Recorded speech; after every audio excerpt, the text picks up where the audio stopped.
What's going on, War Master? What's going on, little Shirley? How are you?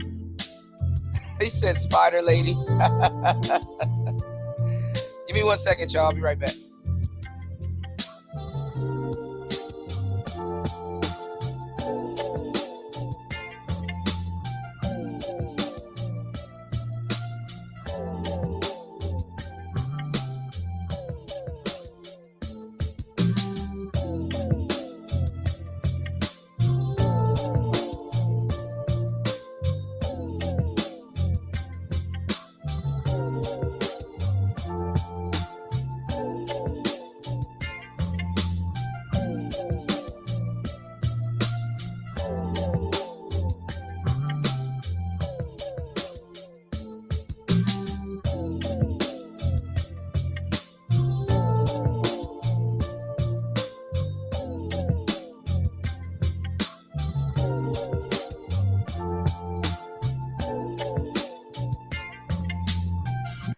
Said there's a whole bunch of ghetto nonsense going on. I can't take it anymore. Well, Master said I quit. Hold on, this stream bomb. Let's see what they talking about over at Mr. Riley's show. I'm on my artist channel. Real quick. Ooh, I need to get this thing right here. What's going on? What's going on, Raj? How you doing, player? Bro, Raj in the building. War Master in the building, little Shirley in the building. It's gonna be a great day. I've been working, man, just working. It's the work for me, you know. Can't even complain. Was Scott Adams right? What the hell did Scott Adams say? White people need to stay away from black. That's funny as hell. This is like an obvious. I have the right to reply. Hey, that's who I'm trying to talk. Cause please let him get in so I can jump in. You got Fatty, Edward, and y'all act like black people didn't have to fight to I want to quit already, War Master. Let's eavesdrop on this. Fair use. I do this while I'm working anyway, so I'm glad to have y'all with me. A quick point about Black Lives Matter. People were shot for saying white lives matter in response. Like, this was the thing. People don't really understand how deeply intense that whole Black Lives Master Matter got cabin fever. As a group of black people, this is a story that really happened. Go ahead and pour me a shot of vodka right now. Yelling Black Lives Matter, a group of white people walking past says white lives matter, and gunfire happens. So the phrase "it's okay to be white" was born out of this kind of thing, where the whole Black Lives Matter thing was being used like an aggressive weapon. And then people realized, people in 4chan, which is like a that's not true. Some kind of internet like posting board or whatever, people came up with a trolling campaign. You obviously don't know what 4chan is. I think they started out at one college and just 4chan is basically Stormfront. Okay to be white, and the university called it a hate crime. And then that uninformed black grew, people. and they did it several times in different cities and different locations, and it made the news several times. Just uttering y'all remember okay white gets people labeled racist. So the people who Stormfront was racist as hell, but it was funny at the same time. And then you couple that with not so much the poll. The poll in and of itself doesn't mean anything. Right now on Twitter, there's a little back and forth between different black conservatives on Twitter about onto the snow. Can we all agree that this is all propaganda? Hold on, bro. There's a little controversy. A bunch of niggas arguing about a white man saying that white people need to get away from black people. Overwhelming evidence of black mob violence against individual white people. So let me say what I'm talking about very specifically.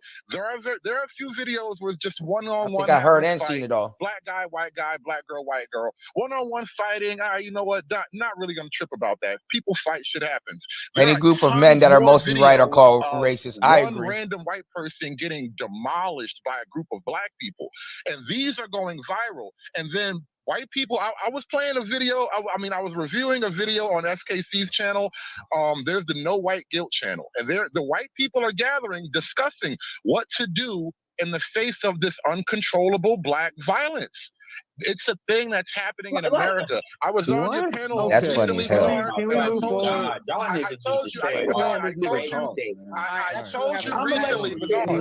Hold on. So there are mobs of white people that attack and lynch black folk? Is what you saying? Nigga, prove it.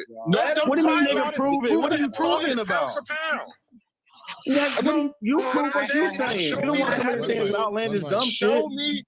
Show us what you're talking about. Show me FBI reports. What do you mean FBI? Who is the most attacked group as a hate group? Go to the most attacked group for hate crimes. And who you going to pull up? It's not Asians, you dumb fuck. Said Asians are the most attacked. Here we go. All right. Oh, my head hurts. Because I've had conversations with, a lot of y'all. Oh, here we go. And, I agree where I agree. What's going on, Masha? I don't. Somebody crab. Yeah, I mean, I need to figure out what else you wrote. I gotta figure it out. As soon as I was going to go learn Thai, I ended up being in Lao. So now I'm learning a little bit of Lao, and all of their stuff is like backwards, like real Thai slang. Well, Lao slang. Locked up and all that, but whatever. My thing. How you doing, man? Is this idea of black people being a hate group? Back at it again. Talking about reality is you have a lot of white folks. Because I've heard white dudes saying is it okay to be white shit? Because at the end of the day, what they want is they want to be able to do what the fuck they want to be able to do, and nobody says that's really what that comes down to. They want the right to a lot of them. There is a red pill element of it. And they need to look at their own Caucasian females for that, because let's keep it real. At the end of all this is where I'll thread the needle with everything that's being said. There's a white person at the top of every last thing that is being talked about. This idea that anything goes down in this country without some group of white people co-signing it, that's true for the liberals, that's true for the conservatives. When you look at Black Lives Matter, that was George Soros in behind that. When you look at all of these things, and so a lot of this stuff that we're talking about is really black people just caught up in class warfare. At the end of the day, because the people that want to control Caucasians are other Caucasians. Ever since the Vietnam War, where they started protesting a little bit too hard, about not wanting to do that, that's when you saw feminism. I'm talking white feminism. And yeah, black women were involved. They had made them the tip of the spear. So white folks weren't paying attention to the white women that were pulling threads. Because I've always said, a conservative white woman is never given back a law that a liberal white woman has passed. And white women are the largest demographic in the United States. So individual demographics. So my point is that white people can look no further. If it's not okay to be white, that has nothing to do with like the smaller percentage of white people occupy, the smaller majority that they still occupy. That has to do with other white people, the rich in particular. And I'm a capitalist that want to control all the other men. And this is one thing that white dudes go out of their way to not really. This is exactly why the manosphere doesn't get taken seriously, y'all. Only occupy 4% of the wealth versus other groups occupy 9% in the same. We just got done talking about this bullshit. So, and they're starting to have those conversations too. So when you see this little white frustration, black people are set like what, 10, 12% of the population? The Hispanics were let in by other white people. Now we can play the political game, but truth be told, the conservatives let them in there. The conservatives let them in there for economic reasons. The liberals let them in there for stupid reasons.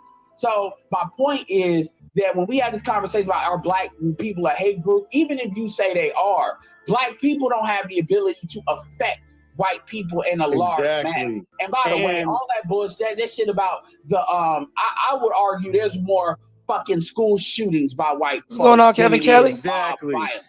And Wagwan, peace. I posted the data. You show yours, motherfucker. Show your shit. Said leftist, about black people attacking. I like when War Master talks about this stuff, because War Master know what the hell he's talking about. He said leftist, racist black folks can't understand that simple concept. Hate crimes that happen in America. Stop right there. Stop. That's why bro. That is weak as fuck. You talking about rhetoric, and I'm talking about violence. That's some weak bullshit. This is violence. This is hate crimes. This is violence. Stats I'm saying any type of rhetoric. Right. I'm saying anything, and this is just the violence. This is Well, I mean- the violence. All right, real quick. I mean, I don't think the majority of mass shooters are white, but I think the more famous ones are, because I'm not gonna lie, I think black people shoot up stuff too, but they just stay in the hood. They just shoot up other black people. I think we shooting shit up too, so it's like white people control this idea. Let me tell you how fantastical that idea is, and I'm not gonna go on a long soliloquy. yes, you are. Do white people control do white people control the courts? Does anybody disagree with that? Jews do. The government There's control a the court. difference. So you're telling me that if I get in front of a jury, most likely that's going to be a whole bunch of Jews, not a whole bunch of Arabs. The judges. Let me hold on. The judge and the lawyers will be. The judge and the lawyers. This is what I want to see. I want to see a conversation where a white man gets involved in mob violence, and that's not being addressed. The police are just dragging their feet on it. The black dudes are just able to escape. That's what the fuck I want to see. This idea of black men just magically appearing never gonna like get in, bro. fucking demon spawn and whooping white Edward dudes. is right about and everything. The police, everybody, oh, you're just a white man. It's okay. Like that's the shit that I want to see. Edward, can I address this? Edward, I was trying to. Yeah, Edward, I I was do. hold up, Edward. I was trying to respond to your question. You didn't even hear. And I think Pablo actually kind of hinted at it because both Pablo and I are in Georgia. Like in Georgia, it's actually a black women that run the courts. Like a lot of the courts in Georgia are run by black women. Oh Jesus! Like a lot of the justice system, even in some conservative counties, like you'd be surprised, it's actually run by black women. A lot. Can I address this now? Go ahead, Nick. All right, so I actually have some stats for you. Got a fact check sheet from Reuters. Let's see here. Okay, according to FBI's expanded homicide data from 2018, the most recent report of this kind of Reuters was available to find here. 80.7 of the murders of white people were committed by white offenders, while 15.5 of the murders of white people were committed by blacks. Now, let's see. According to FBI's data, 8% of reported murders of black people were committed by white offenders. 88.9% of murders of blacks by black offenders. So double the amount. Let me finish, please. Double the amount of black people are killing white people than white people killing black that people. doesn't mean shit. All right, what kind of dumb are you That's stupid? not amount. I thought you were smart, but you're not. Hold on. That was the dumbest These stupidity ever. leftist niggas are retarded. Does that mean it's a hate crime that they murdered them, or what? Does that mean they killed them because they're white, or what? What context do you have to support anything you're saying? Why are you so wound up? Okay, Because you're not making any fucking sense. No, I make a complete amount of sense. You're a leftist idiot. Everybody stop. Nobody sees, and everybody you disagree with, you call leftist. You don't know what the fuck you're talking about. Dude, can you hear me, Mogul? I can't. You're low. You're low, Bernard. I can't even hear you. I am low. Does everybody agree with that? That my mic is low? No, your mic is fine. He's an idiot. Wait. I'm seriously. No, he's low to me. Hold on. Okay, I want a straight answer from somebody other than Mogul. Is my mic low? No, not to me. No. Okay. All right. So I'm just going to assume, Mogul, would you be hearing me trying to get control of the panel and you just all right. Okay. All right. Here's the deal. When it comes to a hate crime, yes, it is based off the reason why. But it started out with, it was a question of who's more violent, and then Mogul went to hate crime, and that separated it from who's more violent. That put it in the category of this particular type of crime. Why did they do it? Versus just looking at the raw numbers of how many crimes take place. As if it matters. More specific. It's more accurate than what you're saying. You're saying all crimes. Hold on. Wait a minute. You're trying to blame it on because of a racist issue. It's not. No, this is clearly a hate crime. You care why somebody murders you? You sound stupid. Calling somebody an N-word is a hate crime. Why are you calling somebody an N-word the same as somebody getting killed? Like verbal altercations. Calling someone an N-word while committing a crime is a hate crime. And an idiot. Because anybody can murder anybody. What are you talking about? The reasons for it does not have to do anything with race. You care why somebody murders you? Or do you care that nothing to do with race, you fucking retard. That's the issue. I mean, for one, hate crimes are a stupid concept in and of itself. Oh, now they're stupid. Oh, but when you were saying Asians, when you were saying Asians were the most hate crime, it was a problem then. Hold on, we gotta establish some one at a time because this just ain't working. So are we making an argument that black people are really oppressing white people in this country? I don't think anybody is making that's what I'm hearing. At least, Bro, they're stupid. They're not making an argument at all. They just if I mute you, don't unmute yourself immediately after I mute you. All right. Goddamn. All right. So what is the arc? We so far upfield. I don't even know. I just want to let the record show the black men last year. Okay, War Master, that's a bet. Homophobia, transphobia, anti-Semitism, a sexual assault on women. I mean, we were the face of all that shit last year. So when I hear these conversations, it's like, God damn, I'm surprised y'all ain't got. This is why Tatum has a 2 million YouTube channel, because it helps validate these arguments. Apparently, because understand, when they say this bullshit, they are never talking about black women. Notice how these conversations, I'm not talking about y'all, but I'm talking about in the media, whenever these conversations begin to be broached about what black people are doing, it is always black men, particularly young black men. When they're 40 and under. It is never. There's a reason I'm saying, hold on. Let me finish. Hold on. We shouldn't address it because we worried about what can you do. Dude. Stop. You don't want to be triggered. I'm not even talking. Dude, shut up. We're not done yet. Hold on. Wait, Pablo. Hold your thought, Pablo. I think you're making a good point, but go ahead and finish. Going on, my point, I ain't never say nothing about not addressing this shit. But what I said was, the point is, when people are making these arguments, understand that people are making these arguments for very different reasons.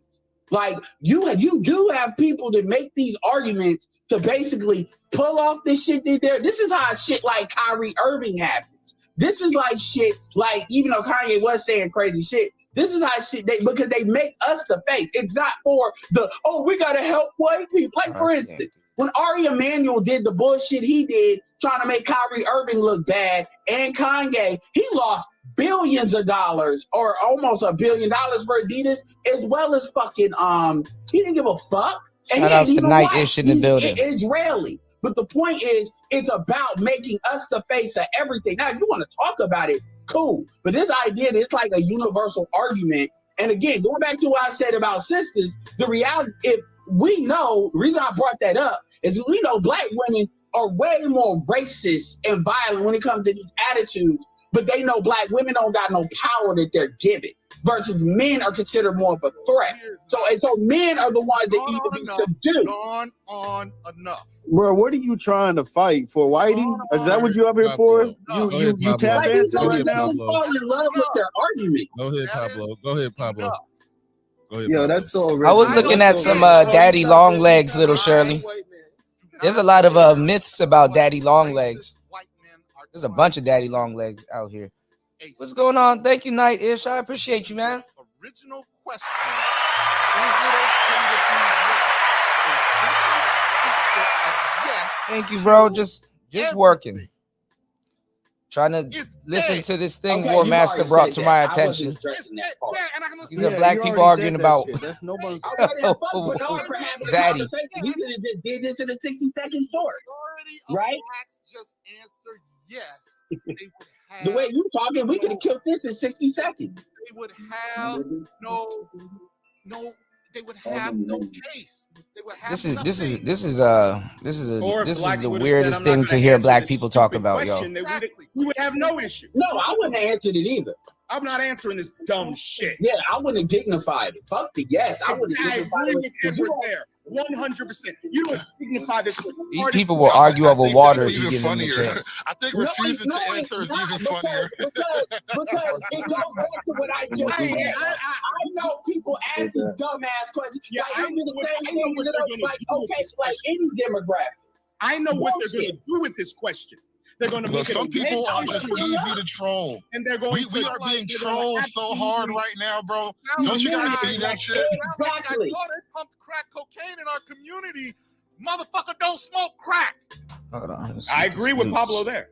Wait. Hold on, y'all. We still gonna sit here and act like we don't actually know as black people that we just gonna sit here. I'm trying to make sure this loops correctly. Hold on, y'all.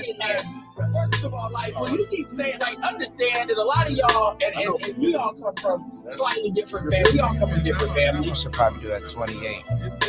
Somebody like mumbling in the background, like they unmuted having a conversation with somebody in the house.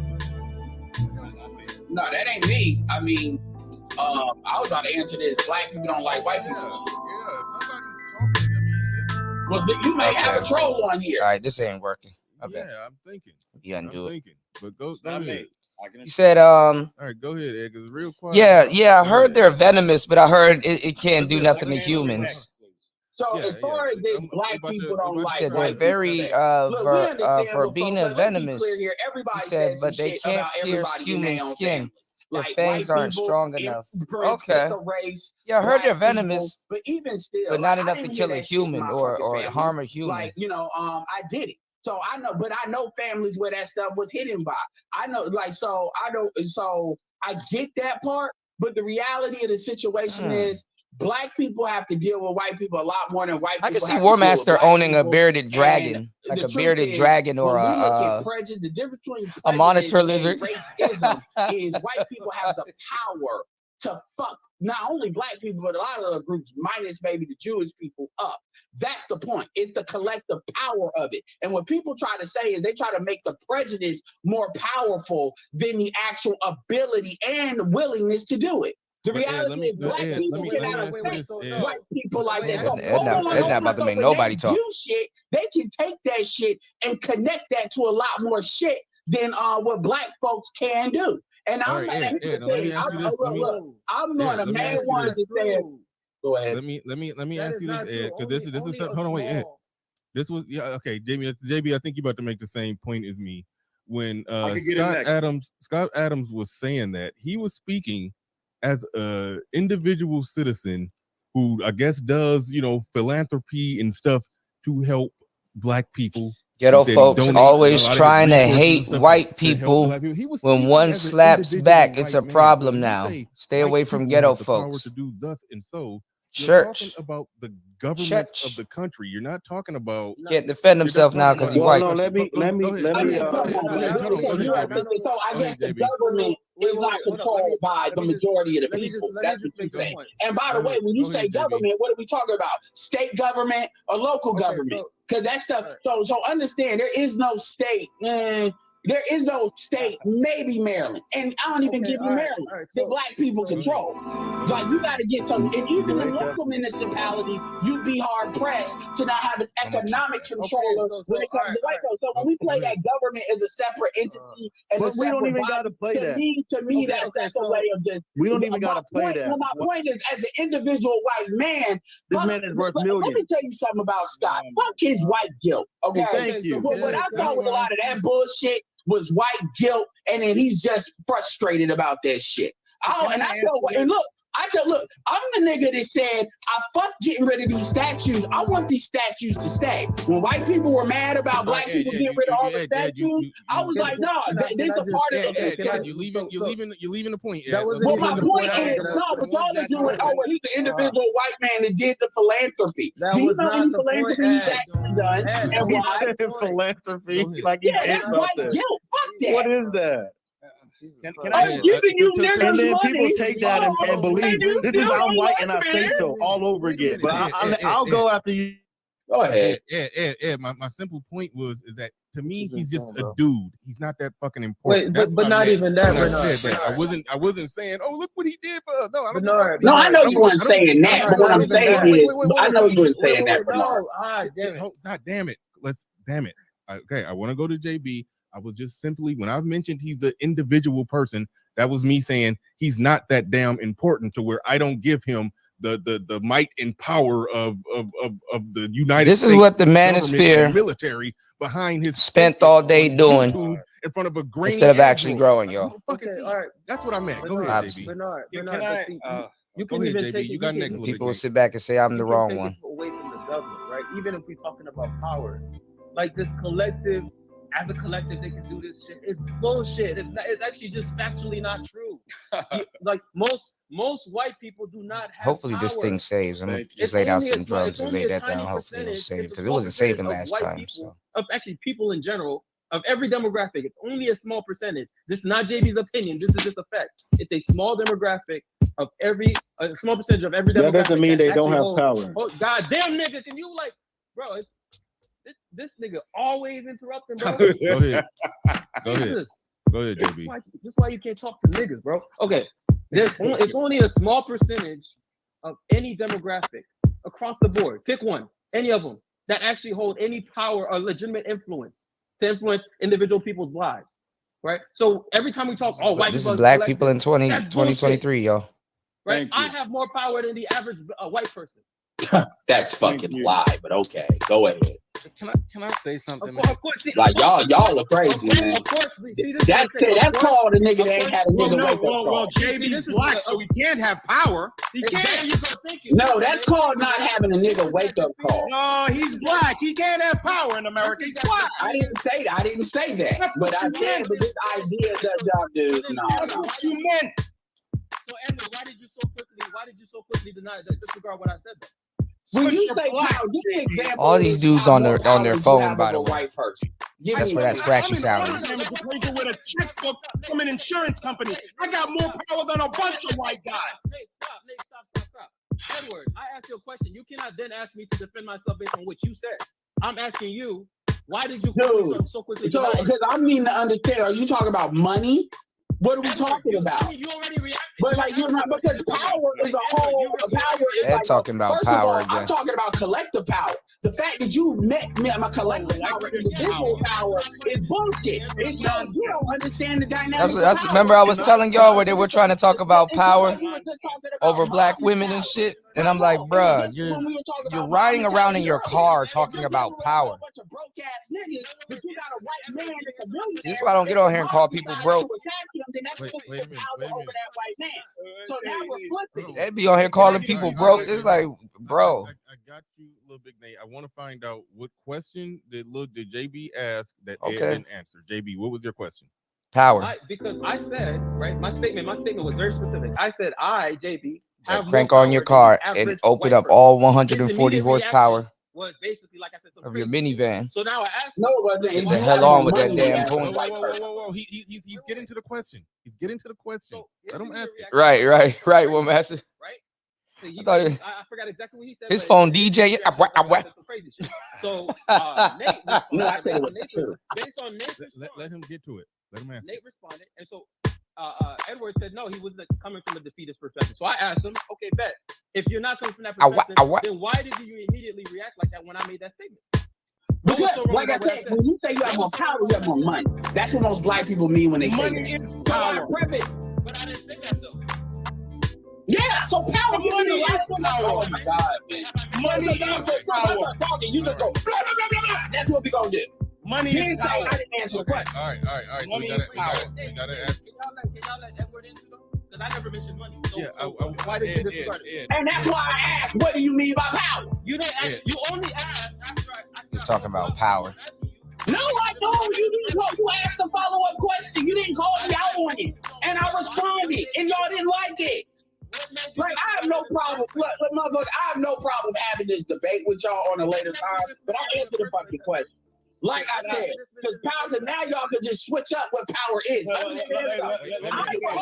I was originally talking about collective power, and you all responded but I made with a microcosm. When you responded with individuals. Does Bill Cosby question? Does Bill Cosby have more power than average white person? Talking about Bill Cosby. Yes, he did. Yes, he does. Yes. So what that power did a lot for him, right? When they just decided, it's the reason. No one man should have all that power. Defense. Yeah, all that money. Yeah. Now he's out of jail. Yeah. Wait, Nate, hold up real quick. Niggas are crazy. Nate, can you let me and Edward do this, right? Because you notice how I'm sorry, though. I'm sorry, bro. I'm sorry.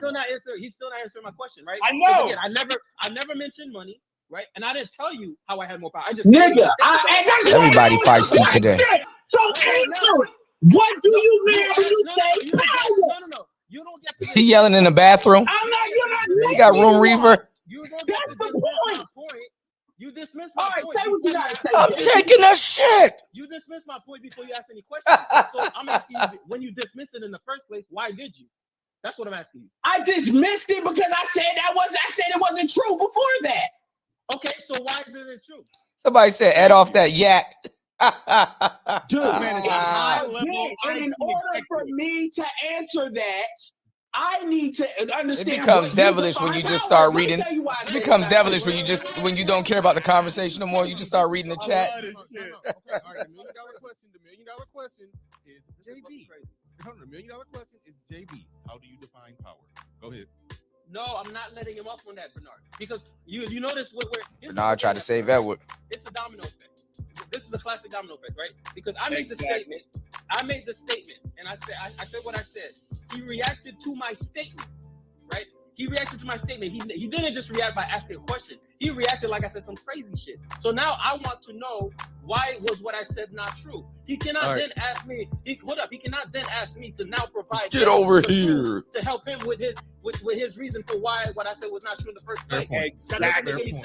Very fair point. Very fair point. So I'm gonna throw it back to Ed. Okay, so when Nate get it, please. Dude, I was talking about collective power. He was talking about individual power. Okay, so you're saying that as the individual, Ed, you cut me off when I was trying to frame it. He said he has more power than the average white man. For all you know, JB is worth $1 million. The average white man is some dude making $50K somewhere. Are you saying that even if JB is worth $1 million, he don't have more power than some white dude making $50K? What I was saying that I never made it about money. I was saying that I was making a collective argument, but it has nothing to do with individualism. So just I made a specific argument. Collectivism. The argument you reacted to. Power is not individual. Collective power beats individual power. Edward, are you listening, bro? My specific argument was JB. Which is why I dismissed it. What's going on, Tack Man? Right. DJ Quick. Yeah, RG3 Ed do be going off. You know, I think he probably got bullied in high school, bro. It's kind of I'm gonna say it's kind of rare to see somebody like that these days, but it kind of comes out in the weirdest way. I don't respect individual power to collective beats every time. Because JB is a black man. This is crazy. This is crazy. Let me tell you why it's insane. I'm gonna tell you why that's bullshit. Y'all wonder why the black manosphere didn't progress forward, because this is what niggas was talking about the whole time instead of working. See what I'm doing? I'm working. What are these niggas doing? Talking. The difference is, if it ever became a situation where they need to usurp your individual power, the question is, do they have the ability to do so, and what's the likelihood that they can? And that's what I'm talking. Collective power matters more. I'm talking about power. And that's why I need to get more involved, because you want to hold it to JB. I will debate you on this shit straight up. I will exert I exert my power on white guys all the time. I can tell you how. Is somebody trying to give Ed an aneurysm? Huh? Direct question, dude. I told you why. You can accept it or not. You've been shifting the goalpost. Oh my goodness. Shout out to RG3. Thank you, bro.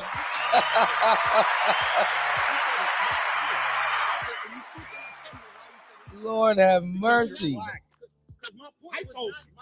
My specific point was not about the collective. In fact, I made it so specific. Well, niggas, understand. Now they're arguing about something completely different.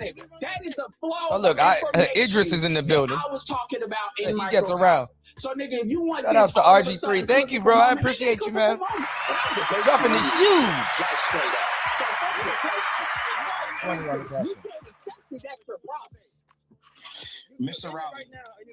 I wonder if they're gonna debate today. Yeah, Ed does need a breather and a brother. I thought you said brother at first, but both. Needs a breather and a brother. Where niggas think they can usurp the collective group based on individuality. Oh, that's nasty.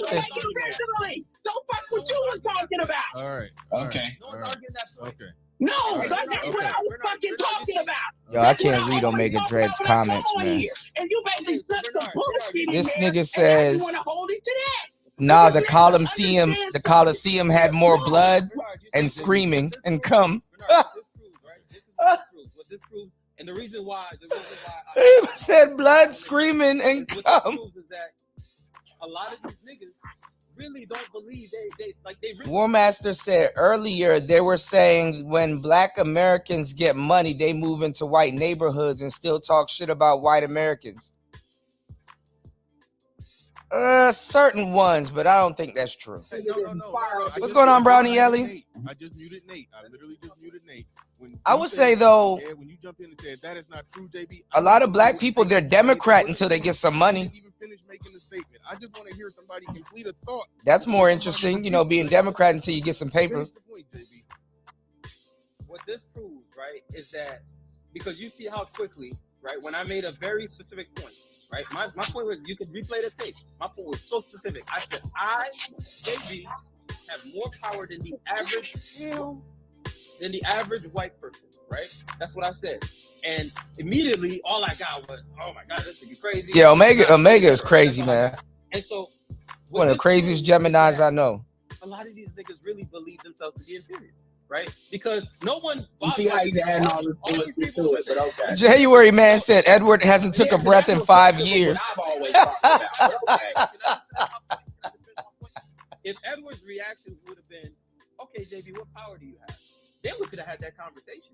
But the immediate reaction was not true. That was the immediate reaction, right? So they really believe themselves to be inferior that they can't even see. He said, real talk. I didn't stop being a Democrat until I hit a different tax bracket. I was raised a Democrat. Yeah. What I've always said on this panel. Go ahead. What I'm saying is because what you're doing is you're taking a point you never make. I think it's more so like you learn how to be self-sufficient. And then you realize that a lot of people can do it, but a lot of people really aren't taking the time out to do it. But they get to feed off of you when you're being self-sufficient. So you like cut it off and it's like, man, I need to protect my money at all costs. Right. So that's why I understand that Donald Trump and all them other people, because imagine if a country or a city of people trying to take some shit from you, talking about you got the money. Yeah, I worked for it though. You leave that part out. When oh man, it's. Well, I feel you, RG3. Mr. Riley, just shut it down, dog. Mr. Riley, War Master, what's it called when you're kind of a little bit of everything and you understand all the points? If that's the case, so you're saying that really Caucasians are not in charge of this country. That's what you're saying. You said the black leftists talk a lot of ish about white Americans and no one calls them out. That is true. What the argument you're making is a class first argument. That's the crazy part. My white next door neighbor is not in charge of the country, but Joe Biden. That is not how that works. Okay, all right. Mr. Riley. All right, y'all got it. Y'all got it. Ed about to fire up a major stream. Y'all wanna follow Ed? Y'all want to follow Driver's Ed? He about to fire up a major stream. I can feel it. The levels of this shit. This thing argument. I want to make a bet. Don't really control the community. It's just a whole bunch of niggas that are weak, that are unsafe, and this is why this is. Look, Dion Davis said, Ed, go fire up a stream. They complain about. That's what it is, Edward. No, that's not. It's called confusion. Black people does not solve that problem. I'm gonna tell you why. Because low key, a lot of conservative females are gynocrats. I didn't expect to laugh this much. Edward, you live in a state of the white boogeyman. Yeah, Driver's Ed. Like most leftist blacks, the white boogeyman, the mean white collective. There's a white boogeyman under every. You know what? I ain't gonna lie. I think Little Big Nate is right about that too. This is how niggas like you think and they live, and we fail because of it. I thought he cut him off. Can I have a statement here? And good afternoon, Mr. Riley. How are you? Go ahead. You got it. Okay, this conversation kind of leads me to what Mr. I think black people too have like the white boogeyman complex. You know how they always have like the black boogeyman complex? There are a bunch of black people that have the white boogeyman complex too. Will only confuse you. And what I hear in this conversation is a bunch of confusion. Look, you just the confusion you just said that, War Master. Jesus Christ. Is the will plus the ability. White people collectively Damn, we're good. don't have that.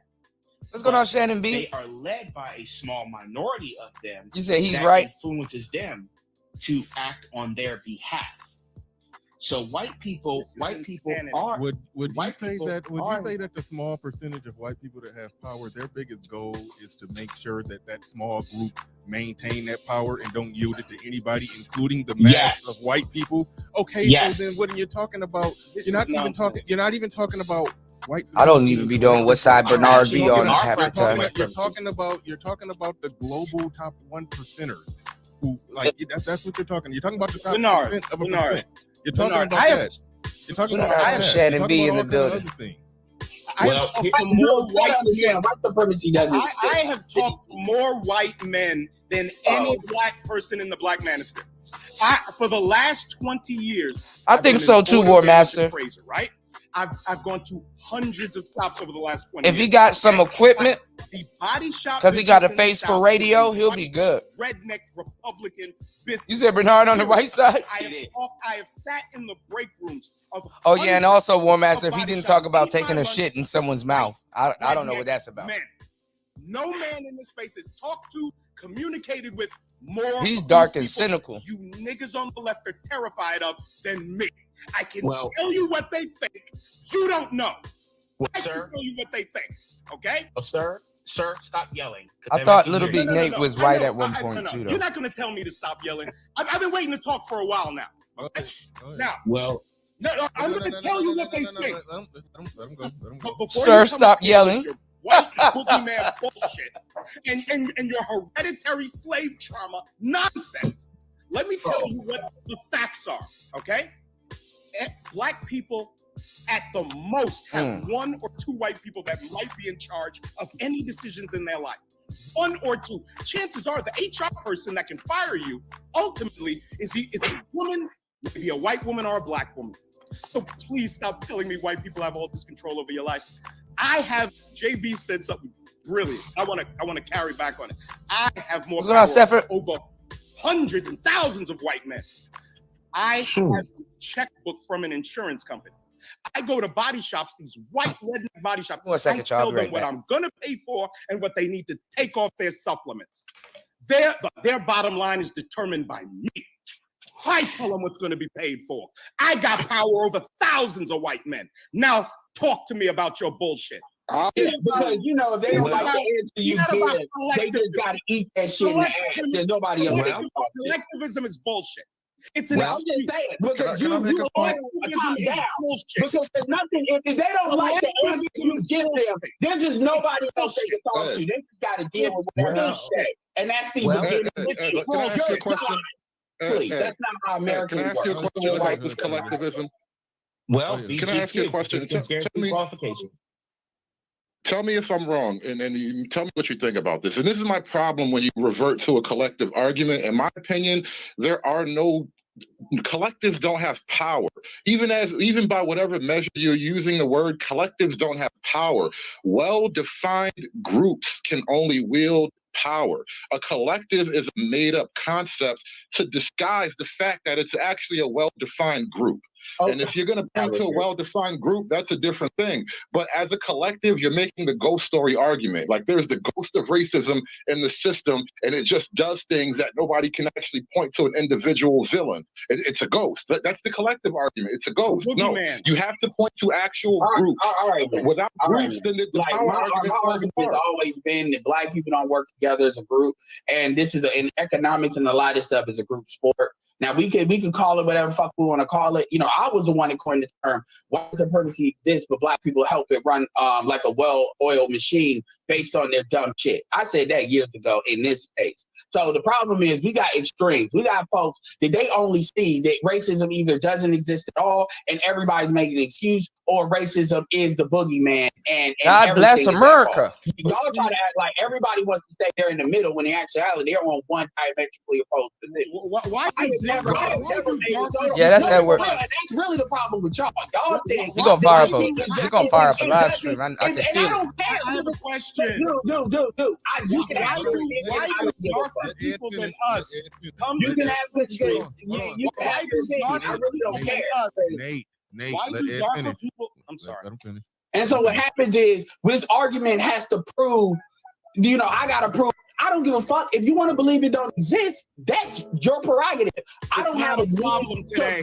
I don't have a need to not a prove real problem to people. I don't give a fuck about proving it. If you don't believe it, that's fine. I respect the fact that you don't. And I told conservatives that. And I've had conversations with conservatives where we agree on shit, then we agree. I don't go on these little jihad where I'm like, okay, these niggas cannot exist because they believe this opinion. Well, kind of like all right. Go Mr. ahead. Nate was trying to respond to Ed. Go ahead, Nate. Mr. O'Reilly, I have a question after these people make a statement. Hold on, Nate. These I'm sorry. people. I muted you, Nate. You gotta unmute. I'll unmute you. Hold on. All right, there you go. My apologies, Bernard. I get a little. Yeah, all right. Yeah, we gotta try to go one at a time. We gotta try to get to the end of a point. It's just the collectivism boogeyman is what black, and I'm not saying this is true of Edward, but the collectivism boogeyman is what has black people at the absolute bottom of the totem pole in entrepreneurship and productivity. You sit there thinking, oh, well, we got this collectivist white power structure that won't let us do nothing. We ain't going to be able to achieve nothing. In 1919, white Democrats burned down a black town called Black Wall Street, blah, blah, blah, blah, blah. Collectivism is the boogeyman that unproductive black men use as their excuse why they don't produce anything. Period. There's some truth to that. Let him finish, Ed. This collectivist white racist boogeyman. Like I said earlier, I've talked to more white men than any black person in the space. I know white conservatives better than anybody. I've sat over the last 20 years. I asked them questions. I'm not scared to ask anybody anything. So I asked them, what issues do you have with Black America, man? These white guys, they like the music, they like the sports. They are absolutely terrified of the culture that is baby mama run, that celebrates welfare, and every 20 years or so decides to burn the fucking country down over some nonsense. Man, let me finish. They are terrified. Their world does not revolve around black people. You are out of your fucking minds. They don't even think about you. They are busy trying to pay for their boy to go to college. They want to keep their girl off a stripper pole. They're trying to keep the marriages together. Many of them have been on drugs and alcoholism. These fucking white men are not thinking about you. You, the only white supremacists in America, me and Bernard did a stream about this, are black people. White people are not white supremacists. Black people are. Whoa, sir. Wait a minute. Hold on, sir. Now you're using confusing terms. Tell me the non-white. Shout outs to Rod of God. Cannot practice racism. Here we go. They cannot do that. I'm blind, y'all. Wait a minute. Hold on. You're on the wrong panel. Got to figure out who's talking. It's nonsense. Gentlemen, I will agree with the gentleman who's been screaming at you. What's going on, Vader? I know, right? Trying to get that rapper off. What we can do about it. He's correct that we can do something of constructive Shout outs to Vader. What's going on, to counter this behavior. But yeah, this shit that's shorten your lifespan. It's a behavioral system that is in place. Please, we cannot ignore that. No, explain the behavioral system because I don't see it. I get up in the morning, I go to work, I make money, I go where I want. I have no people respecting me. Tell me about this behavioral system. You left, sir. Go ahead, sir. Go ahead, tell him. Sir, please stop yelling. We can hear you. No. He was quiet. Come on now. You got the floor. We can hear you. Masha went over there. I'm going to loud and clear. Just don't yell. Talking in a dignified manner does not negate the fact that you're talking nonsense. All right, Ed has been yelling, and you haven't told Ed to stop yelling. You're telling people to agree with to stop. Nate, chill, bruh. You only telling people you disagree with to stop yelling. All right. Well, you got a problem. They're about to sabotage their friendship today. So just respond to it. Well, Mr. Riley, I've been hearing one person yell, so I've been like, okay, he's a liar. So here's He's a liar. Okay. Hey, Power. he's lying. Power is the ability and the will to do something. White people Yeah, collectively. War Master said Nate will be white big people if we stop collectively using have the the N will word. plus And I the say if you stop ability using the N word and being a little to do diabolical, stuff to you, even and if you're not in the room. don't show his face. Non-white people. Now, for example, non-white people That's collectively. why radio cannot was elect dope a because you didn't have to show your face. just by themselves without any white support. The Democratic Party. The Democratic Party, for example, cannot even get elected if they don't have white and non-white people voting. Not Democratic, Democrat Party. Thank you. The Democratic Party, if they That's wrong language. Democrat. Democrat. Okay, Any- these white people. I'm sorry. These white people with all the power, this collective power, they're doing this Nonsense, job sir. at being white supremacists. They elected them Barack Hussein Obama twice. They Nonsense. supported illegal immigration policies that's shit. going to make them a minority. War Master. Immigration policies that's going to make them a minority in the country. Clearly, they don't give a damn. Damn, bro. building Shout all out this to collective War power Master. that Hold they on, have. y'all. Yeah, they might have to turn the foolishness off for a good second. Shout outs to War Master going through cabin fever in Nevada. You said you're in Nevada. Hold on. Where's War Master? War Master's going through cabin fever. Make sure I get it straight because War Master is everywhere. Hold on. Is it Nevada? I think I saw Nevada. Or maybe this drink is kicking in. Hold on. Nevada, yeah. Shout outs to War Master going through cabin fever in Nevada. Okay, there you go. I got it. Shout outs to War Master going to cabin fever in Nevada, dropping a huge $50 goddamn on the cash. Shout outs to War Master. Thank you, War Master. War Master has been cooking the whole time.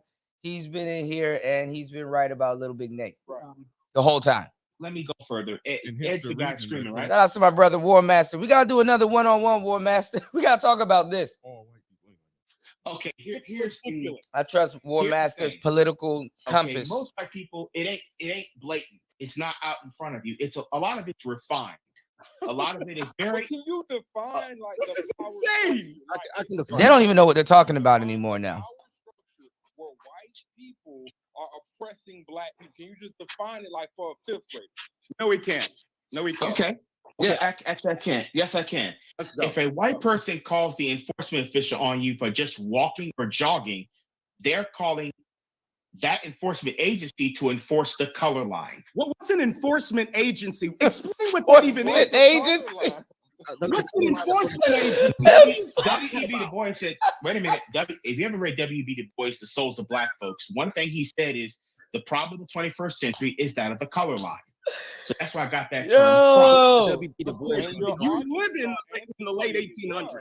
Now, you live there. I'm gonna tell y'all right now, if the white manosphere was to get a hold of this live stream and just wanted to use it for straight up comedy, bruh, laughing at black memorabilia in the future is gonna be funny as the what he said, the enforcement what? Or doing housework. And how many black people have had the police called on them for doing housework? You niggas make up shit out of thin air. That's what you niggas on the left do. You make up all this bullshit. Sir, Sir. You're Nate, right? Yes, Nate, sir, I am. Okay, sir. Masha over there. Masha said, Right. these guys are not serious. This is entertainment. Black people into further failure, victimhood, and grievance. That's all you're doing. Sir. Can I say something? Sir. Can I say something real quick? You are failures. Wait a minute. Is the host? It has to be heartbreaking for conservatives to see black Americans destroying them, imploding. Yeah. Can I say I don't something? know whoever got it. Let me say something. I gotta do a show on this, y'all. We're at a weird point in life. Black people in general. I'm a huge fan of not being black or man. With this passport shit, with a lot of stuff that we're doing now, we're at a weird point in life. I kind of understood the whole winning side thing, right? You got to go with the tide. When it comes to a lot of the stuff that y'all talking about, like black people getting police called on them for mowing their lawn. That's Karen activity. You said you're referring to what's your name? He has Kentucky green grass, Kentucky bluegrass. You said I don't care anymore about the ghetto folks. You're referring to Linwood. Yeah, but see, they're gonna look at you as they might turn around and look at you as like you're them. That's the. And who am I speaking with? And then your safety might be, Nice to meet you, sir. Nice to meet you. Yeah, they're dead serious, Shannon So B. when you talk about that, that's mostly Karen activity. I rarely see white men call the police on black men for talking. And Tyler's gonna title because I can say the same about every court. What's going on, underrated? Some girl calls the police on Yeah, it's been over for the black community. Sisters can't even use the "don't you want to build the kingdom" bullshit anymore. The It is argument that done. you guys are making is one of my favorite topics. It's systemic racism, and I love systemic racism. I'm a huge fan, right? Can't wait till Walt Master get back home. I'm definitely gonna fire up this Xbox. No. Oh my God. I'm a fan of a system for your race. You got to play Persona 2, War Master. A Greek town, a little Italy, a little Mexico. I'm a fan of people who individually, well, as a small group of You said let's do a chop up on my channel very soon. When are you free? We're gonna make our own people get out and lay down, and then we're gonna enforce it. I think I'm supposed to be doing a show with Tony this morning. Let me see if he has it. For instance, if you go to a Japanese restaurant, you have to take your shoes off at the door and sit on a mat. That is part of the culture that you adopted to, and that's part of their system for their race. What you're talking about is black people like anarchy. Let me put out Red Sings and Blues' beat too. I'm supposed to be working and shit. This thing is. They really support you. In the same time frame that you're using WB Du Bois, who I was. I have a love white people shirt. Term colorline. Let them get mad, Louisville Slugger and a white chick. He is not this example. What I am saying though, at that same did you see the I forgot the guy's name, but he had the you know how you got the shirt where it's like the Indians, like I think it's a baseball team. He had another shirt which was like Caucasians, and it was like the white version of the Indians. That shit was funny. Let me see if I can find it. Actually, I agree with that statement. I agree with your statement there. The problem you have is not a race problem. It's the fact that I said I'm gonna say the out five. It's the fact that a small group of men haven't said, "Yo, this is what we're gonna do," and everybody has to capitulate. You guys are playing crayon games. Culture is built on the backs see if I of can men find it. who can enforce it. He wore it on the show and they got mad. Look, there it is. If you got $1 million and I robbed you parlors, I kind of do want this shirt though, but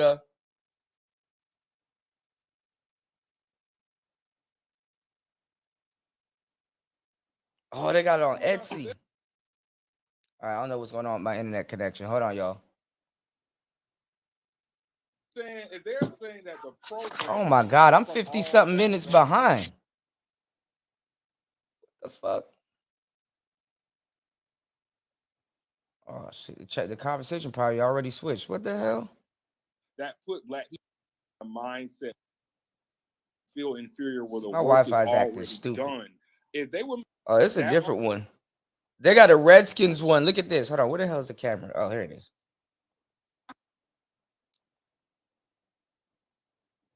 They got a Redskins one.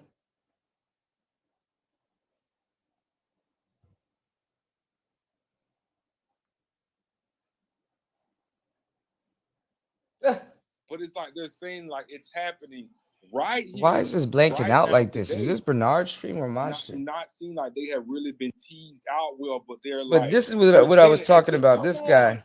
Can't you see? And it's like no.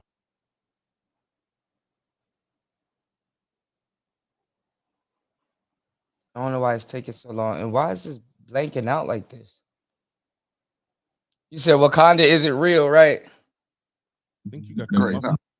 Hold on. I'm really horrible with emails, underrated.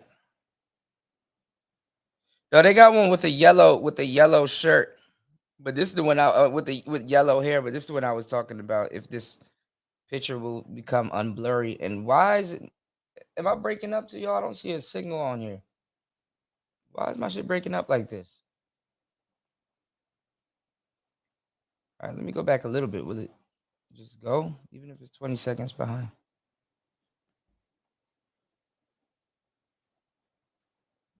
I don't know what's, man. Something's always going on with this damn Wi-Fi. We just got it back. Oh, this is on 107. That's why. What is this on?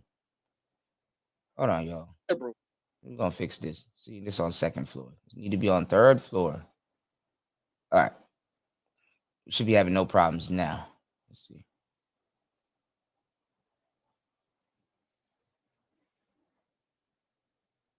With Black America breakup video, Scott was like, listen, it's not you, it's me. I need to go somewhere and get my shit together. And listening to the emotional response that I got from this panel, it only reinforces my opinion that this is like a breakup, and Black America is like the woman in this relationship, and Scott, like representing the white man, is leaving, and we're feeling so butthurt about it. Like, so what if he wants to go? Let him be. He went on ESPN with that shirt. Let him do what he want to do for him. What is him not wanting to associate with Black people really gonna do? If that threatens you, I want to talk about it. It reminded me of that scene in You gotta have a lot of balls to wear that shirt. God damn. And then how come you don't want me? He was going on. And instead of like an Indian feather, it's like a dollar sign on the back of it. But he snapped at first. Hold on, look. He's like, the hell with him. But why don't he love me though? I mean, I was like, oh. It was like, it was perfect, and that's sort of what I was hearing. Even when we was watching that Fox. This is awesome. It's like they were going off. They was mad at him for saying it, but at the same time, if you wear a shirt like that and then a hat that says "I ain't racist," though, we don't need you. I ain't racist though. But then it was like, they were trying to grapple with, but why though? Why, Yo, you just love us. Bernard, I have a question for you. Go ahead. So, I'm talking about the Black men in this space. Nate about to come from Bernard. And the idea. I ain't trying to ride on. Why don't he love me, man? No. I'm not riding on the save. I have a question. With the ideals that are promoted by the men in this space, the simple fact of the matter is, white conservative men agree with what you say in this space. The ideals you promote 70% of the time. How much of the time does your Black leftist Democrat woman agree with what we promote in this space? How often do filthy white liberals agree with what we promote in this space? On the left, they say burn down the patriarchy. That white conservative man respects and honors patriarchy. On the left, they say UBI and everybody gets a basic income, and Black women all over the country that are pregnant are getting $1,000 free a month. The white man, we disagree with that. That white conservative man disagrees with it too. That white conservative man that I've talked to more than anybody in the space agrees with you 70% of the time, and you'd rather see him as an enemy like an idiot would than a potential ally. And that's your problem, and it's why you're going to keep failing. Well, Nate, here's the thing about the white liberal. You're going to tell me about white liberals? Actually, the white liberal is actually more devious than the white conservative. The white liberal, they always pretend that they're the friends of non-white people. They will always come out and say or accuse a white person of being a racist when they themselves don't have clean hands in that department. Yeah, they hide their racism. Your problem is you have not said what. Sir, the problem is you never made a distinction among whites. Your whole time here, it was the white boogeyman. Now you're making a distinction because I have. I've been in this space for 4 years making distinctions, telling Black men to get away from white liberals. Sir, you can't tell me anything about white liberals. Stop yelling at me, sir, please. Why don't you let your balls drop and just stop being That's what women be doing. Okay. Lower your voice, please. Girl, and talk to me like a fucking man. Okay, sir, please. I'm trying to have a constructive conversation here. You're quoting W.E.B. Du Bois trying to sound smart. That's what you know. I just quoted W.E.B. Du Bois as an example of the color line, nothing else. He said keep yelling. Why are you going back 100 years? What does 100 years ago have to do with today, sir? But what I mean by the white liberal is the biggest hypocrite when it comes to their so-called affection for You're racist. Instead of worrying about the white man, call out the white liberal for telling the black women to kill 23 million black babies in less than 2 years. That's what I'm gonna do here. The white liberal is very hypocritical when it comes to accusing white people of being racist. They're the biggest white supremacists. They're just great at doing it. They're more refined in doing it. And white conservatives aren't thinking about you. They don't hate you. They are focused on their families and trying to save the country they give a shit about. All right, I want to pass it. Hold on, I want to pass it to Stu. Yeah, I'm about to go round and round on this one. I want to see what Stu. Uncle Stu's been waiting for a while. Go ahead, Uncle Stu. You got the floor. You got the mic. Hey, what's going on? JB, you gonna it's your delivery. I just asked about you last night. I got a lot of beat makers in his because I've heard so many different arguments. Number one, can you hear me clearly? Yeah, you sound good. You sound nice and clear. Okay. When we talk about these issues of white supremacy, and one of the gentlemen made the comment somebody gonna cut him off. We don't have control. Accountability puts me in total control. No white man stops me from owning my own business. No white man stops me from being able to manage my own money. No white man can control where I put my private parts in the day, middle, or night. VGQ. No white man has the ability to tell me to love or hate my black woman, because as soon as I even psychologically believe he has power, that means I'm weak. I will never be weak. Nate is going in. With that, conservatives love America. We hate racists. Why do you keep saying DGQ? What are you talking about? VGQ, sir. Victim guarantee. What does that mean? Let me. Real quick. Stop. What does that mean? DGQ. What does that mean? Victims guaranteed qualification. Victims guaranteed qualification. How am I? You just be making shit up, bro. Go ahead, Stu. Okay. That's why the space going down anyway. Let's break this all down. I am not from the W.E.B. Du Bois, because being somebody from New York, W.E.B. Du Bois not only believed in socialization, he became a Marxist and then later on left America. Booker T. Washington said that we have the ability to build, and as we build, then we build according to what? Our means and resources. So if I am sitting around here with my business and everybody on the panel had a business, then we have the ability to affect change. How do I know this? Because the hip hop generation was founded by black men who said, I want that novation. My problem is I don't make music. You got a pocket operator. I think they're discontinuing this, so keep the one that you have. That thing is going to be worth more than $300. So we have the power. The problem that happened in the hip hop community was we did not. Excuse me. You can use it with the novation and gain ownership. Because I could actually use this with the novation, which I should. We have the ability in 2023 to have ownership over our intellectual property and our intellectual mind. No white person can stop that. 2023, we have now a global international. He sounds like Al Sharpton. We can globalize. That means we don't have to. We can capitalize and we can anything dealing with just American system. We can go to any country at any time, any place, and anywhere. And because of that freedom, we have the ability to do the nice beat DJ. He said it sounds like it could have been the remix of Country Grammar by Nelly. I forgot about that song. That was a great song. That album was good. All the Nelly albums was good. What's going on, Trey? Number one, if you sit up here and tell me that white people got all this power, Jim Crow would still be in existence. If you tell me white people got all this power, we would have been divorcing and having all these foolish fights when we first got out of slavery. How in the world do people come out of slavery, come together, and form families, communities, economic success? He said my desk like Kudos.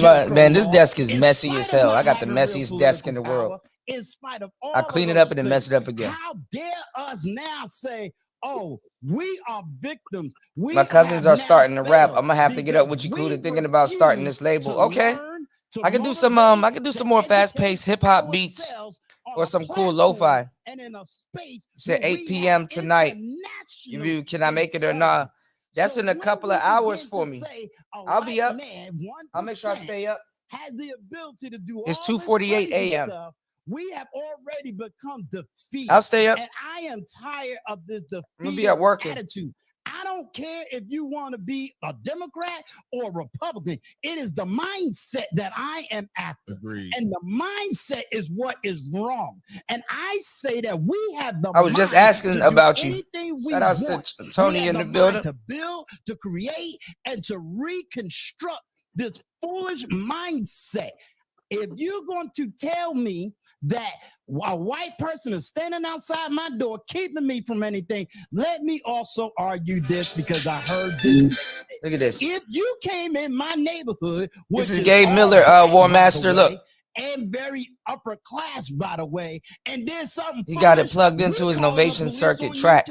So this ain't a race issue. But this is a sampler though, so this makes up for the sampler rhythm. To tell you, but who Novation rhythm in Georgia and who's gentrifying Texas and ain't white people? Them are black people down there buying up that property, buying up that land, buying up that city. That's a black man. Power. So what we have to do is recognize the individual power. When I heard this argument about collectivism will only be, and has always been, if you study Adam Smith, Wealth of Nations, is going to be based on where you at. Dallas Lo-Fi. It has a picture of Piccolo on it. The better your economics, Dallas Lo-Fi. the more higher you rose up on the social ladder. And people who got money got power. And when we begin to buy our politicians like people with money do, and buy certain things that somebody said he must be in Baltimore. We too will have power. When you do that, going to a lever and pushing that lever, it's about how much money did you give that politician to speak? That politician. You. We don't understand the true meaning of power individually before we can even begin collectively. Let's see if Ed already fired up a live stream. I didn't know it was that far back. Thinking that everybody else has some kind of power and authority when the responsibility and accountability is on us. And that is what we need to be talking. Yo, where you rolling? Where you rolling about? When we argue in many areas of the manosphere, what do we argue? The manosphere. African American women are not being held accountable. Give me 1 second, y'all. I'll be right back. We got too many white knights who's coming in and using feminist talking points to do what? Clean up their issues. What's going on, Raven? Peace. Outcomes that they need to take place.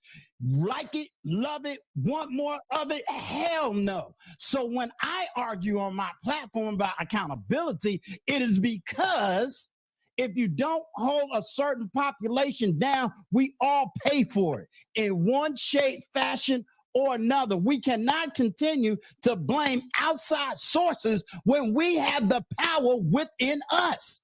So are you still a slave in your mind? Or are you now going to be free? You went from W.E.B. Du Bois. Did Malcolm X beg the government for anything?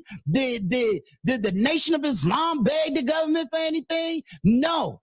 They built, and these people was building in the 1930s. And they were assassinated and killed by the government. So can we actually get to a conversation that you just hearing yourself? I actually was agreeing with him all the way up to that point of him yelling. You're just yelling nonsense right now. I mean, he's been saying. One bit of pushback on Unc. Just one thing, Unc. I agree with just about everything you said, except you said it doesn't matter if you're Democrat or Republican, sir. The Democrat, this whole victimhood grievance culture is out of the Democrat Party. We have got to completely abandon and not deal with anybody who chooses to be a part of that. Black women are in leadership along with other gynocratic feminist women on the left. We got to completely leave them alone.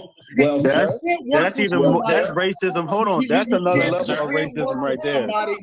You can't work with somebody that says burn down the patriarchy. Hold it. Nate. Let me tell you why I said both. You have to go back to when Ronald Reagan became president. You still had what they call blue Democrats that was Republican. Blue dog Democrats. Right. And they was very conservative, yet they was still in the Democratic Party. So that's why I don't want people that's listening to me anyway. I need people to, first of all, get out of party, because this ain't about party. This is about policy. And I want people to understand more about the policies that's being written than the party that's backing the policy. We have a party promoting hold on. Can I say something? Because they've been going back and forth. We have a party promoting P words. About the Democrats. Nobody on here is a Democrat except for maybe, I don't know, the last person that spoke. But I'm not a Democrat, but let's be honest about the two-party duopoly. These parties get in front of everybody and they claim they hate each other, but they do work side by side to deny. I've never said be a Republican. I say be a conservative. There's a huge difference. That's essentially what you're saying. A Republican is a conservative, sir. So let's keep it on. Sir, that is not true. When you say that to people, that's what they're going to concede on before you even get to explain. Political immaturity. That's not my problem. That is your problem because you're addressing people. Okay. No, it's not my problem. You need to step up your game. Well, he's co-signing a political party that got us into 2 wars, and he's apologizing for that. So let's keep it honest here. The two parties work side by side, hand in glove, fist to fist. No, that's not true. Sure that is true. I'll explain what happens. What happens. The Democrat Party is in charge of the Democrat Party is directly linked into these elites and all the nightmare shit they're working through the country socially. And what you have on sounds like a boogeyman. What you have on the Republican side, what you have on the Republican side is the Republican establishment that is a co-conspirator. That is a co-conspirator with them. Wait. Mike McCarthy is a co-conspirator. Mitch McConnell is a co-conspirator. Liz Cheney is a co-conspirator. Not the Republican Party. That is not true. Little Big Nate, check this out. Because I'm on your side, and I like what Uncle said. That I address to give me his rebuttal, then I'm out of here. It was the gentleman that I addressed that talked about we didn't have power as individuals. And I'll hear his rebuttal, and then I'm gonna drop off. I think he's already gone. I think that was Ed. Okay. I'll rebuttal what he meant by that. But individual power is immediate power. Immediate power means the individual person being able to do something right then and there without any consent from anybody else. Now, do we have immediate power as individual Black persons? Yes. But as the gentleman said earlier, collective power will always outdo individual power every single time. Give me your definition of collective power. My definition. Gullah Geechee. Uncle Stu was giving his definition. You cut him off. Go ahead, Uncle Stu. Yeah, my definition, as I tried to say earlier, is based on economic social. Meaning, if we're in a certain economic social class, or we live in a certain demographics, then that's about as collective as you're going to get. Can I add something about collective power?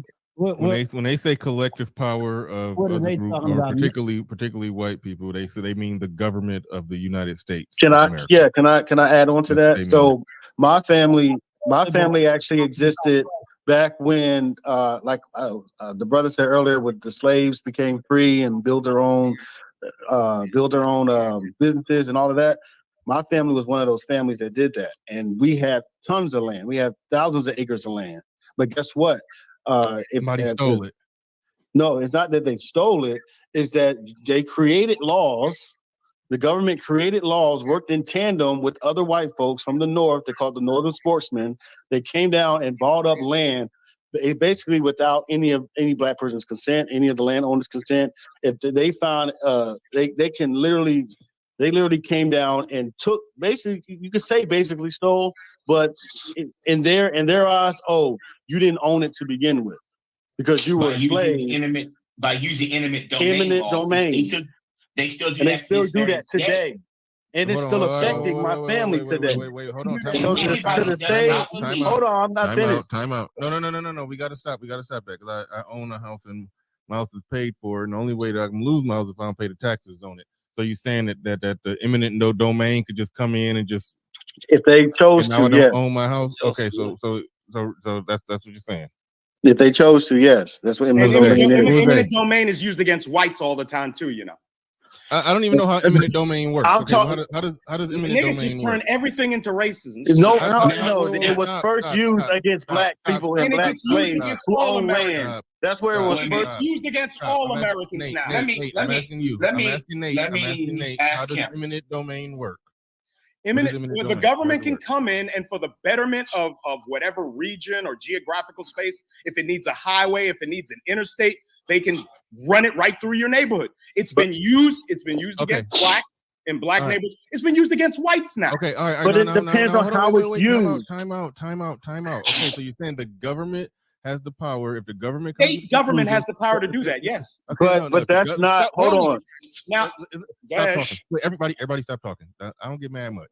Okay, so if the government needs to run a highway and the neighborhood is in the way of the highway, and then the government will basically just take over that property, run their highway through that, and so the landowners in that property, do they just get pushed out on the street? They get or do the government compensate them for the value of their property so they can go buy absolutely another house? There's a lengthy court. Okay, why would you, I'm talking to the thing mogul at the bottom, why would you associate that right there would actually make sense to some Jim Crow horror stories? Because it stems from that. No, it stems from that. What do you mean why? You don't see where that comes from?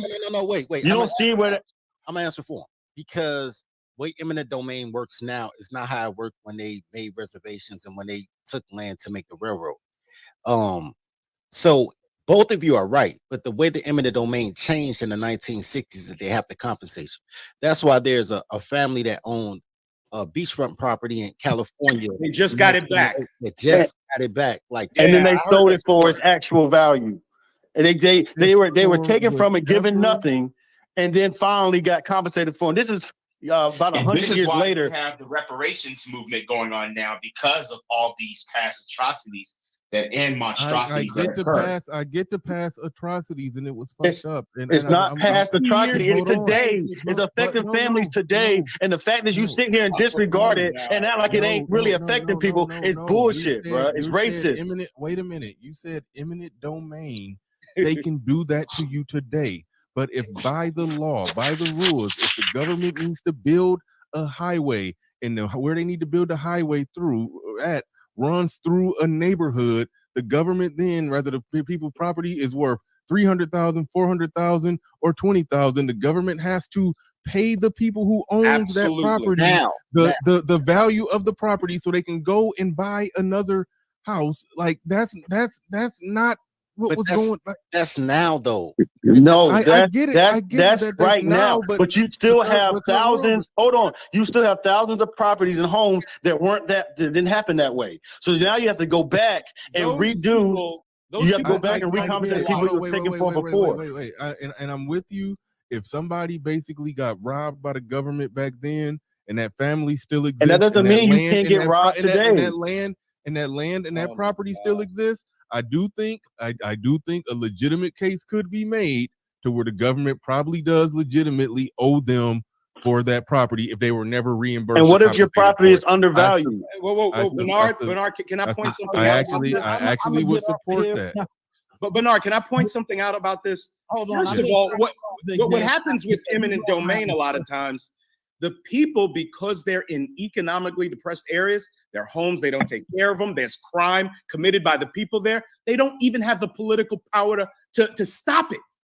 So maybe if you took better care of your stuff, you could fight the eminent domain. That's not true. Hold on for a second. Actually, Nate's bringing up a great point that he actually just dismissed. Gotcha. The fact that he dismissed racism, white supremacy, but yet decided to say we don't have political power. Yeah, you got him. got I his said ass. it You up happens there, to bro. white Calm people. down. Sit the down, boy. point. Calm your Why are you beard, dog. lying? Why Nate, are calm you your lying? beard, I bro. never said. That I never is said. exactly Calm your I never beard, said there Nate. was no You're racism. contradicting yourself, man. Why are you lying? You're Stop contradicting yourself, lying. man. Actually, Don't sir. lie. Actually, sir, I didn't say that was Don't not lie. true. I Hey, said the Democrat got I you, said dog. it happens to white people today. Hold That on. doesn't No, it mean does it's not. not What I racist, you said. idiot. That doesn't mean It's, this isn't let, practice of okay, racism. let me. That's why I said earlier. That's why I You read niggas nearly You lived don't even know what in the you're talking about. 1930s. I It can't do happened to anything white about people that. too. Now, What? just the You reason. niggas Are you lived in white? the 1930s. I can't do anything Now, about that. actually, let me ask Nate the question here. Sure, go Are you ahead. a white person, or are you a white person or a non-white person? Why don't you take a guess? I got a black son and a black daughter, nigga. I put on the Black Manosphere meetup in December of 2021. Take a guess.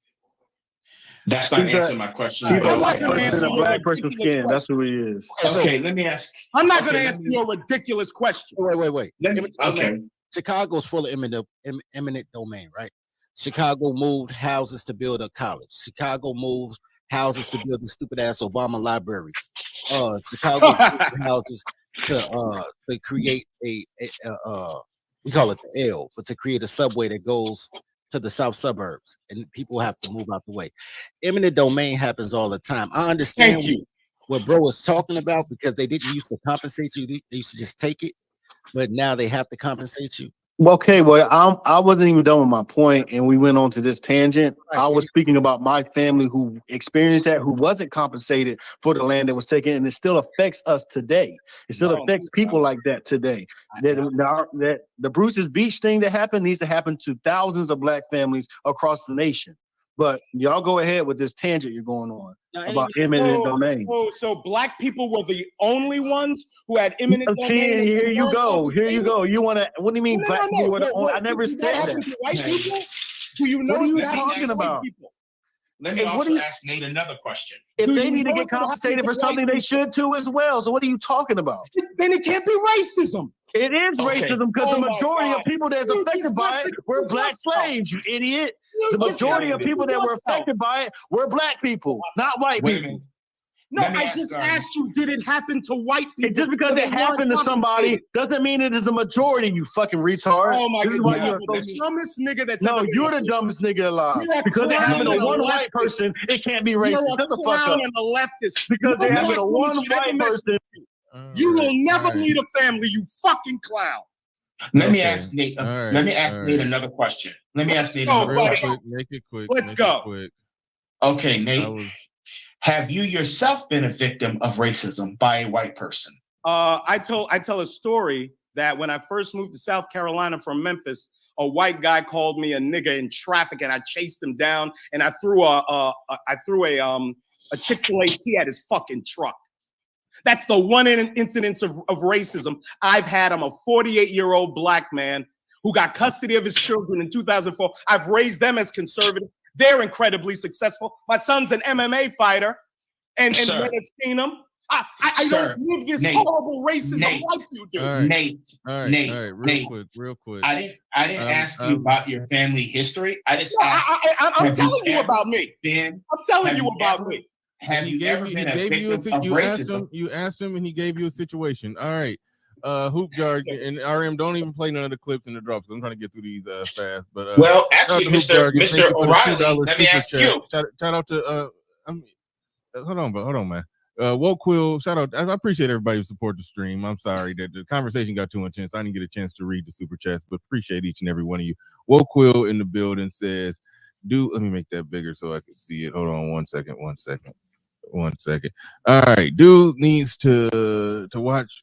What the hell? Dude, damn it. Hold on, wait. Okay, dudes need to watch what we're doing to white people. White people video, those clips speak for themselves. I think he's talking about the Foxo. I'm not 100% sure. Shout out to Charles Merchant saying the base modern woman only respects the barbarian males because she's always that. He will end her life immediately.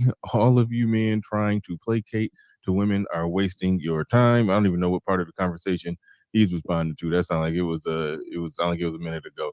Shout out to who else we got in here? Jackie Jack says, I'm glad they are canceling that pandering Scott Adams. Yeah. shout out to you. Shout out to Charles Merchant again. He says Adams found out what that Marxist black will hate him no matter how much he kisses their ass. That was really the point of it to me. That was where I wanted most of the conversation to go, on how there's an element of white people who do pander, who do kiss the ass and placate. Sometimes it's just talking points. Sometimes it's just hashtags. Sometimes it's actually they donate money to or black organizations and be all on black wars of black organizations. They doing all this for these people that basically hate them.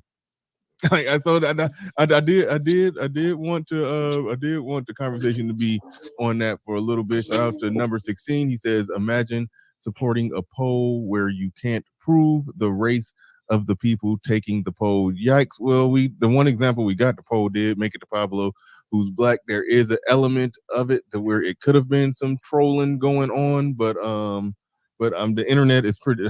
The internet knows. The internet. Nobody knows you better than your goddamn cell phone and your computer. They know if your ass black or not. They got algorithms. They can make sure they send them to black people if they want to send them to black people. But either way it go, it is a fair point. The poll could possibly be bogus. Who knows? But Quarter Water in the building says, if it's not okay to be white and you can't change it, what should you do? It's not okay to exist as you are currently. I think that was a point that was made earlier. Shout out to Perfect Blackness in the building. I appreciate Perfect Blackness, damn near one of my day ones, if I'm not mistaken. Yeah, he pretty much he day one. Shout out to Perfect Blackness. He says the question itself was silly. Agreed. He says, and shouldn't be dignified. The more important question is who asked it and why was it asked? Fair point there. And if the poll is accurate, I have a question. What's being proven? Gender. Thank you for the super chat. Do appreciate that. Shout out again to number 16. He says, breathe, Ed, breathe. He cares about Ed's health and well-being. Good on you. He says, you are trying to give Ed an aneurysm. Yes, we was working on it.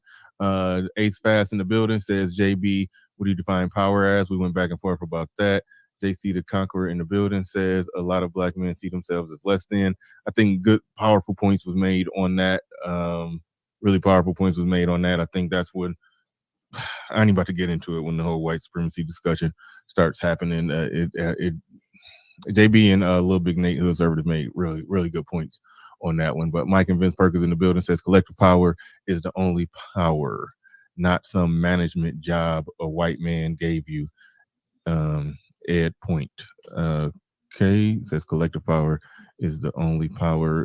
Okay, all right, cool.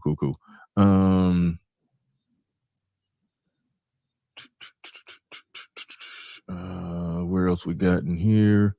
We got number 16 in the building says Little Big Nate sat in the colored section of the break room. That's funny. Uncle Stu in the building says, can I come up, please? You have the link in the chat. You can always hit that link. Hoop Jargon Media in the building says, sir. I forgot what part of it that. I don't know what this gentleman is talking. L.A. Wilkes is talking about. He's saying, is that game changer trolling y'all? No, I don't know what you're talking about there. Freeman's Journal in the building with the $5 super chat says, prove that point, please. Prove that that eminent domain happened to black people as a majority. I don't even think it's possible for it to happen to a group as a majority, but I do understand, as I now understand it, it happened back during the Jim Crow days. Yeah, they took your shit. Yeah, country was racist.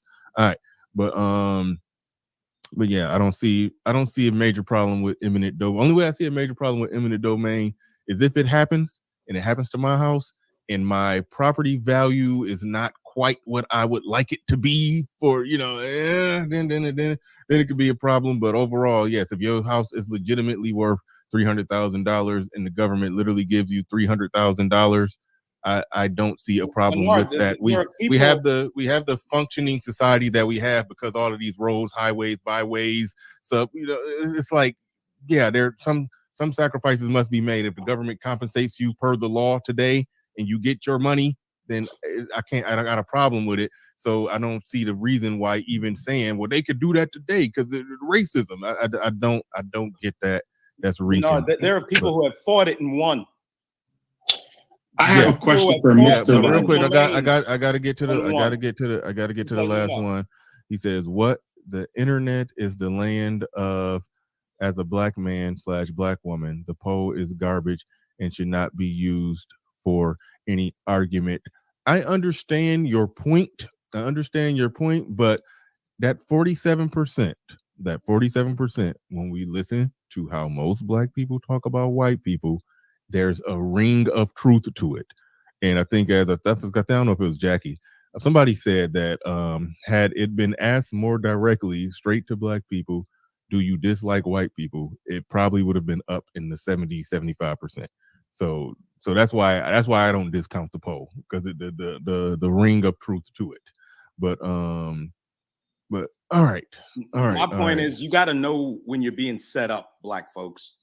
You have to know. You have to be smart enough. You have to be politically mature enough to know when you're being set up. And that question was a setup for this nonsense. I have a question for Mr. Riley. Okay. You're the host. Okay. Let me ask you a question, sir. Do you believe that we are being mistreated on the basis of color by people who classify themselves as white? If you're asking me, are there white people that are racist? Yes. That's it. Okay. Thank you. That's all? Let me repeat my question. Let me repeat my question again. Are there white people that are racist that people who here's my question, sir, Mr. Riley. Yeah. Do you believe that people who classify themselves as white mistreat non-white people based on color? Oh my God. Oh my God. Are there people who classify themselves as white who mistreat non-white people on the basis of color? Of course there's people that do that. Yes. Can I say something real quick? So you live your life based on whether some white guy likes you or not. Are you kidding me? This is not about like, Mr. Nate. This is not about like. It is about like. It is not about like. Most white people don't have power, so it's about whether they like you or not. Most white people, 99% of white people don't have any power over you. So all you worry about is if they like you or not. You are insane. Sir, I did not say. The question was not geared towards liking anybody. 99% of white people have no power over you. The question was 99% of white people have no power over you. Let him repeat what the question was and make sure we understand. Nate, go ahead. I didn't. And first of all, I didn't ask you the question. Repeat what the question was. You said the question. I said the question was: do you, Mr. Riley, believe that people who classify themselves as white mistreat non-white people based on color? That's the question. The obvious answer to that question is yes, but why? I guess what I'm asking is why is that such a significant question? It doesn't matter. Thank you. Because, and the reason I asked the question, and the reason I put it that way, is because the white guy that lives down the street from me, or the one that lives next door to me, him mistreating somebody because of the color of the skin. I mean, if he mistreated me because of the color of my skin, now depending on what that mistreatment was, he might get his ass whooped. Thank you. That's how a man responds. Or he might just get a fuck you, get the fuck out my face, and I just don't talk to my neighbor no more. Like or he might get a Chick-fil-A tea thrown at him. You handle it and you go on your life like a man. You sitting worrying about if white guys like you. You are fucking insane the way you talk. You are going to keep black people in a state of absolute failure for the next 100 years. That's what your thinking's going to do. Are there white people that are mistreating black people? For 2 years, rioting groups of black people burned down white people's businesses. What the fuck do you have to say about that, you lunatic? Can you answer that for me? Of course not. You niggas on the left are insane, and you're going to destroy our race. That's why I slit your throats every chance I get. Period. I cannot. You niggas are insane. You're telling grown black men to to, instead of get out here, compete, become valuable, make money, get your loans, get your goddamn patents, protect your intellectual property, compete, compete, compete. You are sitting around worrying if a white man likes you. You are out of your fucking mind, like all you leftist blacks are. All right, now I would pass it back to him, but his throat is, you just slit his throat apparently. So according to you, so I'm gonna go to I'm gonna go to damn it, who is this? My bad. I am just Jules. All right, you're gonna get practically the last words because we got to get the hell up out of here because I'm tired. But Freeman's Journal in the building says Black people leave America and say, I never felt so American. When you leave the echo chamber of racism, your perspective changes. Black people in America that tune out racism are succeeding, not a coincidence. Thank you for the super chat. Do appreciate that. All right, y'all, I'm back. Damn, All right, I left for a good minute. I am Jules. I was looking at this dude boy, explaining digital. My bad, y'all. Peace, everybody here. He's been sitting on the panel. Star World, what's going on? He has nothing to say. All right. Oh, sorry, I was muted. I'm sorry. Okay, go ahead. What's going on, LB? You got pretty much the last words. Thank you, man. So I've been My looking at bad, the y'all. community survey for a while. Toya, what's going on? Version comes out in September, so that'll be interesting. But what I found is that through the data, Black people Prince, what's going on? The country. We're not concentrated in certain areas as much anymore, like New York, but we are in every major city that has a publicly traded company. Problem is, we're also a lot more concentrated. Nah, man, I almost fell asleep. Shit. And in those places, you'll see lower bachelor degrees. You'll see higher poverty rates, higher unemployment rates. I was looking at this lower dude talk life about the indexes. digital, and I said, "Oh shit, I'm still You don't alive." see wealth being generated in those types of areas. I almost fell asleep, y'all. But you do see Black people in areas where a lot of wealth is being generated, and those people are doing well. And I mean, I can speak to this, and I'm sure everybody Niggas still arguing about the same can shit. to a certain degree. You do work with white people. Okay. You do live around white people. Mostly, it's because you're in a zone where that's just going to happen, and there doesn't be mystified towards you or you towards them. So you have to be productive. You have to be engaged, and you're going to work with people who are not exactly from your background. It's shown in the data. There's other groups that are a lot more isolated, but most people who are productive are intermixed in a certain capacity, whether it's professionally, personally, whatever. So most Black people don't live exactly like that. Some do because they choose to, but most don't because they're trying to be in the game. All right. Now, Mr. Bright, Nigga said game. Sorry, I need to answer your question. Oh, thank you, LB. I'm just working Why on is that something. question relevant? Oh, hold on, real quick. Because Perfect reasons Blackness. of I think I did read your super chat. I think you only sent one. If that's the only one you read, I didn't skip that one. I read it and acknowledged it. So unless there's another one that I missed, I'll try to dig it up. But go ahead, Linwood. You got it.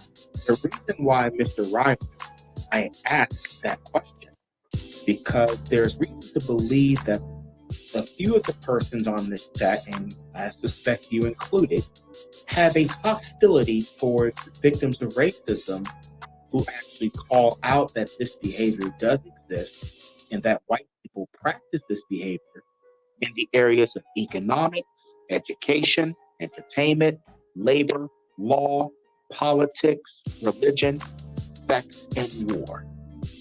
Hold on, Raven.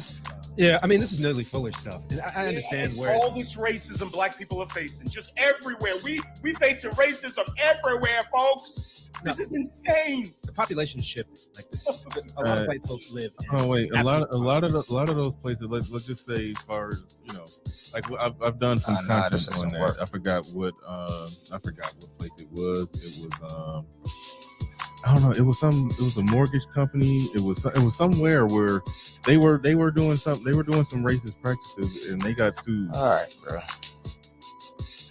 People not talking about nothing.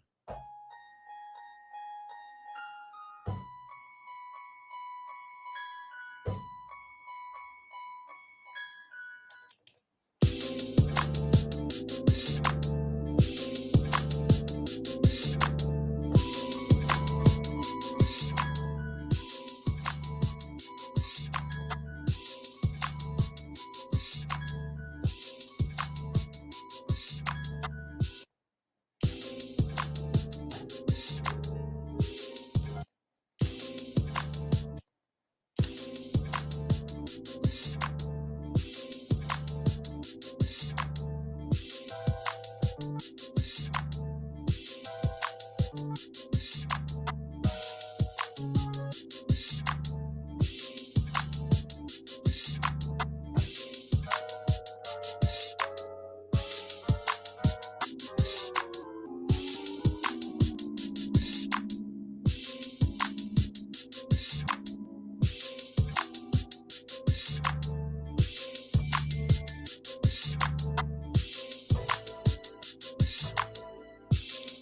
you doing, Toya?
I'm gonna do that. I'm gonna do a switch up on the 4th.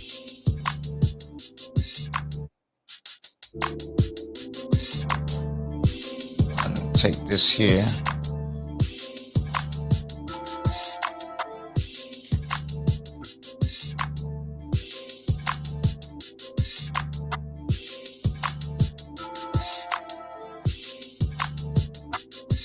I'll do that.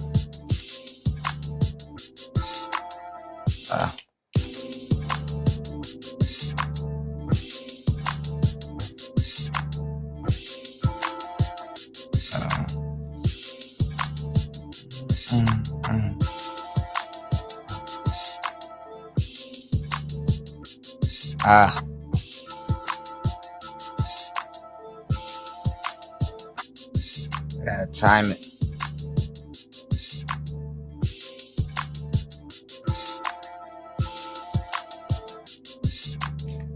See if it'll go.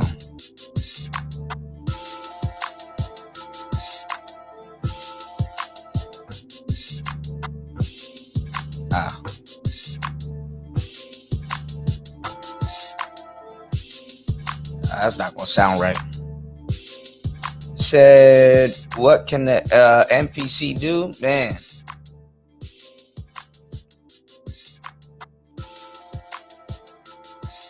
Give me 1 second, I'll show you.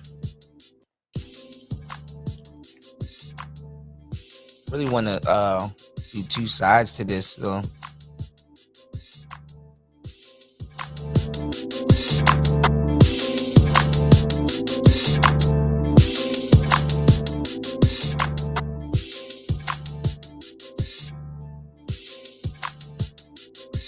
Hold on.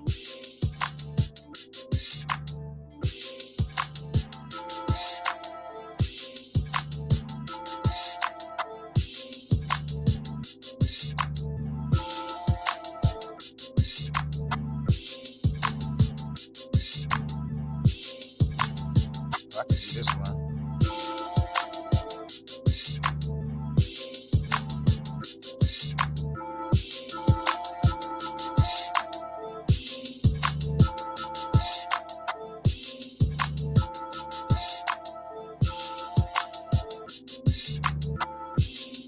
Not gonna cut.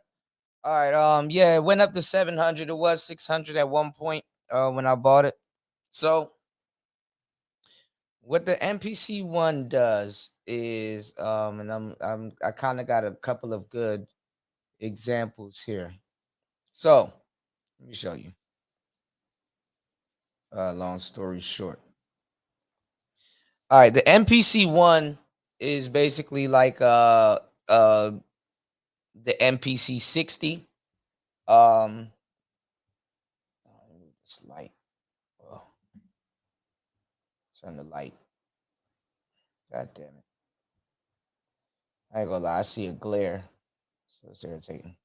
But anyway, the MPC one is built like the MPC 60, which is like a more, I guess they call it a more smaller, more affordable version of the MPC at the time. Hold on. I want to turn this light. This camera. This camera is just weird with light. This Logitech. But anyway, I mean, it's basically a smaller version, but it has there we go. That's a little bit better. Shout outs to War Master. Hold on, yo. Slide this down just a tad bit. All right. So the MPC, it's like the MPC, it's basically laid out like the MPC 60. It has it's basically a smaller version, but it has the same size screen as the X, the Live. I think the X screen is probably a tad bit bigger, or I think it's the same size, but it tilts, it sits up. This is just basically the smaller, more compact version. This one is okay, but you do have to plug it in. I made a battery mod for mine, but I would just advise y'all to plug it in, especially if you want to update it. So don't get rid of your plugs if you ever get one. But in the synth world, this kind of does the same thing also. So in the synth world, or in the world of DAWless music, because basically this is DAWless, but you can hook it up to a computer and use it as a controller. I'm DAWless. What DAWless means is that I don't use a computer at all when I make any of my music. So basically, I use this in standalone mode. In the synth world, you got two things. You have a synthesizer and you have a sampler. Okay. The difference between a synthesizer and a sampler is that a sampler will probably just come with drums, and like it can do stuff, like it could be the brain of a setup, it could do a whole bunch of different stuff, but it's just a sampler and it comes with drums. So depending on what you got, you would have to run let's say a sample through it, or you would have to use like sampled synth sounds, like a sampled patch, and then you could play it kind of like a synth. But I got a sample in here. This has a synth in it, but it's not really a synth. It's more, I mean, it is a synth, but this is really a sampler. Like this thing right here, this is the PO33. This kind of emulates a boutique version of the MPC 3000, but very small and boutique, and you can carry it in your pocket. This doesn't have any synth sounds in it, unless I put some synth sounds in it, or I run a sample through it. And what it does is it cuts, it mangles the sample. You can loop a sample. You can cut certain parts of the sample and then play them across the board, or you could play them in different octaves and stuff like that. And usually the sampler just comes with like drums. So you'll have your melody and then you can add your drums to it and sequence it, use it as a brain. You can do a whole bunch of different stuff. Same thing with this OP1 here, but this OP1 is actually a synthesizer. It has about 8 synth engines in it, and you can do a whole bunch of synth stuff, but it has a sampler also. So both of these things alone, separate, even though I'm using this as a controller, both of these things alone and separate would be considered groove boxes. And what I mean by groove boxes, meaning that I can make a whole album on this thing. I can make a whole album on this thing. I can make a whole album even putting them together, turning one into the brain, turning one into anything else. And usually samplers make good brains. You know what I'm saying? For a setup, if you're gonna put if you're gonna sync or put, hold on, y'all. Okay. If you're gonna sync or put two machines together, both of these are dope. I like both of these, but both of these are I would consider brains. And honestly, I like using this thing a lot. I like using both of them a lot, but the workflow for them are different. But the MPC is basically like the brain of a setup. You can bring everything into its universe. Same thing with this, but this is a more smarter machine than this. It's kind of like a DAW. They call it like a DAW in a box, because this is the closest to a computer I get. You know what I'm saying? But this thing can do anything, and then it's really hard to absorb this into another box because this thing's a bully. You know what I'm saying? This thing wants to be in control all the time. You know, whereas me, I will use a whole nother groove box, like what War Master was saying and stuff. I like using stuff from Teenage Engineering, but it's expensive. Like this thing right here is like $1,400, and the new one that I want, it's like that thing is like $2,000. I bought this when it first came out. This is about $600. It looks like a TV remote, but this is a synthesizer from Teenage Engineering. This was about to go out of business because they couldn't. They were about to go out of business because they couldn't create the screens for this anymore. So that's why they created this. And this is a synthesizer and a sequencer. You can MIDI stuff into it or use it for its synths, but it doesn't have too much of a connectivity on it. It only has like one USB-C port and a headphone port. But the headphone, you can send sounds out and you can send sounds in. So like these two would be dope.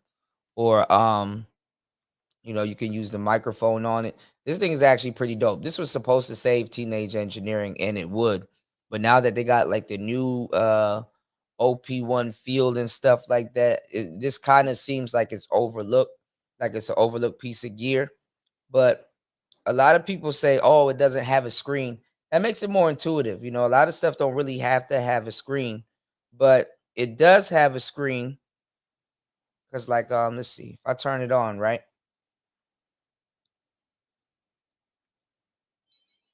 Turn it on, right? I go to my phone and I can go to the app, right? And you can't see it because its camera is retarded. It says push the back part. So I push the back part of the OPZ. That lights up green. And then I scan, then it comes up, and then I can basically I can use it as a which I don't have anything going on right here, but and this is like one of the packs that it have. Like I can use it as a and I press play, but you're not gonna be able to hear the music because it's low with the speaker. But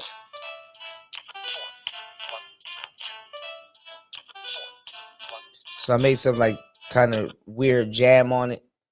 You can use this. This will talk about a lot of stuff. You can see a lot of stuff that's going on the screen. If this thing will work. And then honestly, when you're using it and you're you want to see what you're doing basically screen wise and how to do stuff, it has a whole screen right here. You know what I'm saying? So anytime you change, your tracks, your drum tracks. So I got the drum tracks right here. You can see everything that's going on right here on the screen. So it comes with like forks where you can just hold it like this, and basically this is your groove box. But you can't see it because this stupid light is taking up. This is why I don't use this camera at all. This Logitech camera, and this is actually the best camera to buy. But when light gets too close to it, shit, start acting stupid. But yeah, and it's smaller than a remote. Like it's way smaller than the OP1. But you got a keyboard right here. Up here are your instruments and your sequencer. You got your ADSR, attack, decay, sustain, release. It comes with a synthesizer. This thing knocks, man. You can make rap music. You can make I can remake all the sounds off of Drake's album. It has a sampler, but it's a weird sampler, and then it's kind of weird trying to gauge. It's kind of weird trying to gauge the the sound going into it because you're using the headphone port, but I think you can hear it through the speaker port. But this thing is a really dope synthesizer. I'm gonna hold on to mine because I don't know if they're gonna make an OPZ field or whatever or continue it, but these things are gonna be worth a lot of money in the future. So hold on to it. Make sure I don't put it anywhere where it can bend. That thing be, You said, so all I need is the MPC-1 and a sampler. The MPC-1 is a synthesizer and a sampler. You could just do with the MPC-1, but at some point, you might want to use external gear and run external gear into the MPC. Same thing with this. I can run external gear into this thing because this is a sampler also. But all you really need, though, with the MPC is your phone. All you really need is your phone and all you really need is your phone and your MP. I'm about to sample something on my phone now, and I just remember I gotta go get another cord. Give me 1 second, y'all.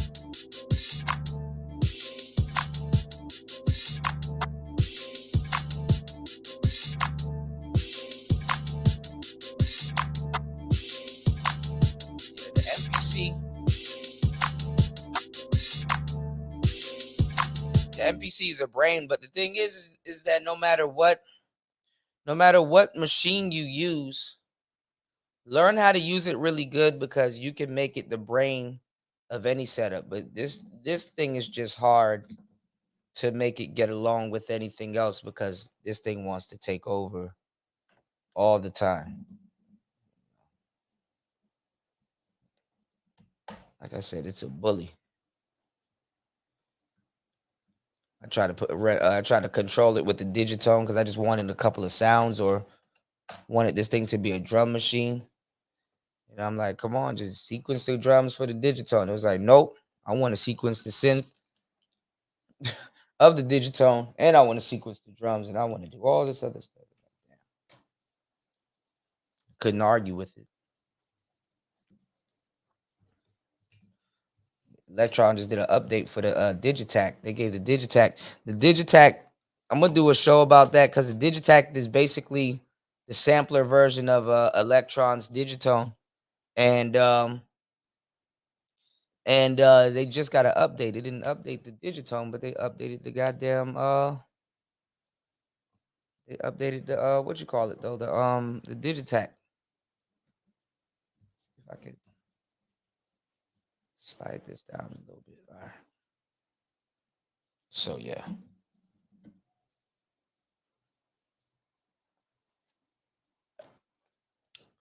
God damn it. As soon as I sit down, I gotta get up and get something. Give me 1 second.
All right, I'm back.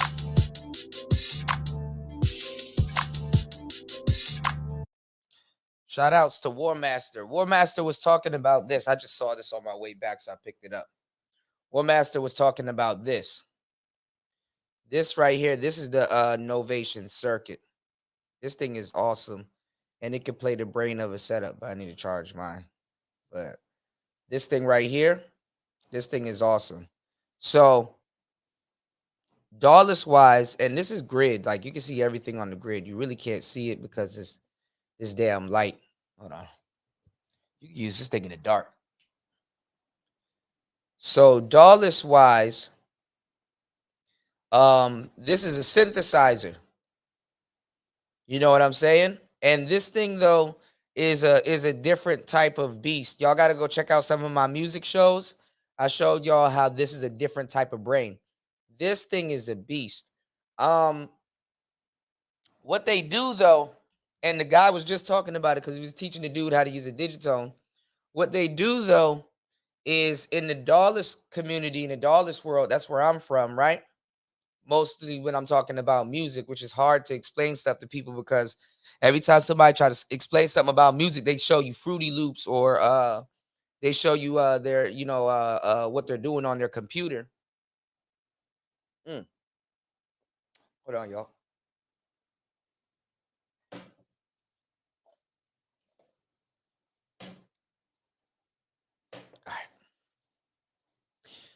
What they do is they damn, I should have brought my model cycles and my digitones over there. But what they do is they sell this, right? And then they have another version that looks just like this that's gray. So this is called the Novation Circuit Tracks. Okay? Then they got another one called the Novation Circuit Rhythm. So basically this is the tracks. So this one has two Nova synthesizers in it. And it has so it basically has 8 tracks. You have 1, 2 synth tracks right here, a MIDI track number 1, and a MIDI track number 2. And then these other 4 tracks are for like drums or bass, right? And these MIDI tracks right here, because like I said, this is DAWless.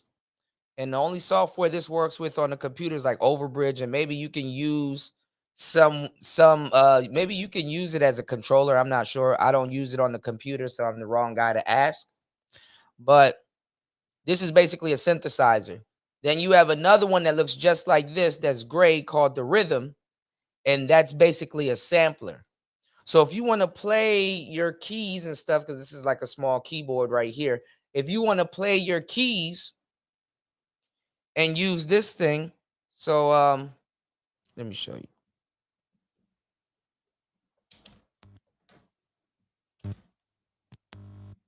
I can plug this into right, and I can plug this into left, right?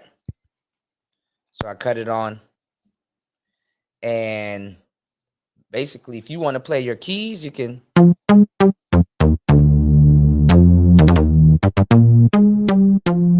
And if you want to put something on the sequencer, hold what sound you want to do, or you press record and you can press play and you can just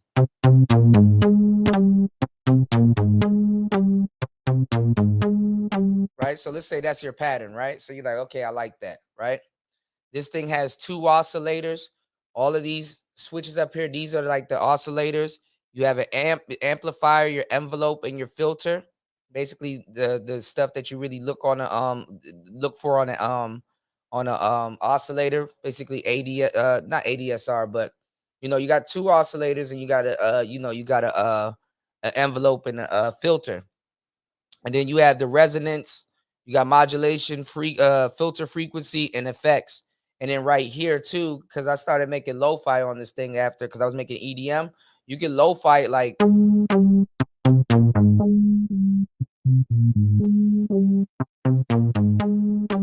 You can hi-fi it. You can do whatever you want with it. So that's cool, right? And then it has then you have other effects right here, which is your delay, you have your delay, and you have your you have your reverb. Now, the reason why I say this thing is cool is because if you look on the back of it, you got 3 MIDI ports to get this thing communicating with another machine, right?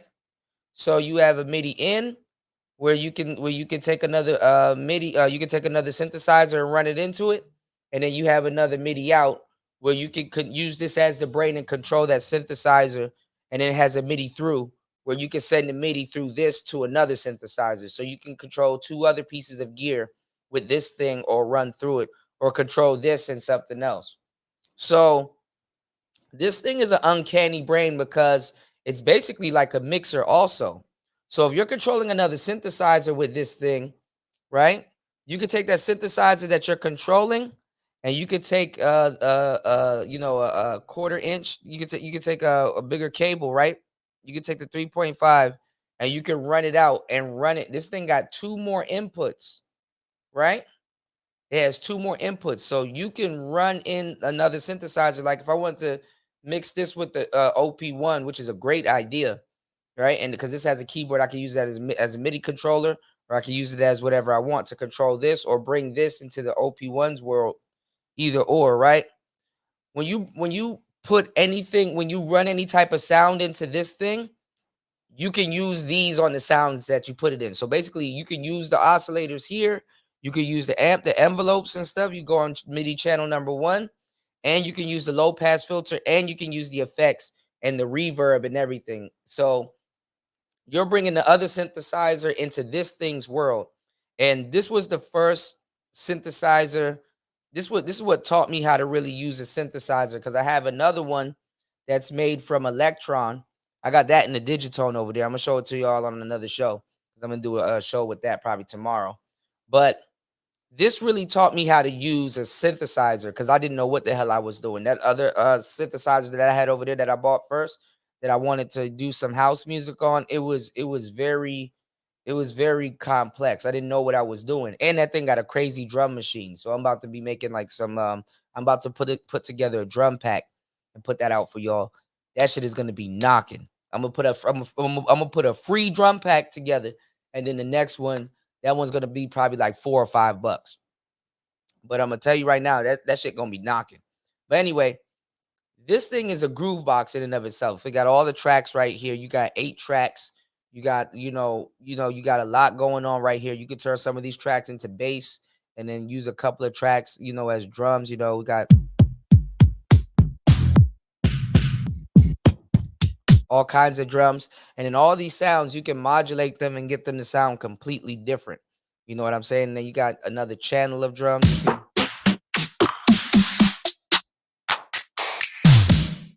You can make anything on this thing.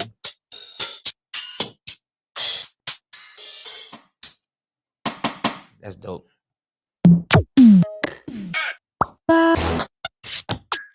808s and stuff. So you can do a lot of stuff with this thing.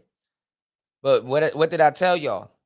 This is a synthesizer. So this you can't sample with this unless you're running another sampler into this.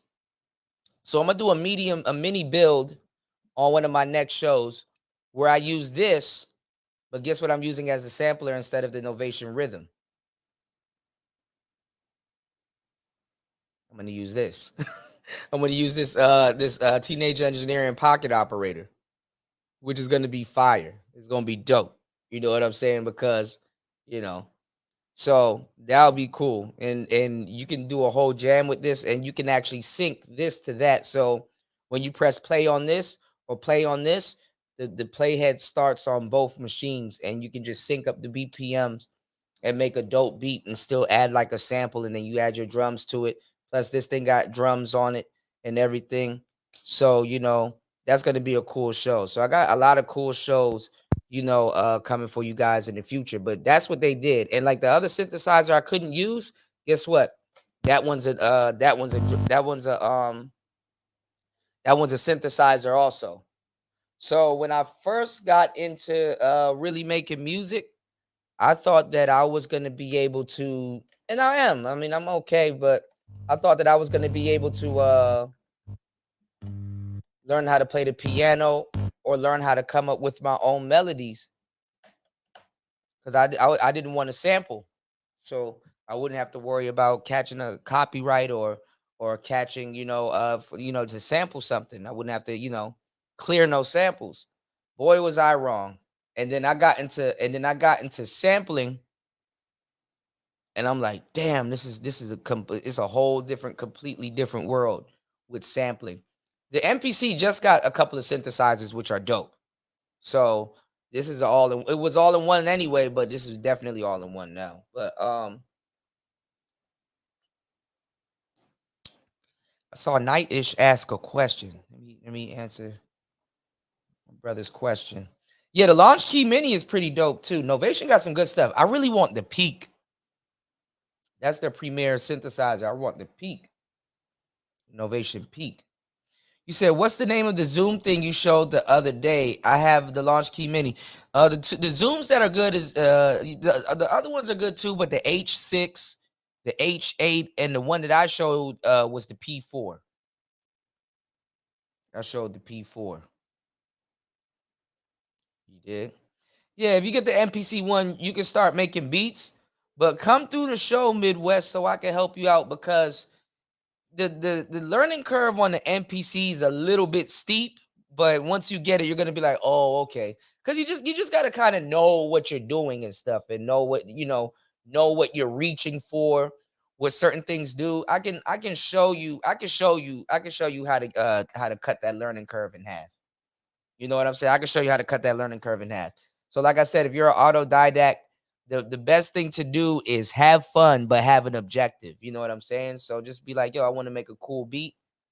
And that's your objective. And then you just sit down with it, start playing around with sounds and having fun.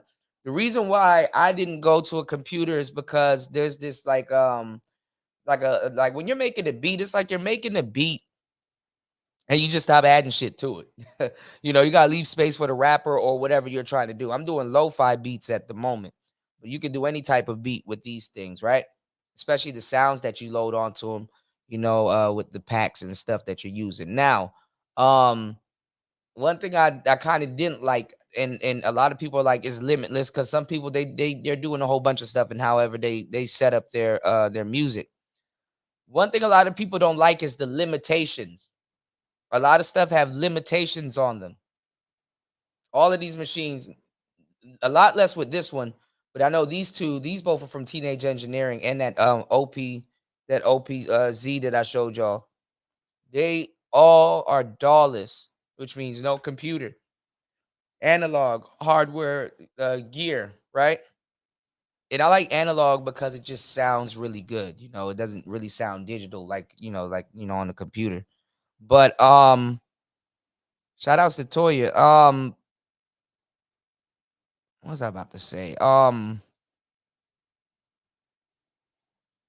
lot of this stuff has limitations on them. Like this OP1, you can only use 4 tracks, and it has like a tape reel. It has like a tape like a tape type workflow, which nothing's wrong with that. That's how it was back in the day. It's kind of like an 80s workflow. But I'd be on some Jay Dilla shit on both of these machines. But and this thing, you got to put it onto the tape. It has a sequencer too, though. But learn how to use a sequencer. But this only has 4 tracks, which nothing's wrong with 4 tracks, because what it does with the limitation, it lets you plan out how you're gonna do your beats. So your beats, you can't just make any old beat. Like your beats got to somewhat have some type of structure. But you can mute tracks, you can do certain things. I made a bunch of beats on this thing that I gotta put out. Hey, Kuda. Hold on. This is not the end of it, but hold on. I know this is off. Hold on. Y'all really can't hear it because the speaker is these are meant to be used with headphones. But let me get to the microphone. Hold on.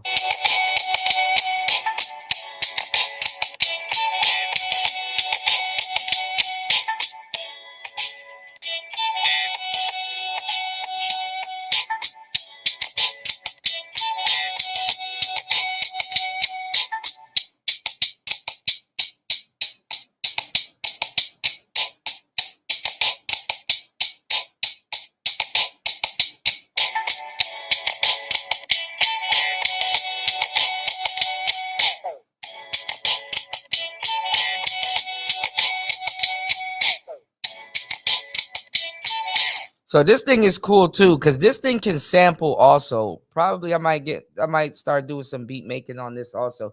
I'm just coming out of beat block, man. I had a really bad beat block. You said for the mics? Yeah, get the Zoom P4. It's about $200. Don't pay no more than $230. Go on Amazon. You can find it for like you could probably get like a kit. The headphones are trash. A lot of stuff they might sell for it is trash, but you could probably get it cheaper and get a little bit of accessories with it. You know, it's called the Zoom P4, and it has 63 decibels of gain. So it can run a whole bunch of microphones without a cloud lifter.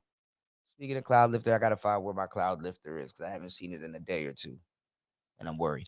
But yeah, it can run a whole bunch of hold on, y'all. Oh, there's my opener. I was looking for this. It can run a whole bunch of microphones without a cloud lifter. It can run the SM7B, cool. This microphone that I'm using is the pod mic. Doesn't use that much gain, but it's similar to it sounds a little bit similar to a SM7B, but you know. But yeah, man, this MPC though, this thing got endless tracks also, but you know, it's good for organization, which is cool. Yeah, it's dope. Like music making is very fun, man. There's a lot of stuff that's involved in it. You know, math. You got math, you got art, but you don't need to know none of that stuff. For the most part, just know a thing or two about a thing or two and actually have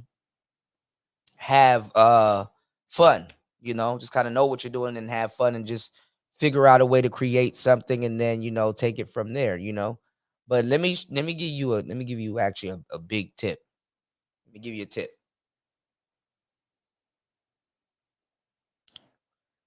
If all of these buttons look, even though this doesn't have that much buttons, that's why a lot of people crave like a actual analog synth. Depending on how you're using these, if you don't know what all of these buttons do, the best thing to do, y'all, and they've been doing this for a long time, since the 80s. Have you ever seen like old school players or old school musicians? You ever seen them have like a piece of their gear with like a piece of tape on it and stuff like that? Everything you see right here, you could put a piece of tape over it, and you can get like a marker and just write like a letter or whatever it does. Okay, this is speed. Okay, this is this. Okay, this is that.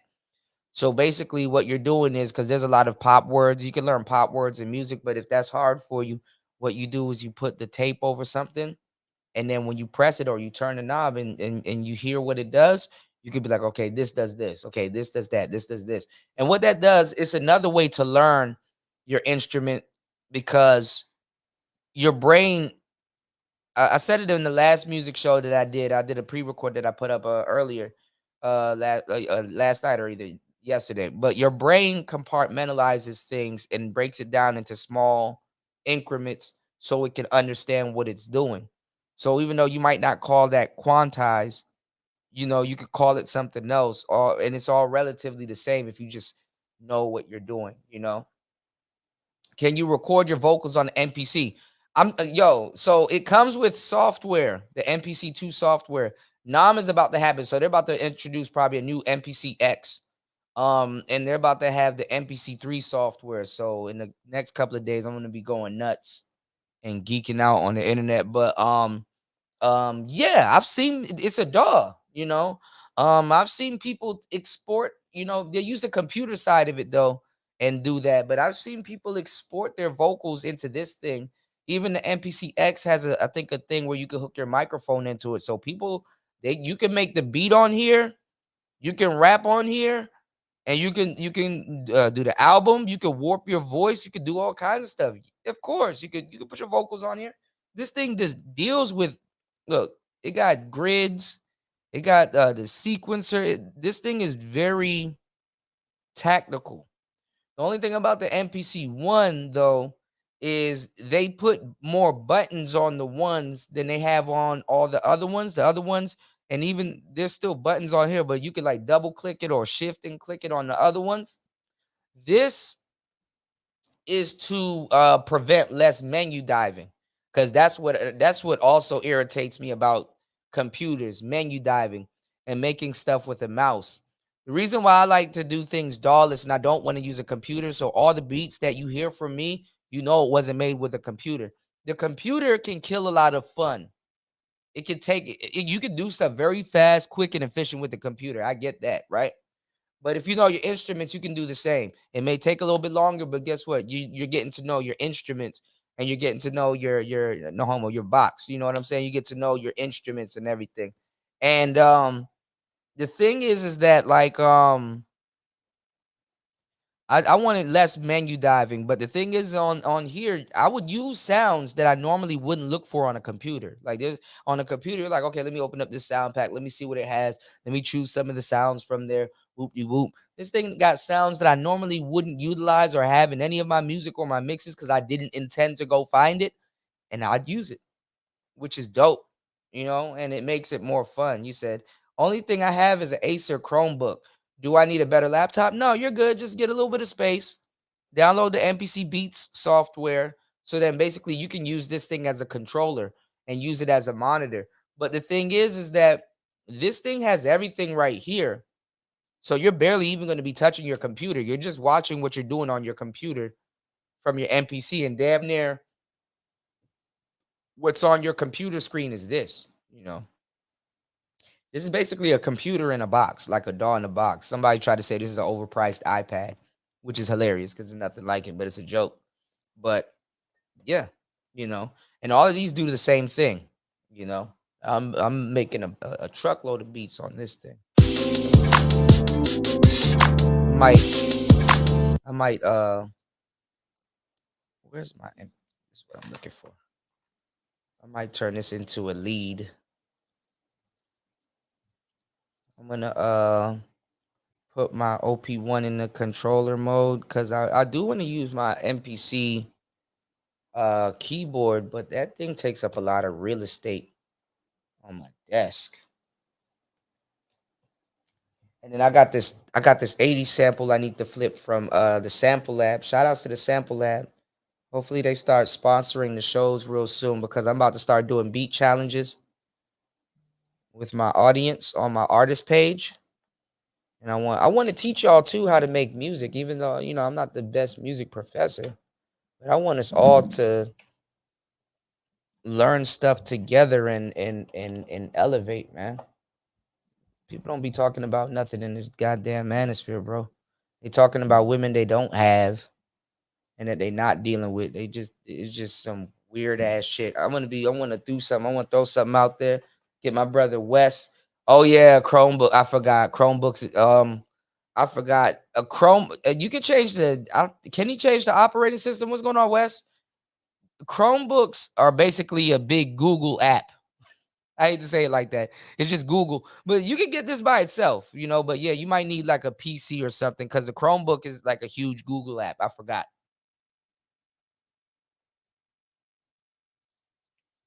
I'll check on the website to see if you can download it for Chromebook, but there's nothing wrong with Chromebook. I mean, because we be on YouTube and Facebook and stuff, but it is a big ass app. But look, buy this thing, use it in standalone mode, sell some beats, and buy your computer, and write it off on your tax. We gotta start moving like white people, man.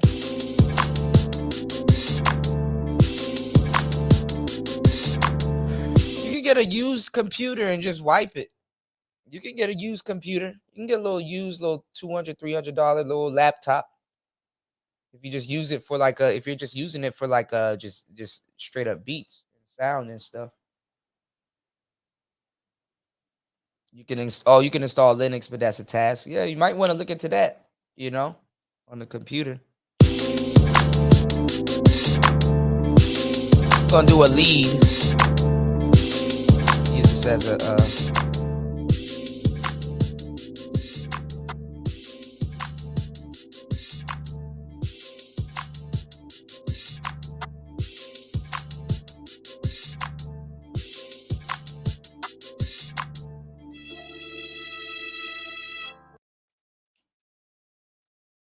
what the fuck? Oh.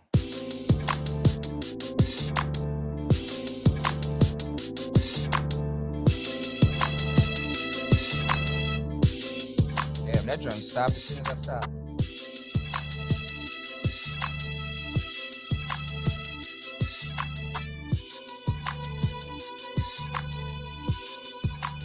He said it'll explode. Oh, War Master, if you're still in here, what do you think is the best? War Master would say Apple. Watch, he gonna come out of the clouds.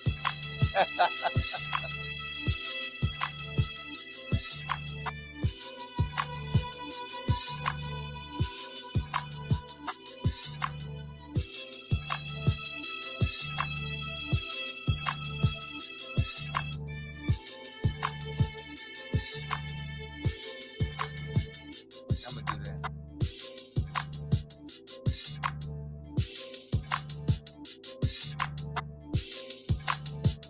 Yeah, I heard they got the M2 chip out. Clue was telling me about it.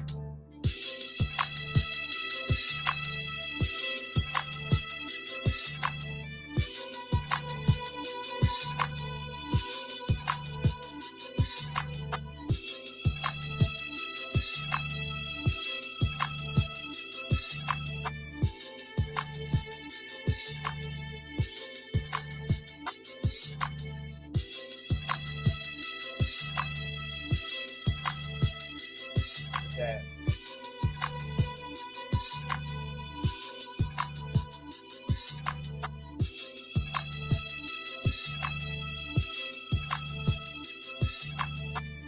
I can't even sleep.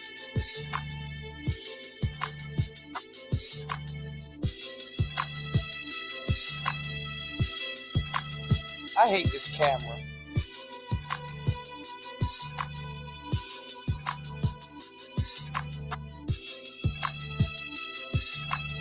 Yeah, if you get anything low, i7, but you could get an i9.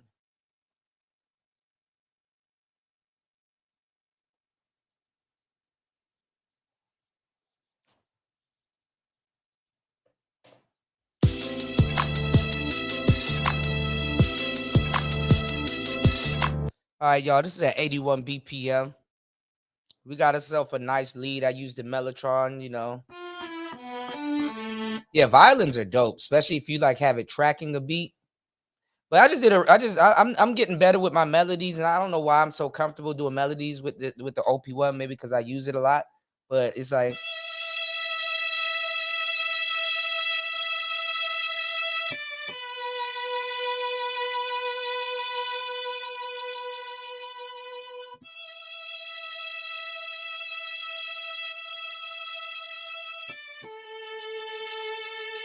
done. Now my violins have a little bit of delay on it, because notice when I press it, it's like a bouncing between left and right, which is pretty cool.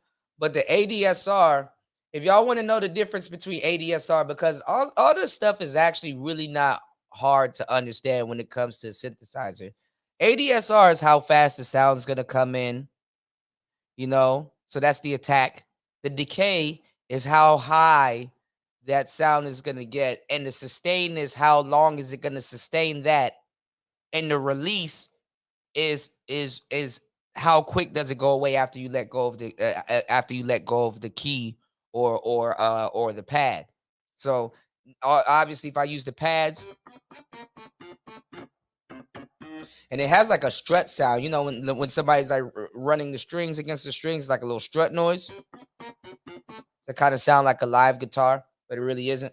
Well, it is. It's a synthesizer. But if I press a button,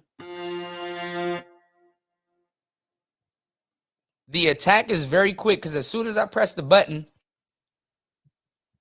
the sound doesn't phase in. It just comes straight in. So it has a fast attack and it has a fast release, because as soon as I let go of the button, it's gone. It's like, it's not like,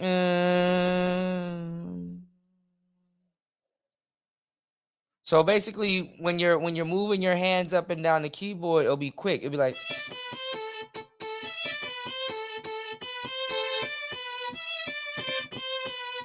yeah.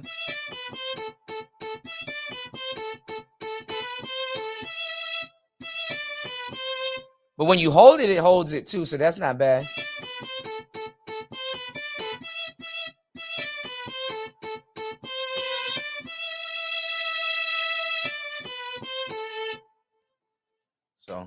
Fast ADSR. And that's why it's good sometimes to have like piano keys that are like weighted or velocity, because these are more like buttons. But you know, it does.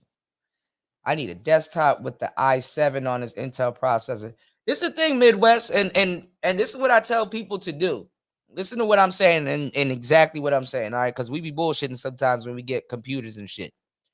When you buy your computer, specifically use it for one or two things, 1, 2, or 3 things.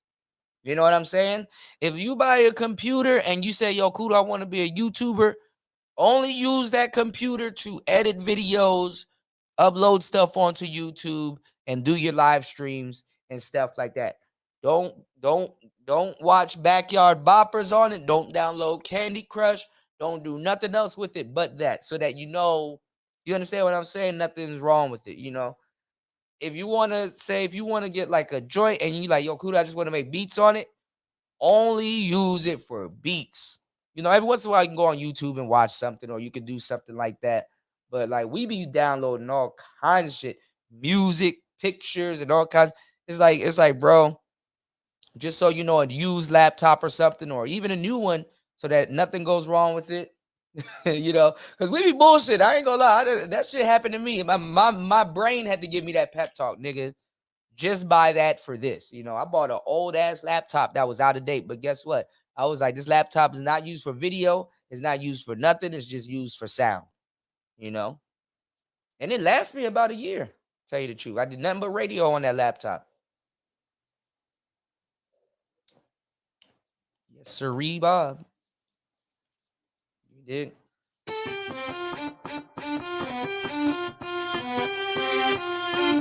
I need to download actually the new Mac software, because they got this thing where you can use your iPhone as a webcam. And you know how I got this overhead view, even though I'm not using my overhead boom arm. I'm actually using my overhead boom arm to give me like a cool cinematic shot this way.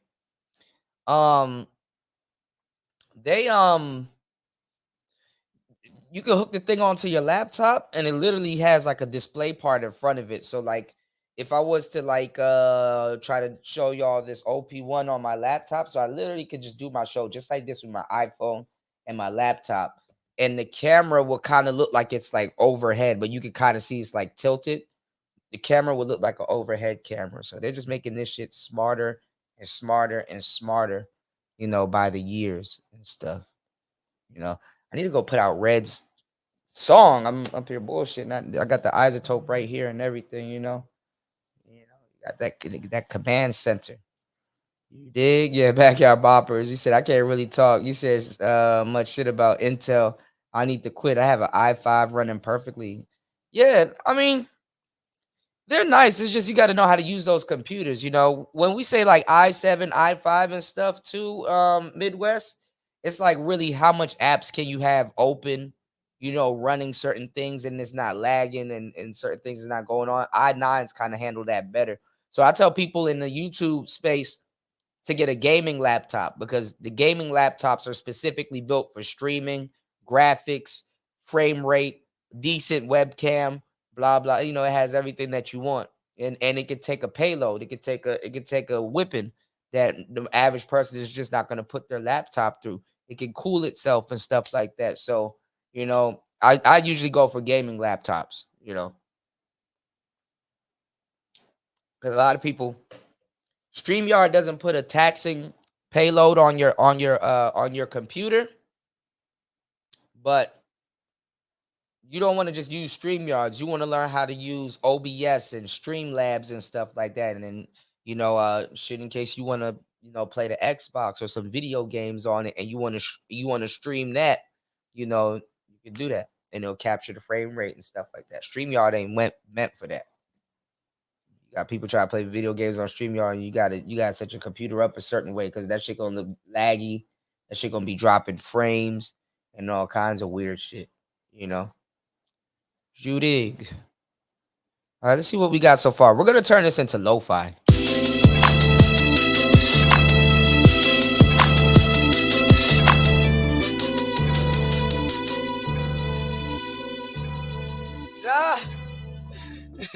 Hey, Kuda, it's me, Trent Shelton. What's going on, Fredo?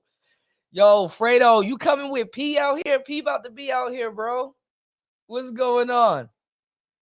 Oh, man, my bro in the building, man. Fredo, bro, we got to link up. Come on, man. I got to get you one of these synthesizers, bro. Try to get this Lo-Fi 12, man. We about to get rich, baby. I ain't got no melodies, y'all. Check my melody. Head ass.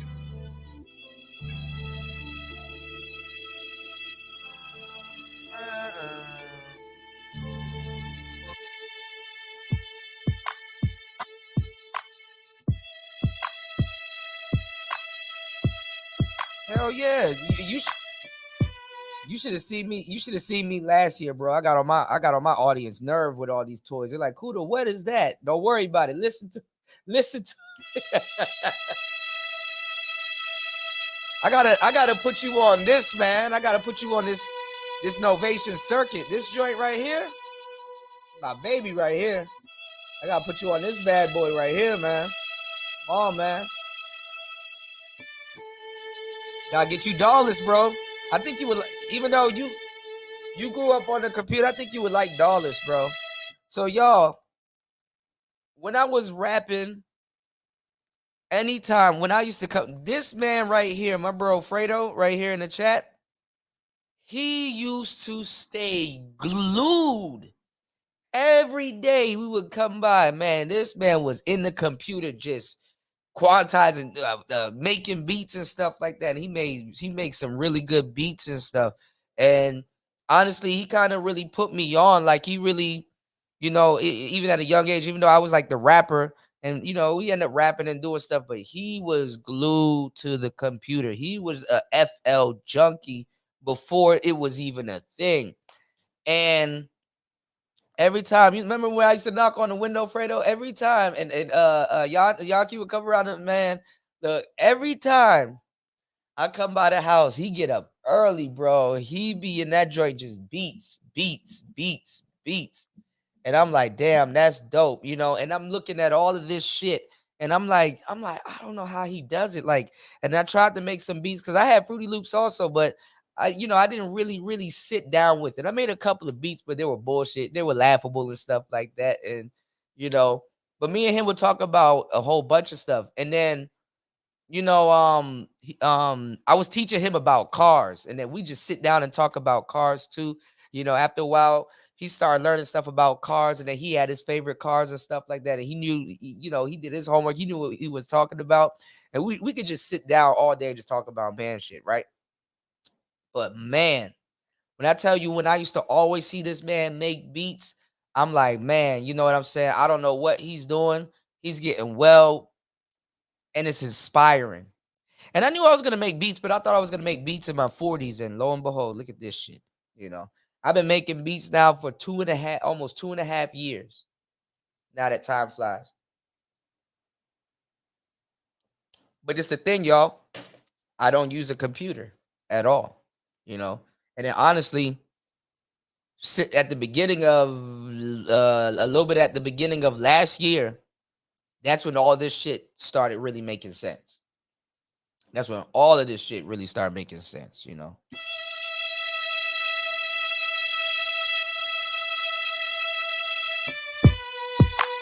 I'm not anti-computer, but I rather do it this way. I like the limitations too.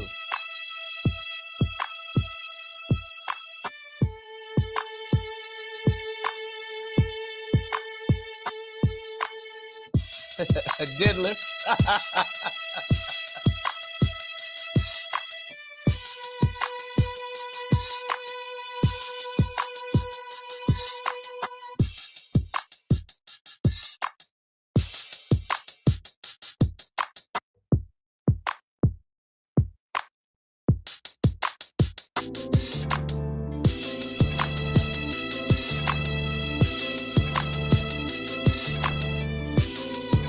All right, let's turn this into lo-fi.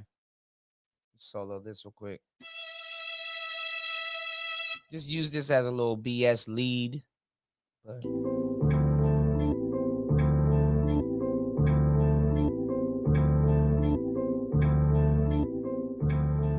really can't see because this camera and this damn light not agreeing with each other. Oh, now it wants to agree with each other. Okay. Turn this into some lo-fi.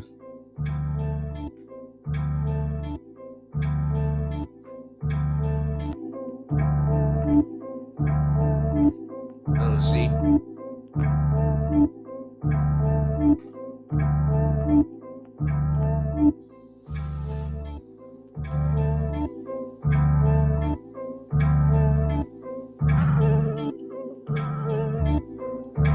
Oh, this is good.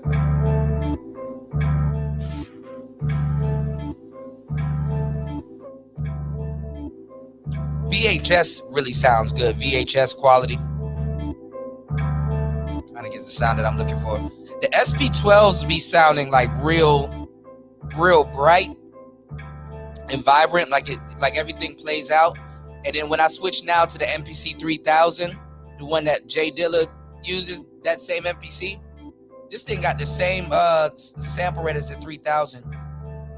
I usually go to the 3000 if I want the sound to be, or the sample or whatever I'm using to be a little bit warm. So if you listen, it gets a little bit warm, but it might leave certain things out. But this is actually pretty good. But you see how it's more warm, whereas this is more bright. It's really a motherfucker when you train your ears, bro. That should be. And then the MPC 60 is kind of in the middle, but it's more bright. Like it's more hi-fi sort of, like more top end. Whereas this is warm, and this is a little bit bright. I actually like this one brighter than this one. And then they got the SP12 ring, but it rings, obviously, but you know, gramophone, radio. Vinyl doesn't sound bad neither.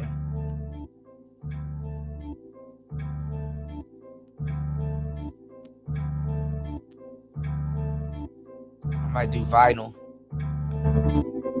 Tremolo gets that warbly feel. That and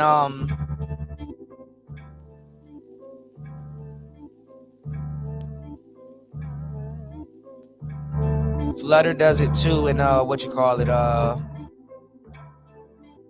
I like the creamer. The creamer is good too, but it's flat. It spreads it out. It sounds good. Tremolo and vibrato.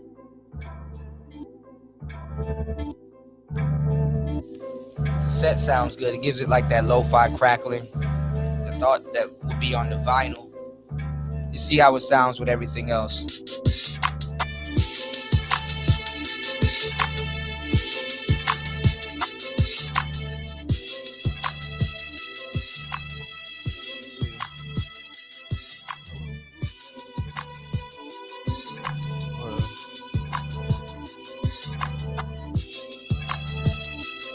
Yeah, I think I like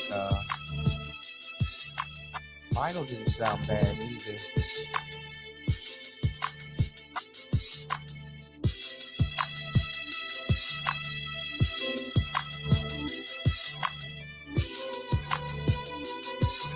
That old sounds good.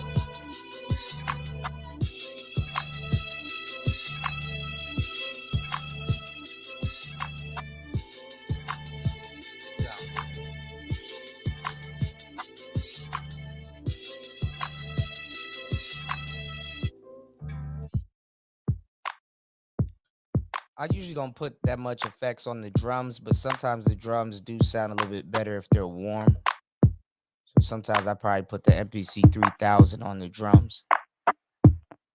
But these reels sound good too. So with these reels in the beginning of this lo-fi, what the reels are, and the new OP1 has it has like 4 or 5 different type of tape. It basically simulates a tape reel. Yeah, I was thinking about layering the kicks, but you know what it is though, Fredo? I'm gonna turn this into lo-fi. So like certain things don't need to stand out more than other things, but I might put an extra set of drums on there. I think you're right about that. You see how these ones are more full? This is kind of more flat, like more lo-fi, not lo-fi, but like low pass. This one's a little bit more kicky or whatever.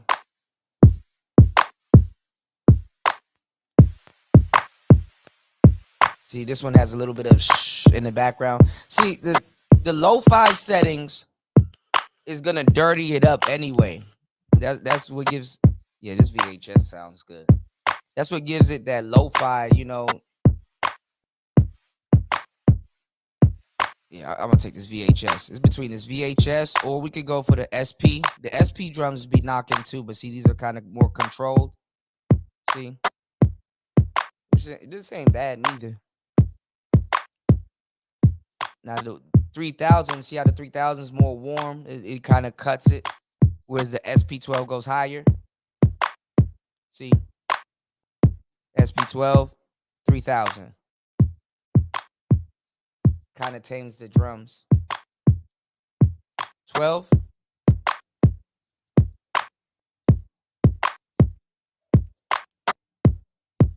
$3,000. So, and this is a 60. The 60 is kind of in the middle, but still like kind of more high end. Vinyl doesn't sound bad neither.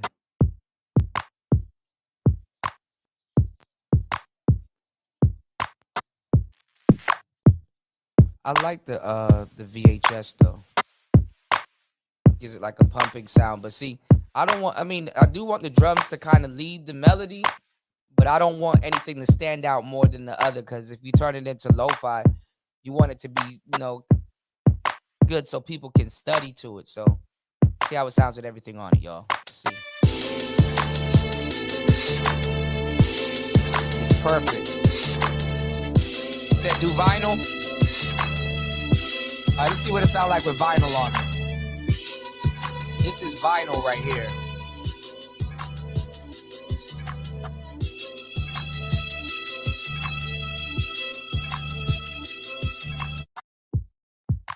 Yeah, vinyl's not bad.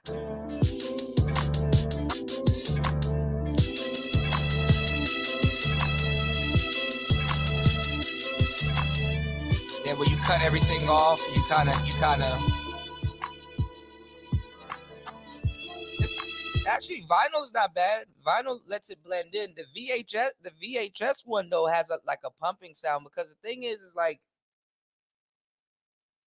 certain things, especially with lo-fi, has to lead. And I do like bass. Like a lot of Jay Dilla stuff had like that. But it was like a bass line that kind of just made the song real smooth, and it kind of didn't overtake the song. It was like just like a warm kind of. He used a 3000, obviously. It was just like a warm, kind of chill kind of sound. It was like, okay, a Soul Aquarian type sound. And I could play a Jay Dilla beat and show you exactly what I'm talking about. So that's good, because the bass didn't really kind of, it wasn't like 808 where doom, doom, doom, doom, doom, doom, doom, doom, and like kind of, overshadows everything. So those bass lines is cool. Those bass lines is cool to use in lo-fi. And honestly, some of the lo-fi stuff didn't pick up the bass well, but that type of sub bass went really good. These kicks, sometimes the kicks is good for the kicks to kind of lead the song, but these are good because these are kind of blended in. So it's like,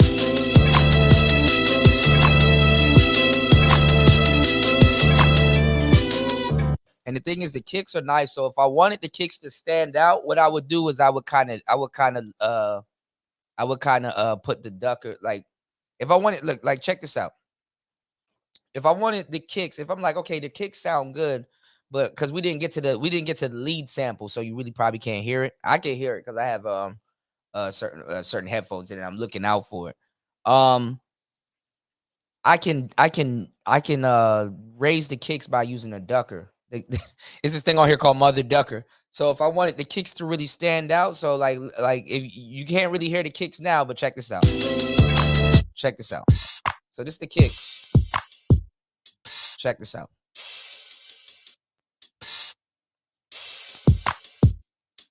Hold on.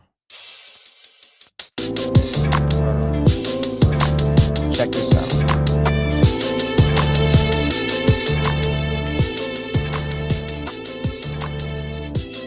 Yeah, West gonna get you right, Midwest.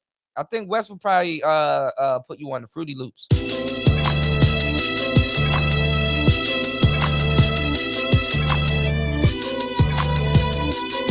All right, so here's without the mother ducker, and here's with the mother ducker. Which doesn't sound bad, by the way. I'm glad I did this. So here's the drums. So here's the drums with the mother ducker on it. Still tamed, not, you know, really don't have to do no mixing on this that much. I'm satisfied with these drums, and it doesn't hit the threshold. It hits is definitely hitting that unity gain and a little bit under the unity gain. Good. And look, that's with the ducker on. This is with the ducker off. Right? It's subtle, but good. You said I would send him something, send him to something his experience and pockets can handle. FL ain't for everybody. Yeah. I was looking at that joint the other day, Wes. That joint, they got tears. I said, oh, they playing games. They playing games. I would say Logic, but Logic is missing certain things that I realized. But Logic isn't bad neither. Me, bro, I would just take that money I was going to buy a laptop with, and I'll just get a whole bunch of dollar stuff and then figure out how to route that shit into my phone or whatever but to each his own. That's what I would do, but you do need a computer to tell you the truth, because even when I'm uploading this stuff and doing stuff, because usually what people do, I don't do it, but usually what people do, that's why I'm making an emphasis on dollars. Usually after they're done doing all this shit here, they will import it into their computer and clean it up, which will make it sound 10 times better. Me, I just don't give a damn. Not yet. So these drums are sounding real hip-hoppy, real good. Now I need to tame this goddamn lead, the violins, which shouldn't be bad. Violins sound fire when they get lo-fi, and the same thing with trumpets. All right, so let's see what we're gonna do about this lead, because this track right here is nothing but just like percussion and stuff. So these can stay the way it is, because I didn't really do nothing with this.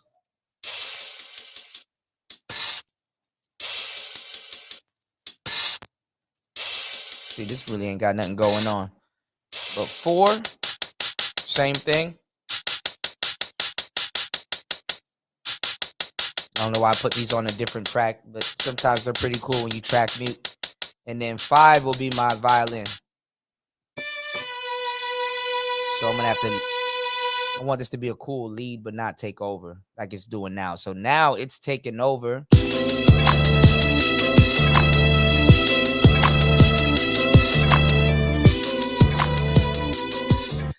Midwest said dollars. It's a lot, bro. These are all pop words. Dawless means no DAW. Standalone, analog. There's other words it goes by, like standalone and analog. DAW means computer involved. DAW is short for digital audio workstation. All right, let's tame this lead. You good, bro? You learning? You dig? This shit is arithmetic when you first hear it. Oh, that's fine. The violin sounds good. I might do vinyls on the violin.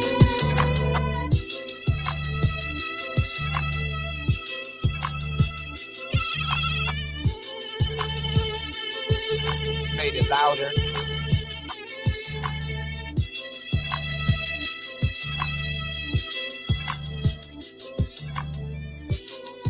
See on this tape reel right here,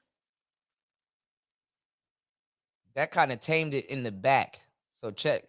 Yeah, I know this is DAW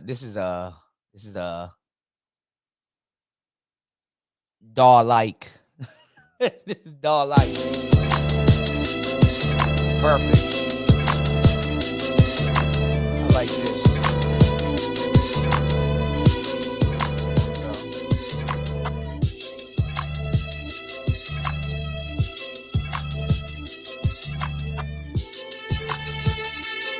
See that SP12 is loud. DAW-ish.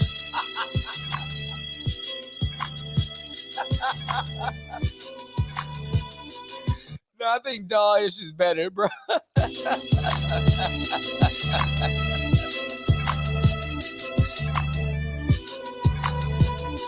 DAW-ish.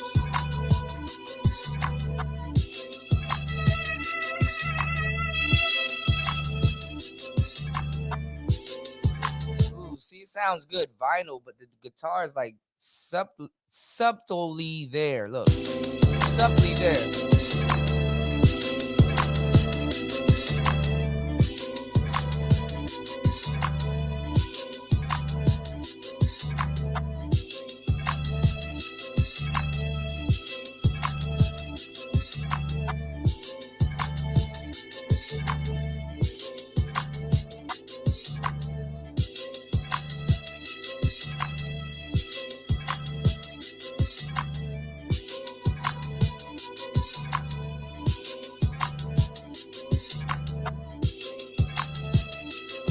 Yeah, this is not bad. Because the thing about lo-fi is so weird. Like, you want certain things to be a lead, but you don't want it to really take over.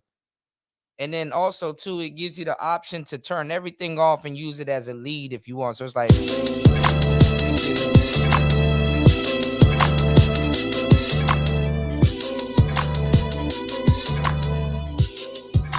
it's like... Yeah, subtly. Subtle. Subtle. Subtle.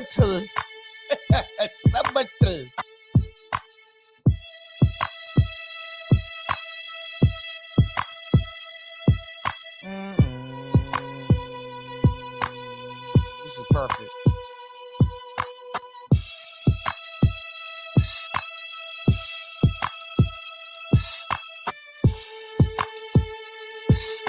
Subtle.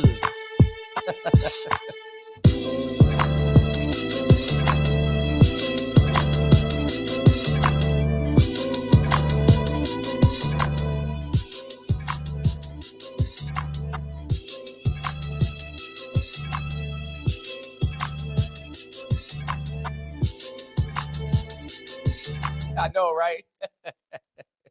It's rubbing off on me, Wes. It's rubbing off. All right, we're going to save this real quick and get into something else. Okay, and it's in my folder. I don't know why it wasn't saving it last night. They didn't save it that I wanted to save last night. I'm going to make a link beat, too. This will be hip-hop, but I basically lo-fied it. Lo-fi, the BPMs for lo-fi is between, like, 60, which is, like, the brink of lo-fi. 60 is very, like, the BPMs on 60 is, like, very, like, slow. Lo-fi is between 60 to 90. And if it's 90, it's like a very fast kind of lo-fi beat. But it'll be considered hip-hop. I mean, 80 is not bad. It's 81 BPMs, you know, so it'll be considered hip-hop, you know.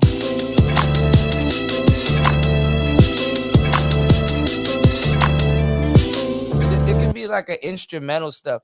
Like the cool thing about beats like this is that you can get placements, you know.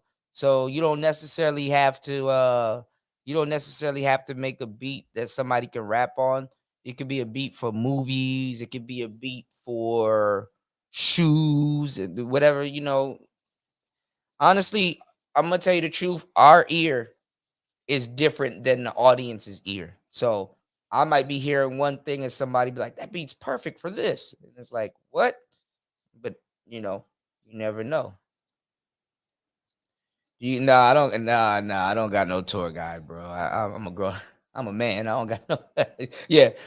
Tour guide, you know what I'm saying? No, I'm good, bro. Just show me where a couple of things at. I'll take it from there, play it. As I tell y'all, before y'all go anywhere, make sure, especially I don't advise people to come to Southeast Asia until they over 25. Honestly, it's a different type of speed out here. And then honestly, you're gonna have to have yourself together mentally before you come out here. Most people that come out here, they're looking for some type of spiritual stuff anyway. Most people just don't come to Southeast Asia. But we're gonna make one more beat and then I'm gonna do this beat challenge. Then I gotta put out a couple of beats tonight. Honestly, I've been holding it off, but this is a different type of speed. You know what I'm saying? What's going on, Cynical? Thailand wasn't the only thing that we're seeing.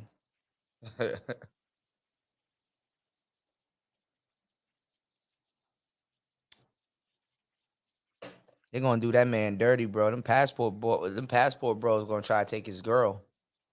And if he ever break up with her, I'm telling you, she gonna have a YouTube channel, and all the people that was over at his channel, they're gonna be over on her channel. She gonna make a lot of money. Yeah, Thailand.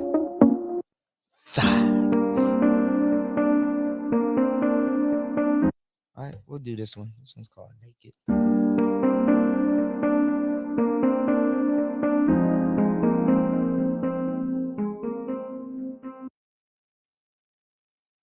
A lot of this is what the whole thing is. The manosphere and dudes in it want to be players. Same thing with the passport bros. They want to be players. They don't know. They don't understand how the game go.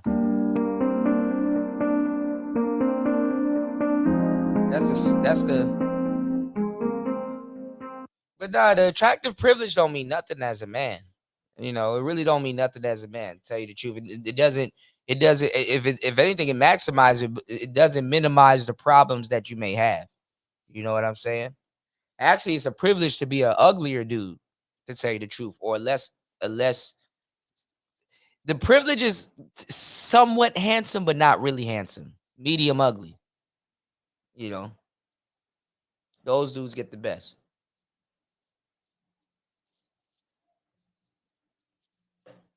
Cause you gotta change up. You gotta change up, bruh. Fredo, it's a long fucking story. He said, "Nigga, what passport, bro?" See, Fredo in his own world, bro. That my boy, bro. Man, bruh, link up with P and see if you can come out here, man. There's so much stuff I gotta tell you, bro. Catch up with you. He kind of just don't know what he's doing. He's a young guy. I don't expect him to know what he's doing. He gonna make mistakes, but that's the passport bros. They shouldn't have put him at the helm of they shit. All right, so what I'm gonna do is I did want to do this beat all the way together and just loop it. I'm gonna chop it up, or we just gonna come up with something. So I'm gonna convert these slices that I have here through the threshold. These samplers get real smart. What the samplers do? Oh shit. Hold on, y'all. Okay. What the samplers do is it picks up transients. Transients is like a high part in the beat. In the beat. So like I can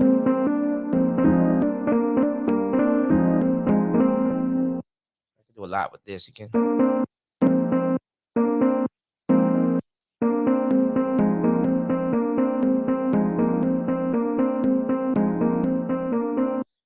do an intermediate sampling.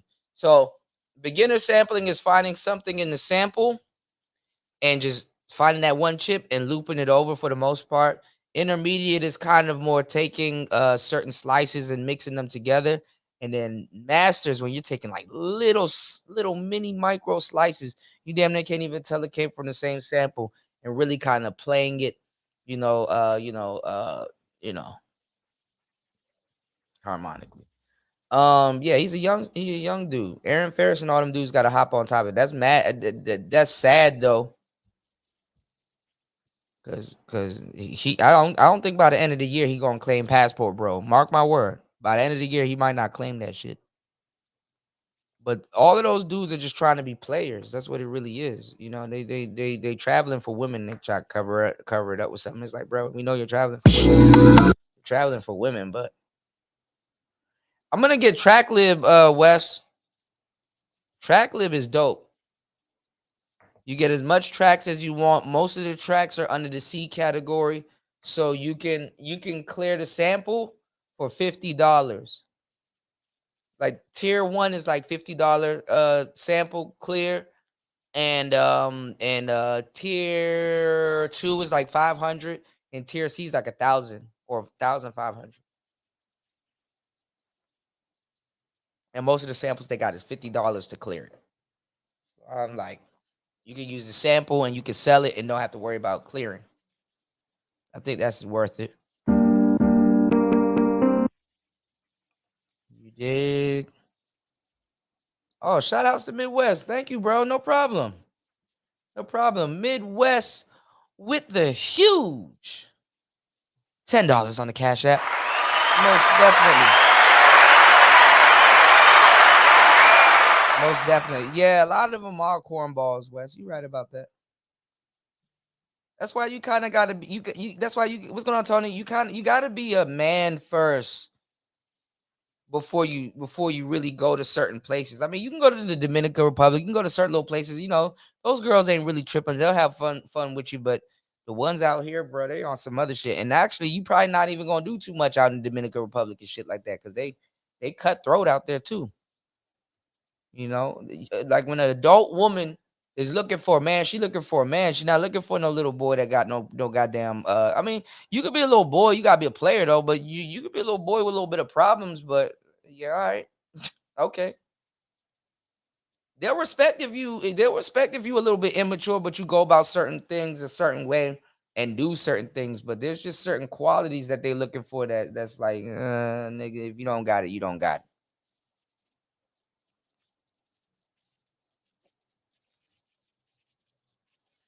Brothers will be better out in the Dominican Republic, Puerto Rico, and in South America, but they wilding out down there because dudes really want to leave the States and become a simp. And honestly, even in the game, there's really nothing wrong with simping in those places. You know, like a Dominican woman would like a guy to, you know, bring her some flowers or something like that. So if you want to leave the States and become blue pilled or whatever, yeah, you could do a little, you know, blue pill shit like that. But you know what I'm saying? Like, and it'll be respected. I mean, because, like, you know, it's a romantic language. Me, I'm more, my armor. You know what I'm saying? Yeah, simp. Yeah. Fredo, there's so much shit I got to run by you, bro. You are going to fucking dog. It's overdue. You are going to fucking die laughing, bro. Fredo seen it, man. Fredo, from your observation, bro, how much women have you seen me ran? And not to sound like a hoe on the internet, how much women have you seen me ran through? Just through your observation. Just from what you know.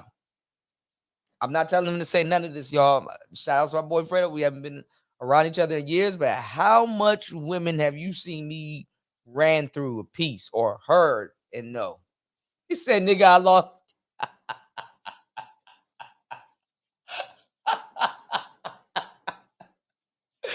He was like, I don't know who was who. Yeah, be like, yo, who you with now? Like, I don't know, bro. Which one? Yo.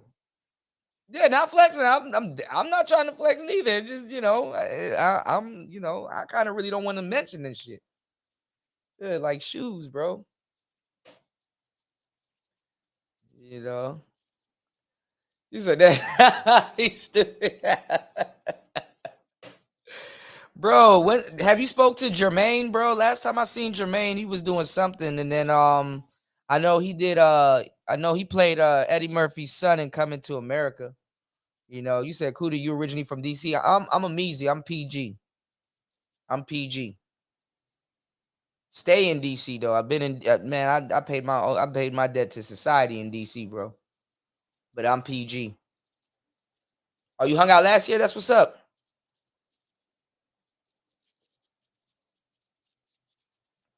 Yeah, man.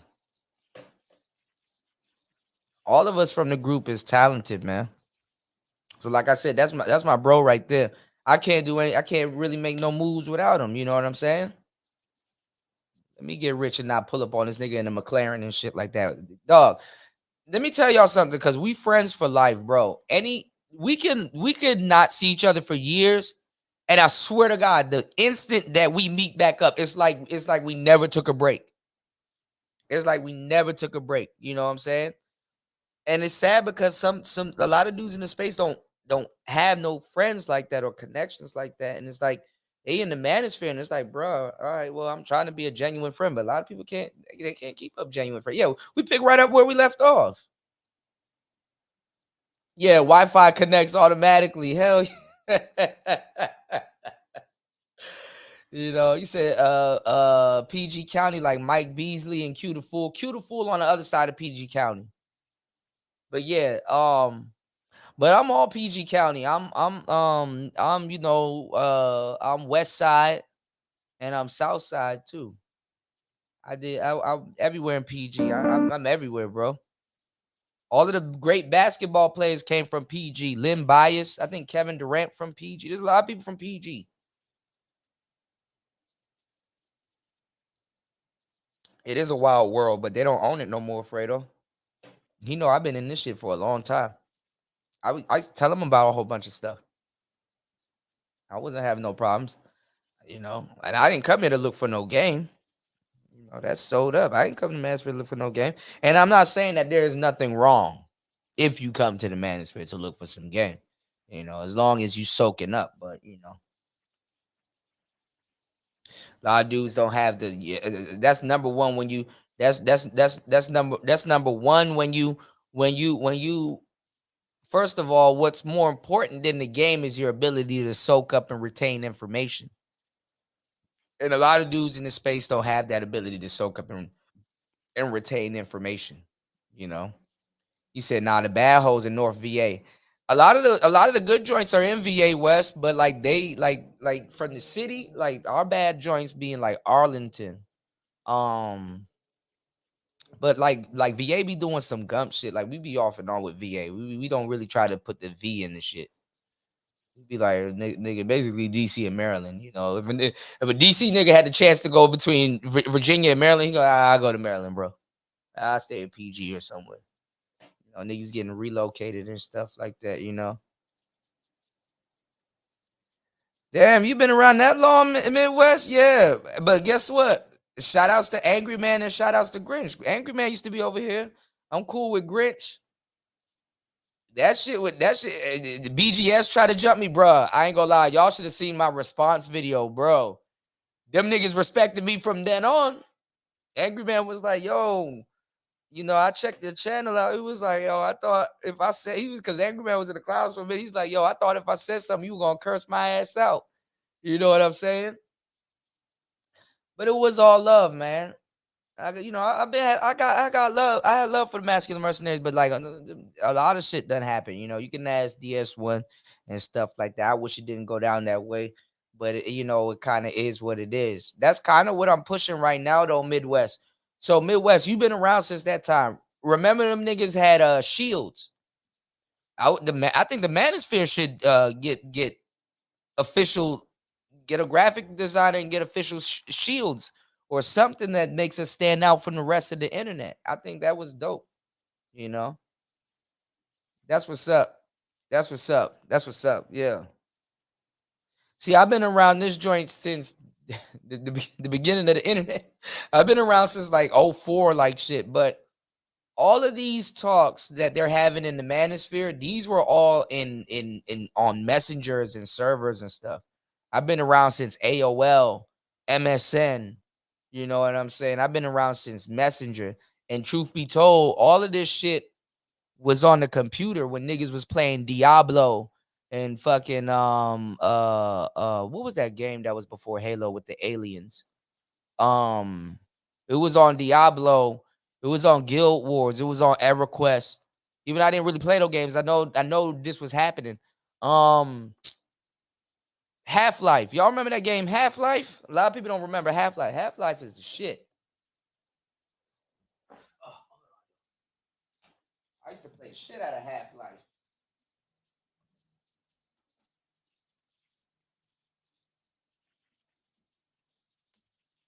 That's where that real incel shit started. Like, a lot of these dudes, their women made them go to fucking therapy because they're like, you're spending too long at that computer terminal. And then now everybody has a computer in their pocket, i.e. their phone. So now everybody's overindulging in the internet. Why don't bitches gotta go to therapy? But a nigga had to go to therapy and get divorced and stuff like that because where he had to go to get internet and connect with like-minded brothers and play games and stuff like that, which seemed childish to women. That was his sanctuary. That made him happy. And it's crazy that a lot of women that's sworn in front of the Lord to make you happy really don't want to see you happy. Wes said, ain't no way, boy. Ain't no way, boy. He said, damn, since Windows ME, nigga, since Gateway had the fucking box with the wings on it with the cow print. You did? But I've always been around. I was on some other shit though. I was doing radio and I was on some other shit. Then I got wrapped up I went down the Nature Boy rabbit hole. We done bust that wide open. I done made people then. And I came in through, I came in and then I officially, because I knew him for years, I officially got inducted I got blessed in the manosphere by Black Ram. So a lot of people don't know where I came from, but a lot of people don't know the history and they never asked me where I came from. I've been around for a long time. Black Ram officially endorsed me and put me into the manosphere. See, Boogie, all them people knew about me and all them other people knew about me and stuff. But I officially got into Black Ram.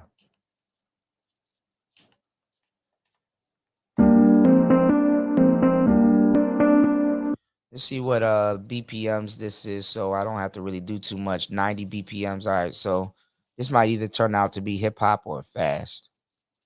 As a matter of fact, Midwest LB, I probably do remember you. I don't know if you changed your name, but everybody's screen name after a while. There's certain screen names that do stand out, but just imagine how much people I know and meet throughout the years and stuff like that. But my audience, a lot of people came over through AM because guess what? When I struck back when they were trying to be on some jumping shit, when I struck back, I made a lot of good points and a lot of people understood my points and stuff like that. And you know what I'm saying?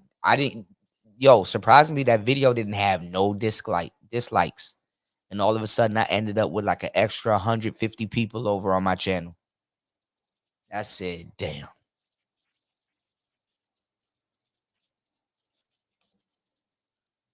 But I mean, that's what certain people in the space, as you know, are gonna do. They're gonna try to see if you a soldier. I've been a soldier, man.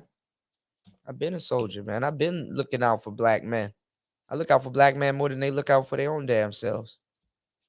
Honestly.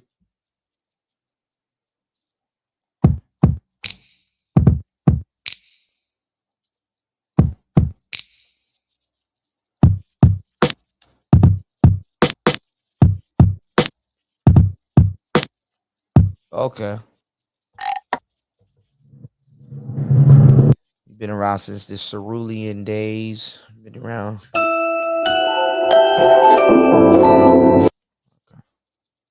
We're gonna use some 90s drums and stuff.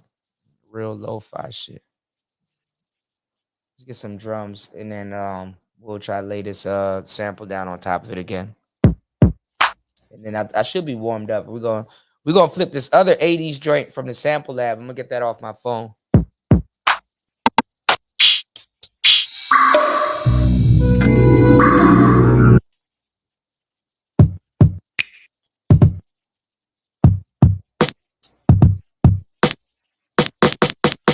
Too poppy. Yeah, I'm gonna need another drink. Let's go to another Neo Soul kit. I do the Neo Soul kits because it's just I don't know, the spirit of Dilla. The spirit of Dilla done came over me. I like that. I like that snare. I like that kick. People was like, "Oh, cool! I didn't see you during the Google Hangout days." I'm like, "Man, you must have not been around there." I was real active on Google Hangout. Some of these panels.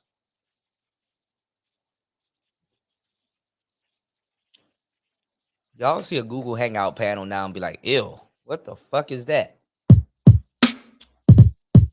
There we go.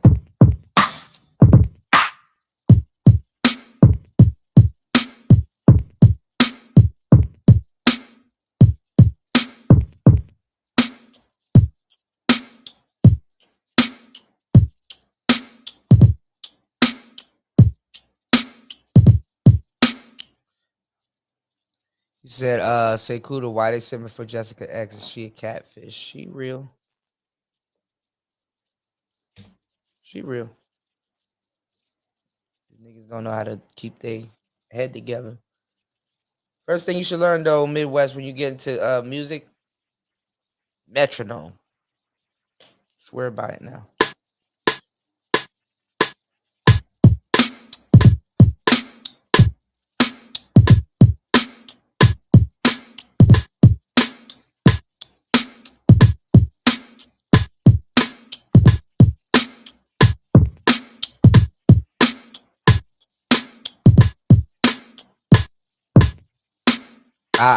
Off.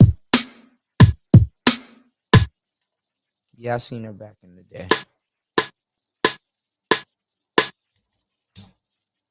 I know her behind the scenes. No biggie. She's a regular person. You did?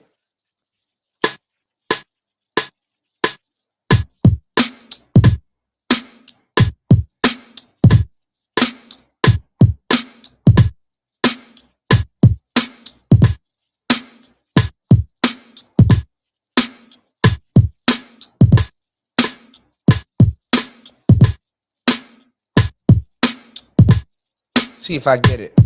What's going on, JR? I'll show you what I'm doing. Pay attention to the screen. I'll give you a tutorial. I'll show you what I'm doing. Watch this. Okay. Yeah, the YouTubers. All right, I'm gonna undo this. All right. Okay. So let me give y'all the everybody should know. I know Wes gonna be like, oh God, here we go. Wes don't like the metronome. I use a stick as my metronome.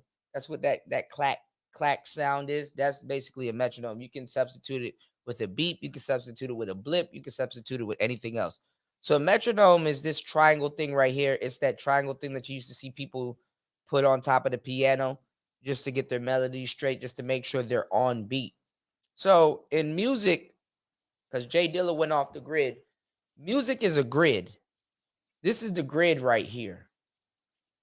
1, 2, 3, 4. 1, 2, 3, 4. 1. Oh yeah, JR, come up. I'm gonna talk to you about that because I want you to ask the questions. You can come up. So it's like I told you to hit me up too. So thank you for hitting me up. I don't forgot. All right. So it's like 1, 2, 3, 4. 1, 2, 3, 4. So certain beats hit on the 1, certain beats hit on the 2, certain beats hit on the 3, certain beats hit on the 4, certain beats hit on all of them. Okay?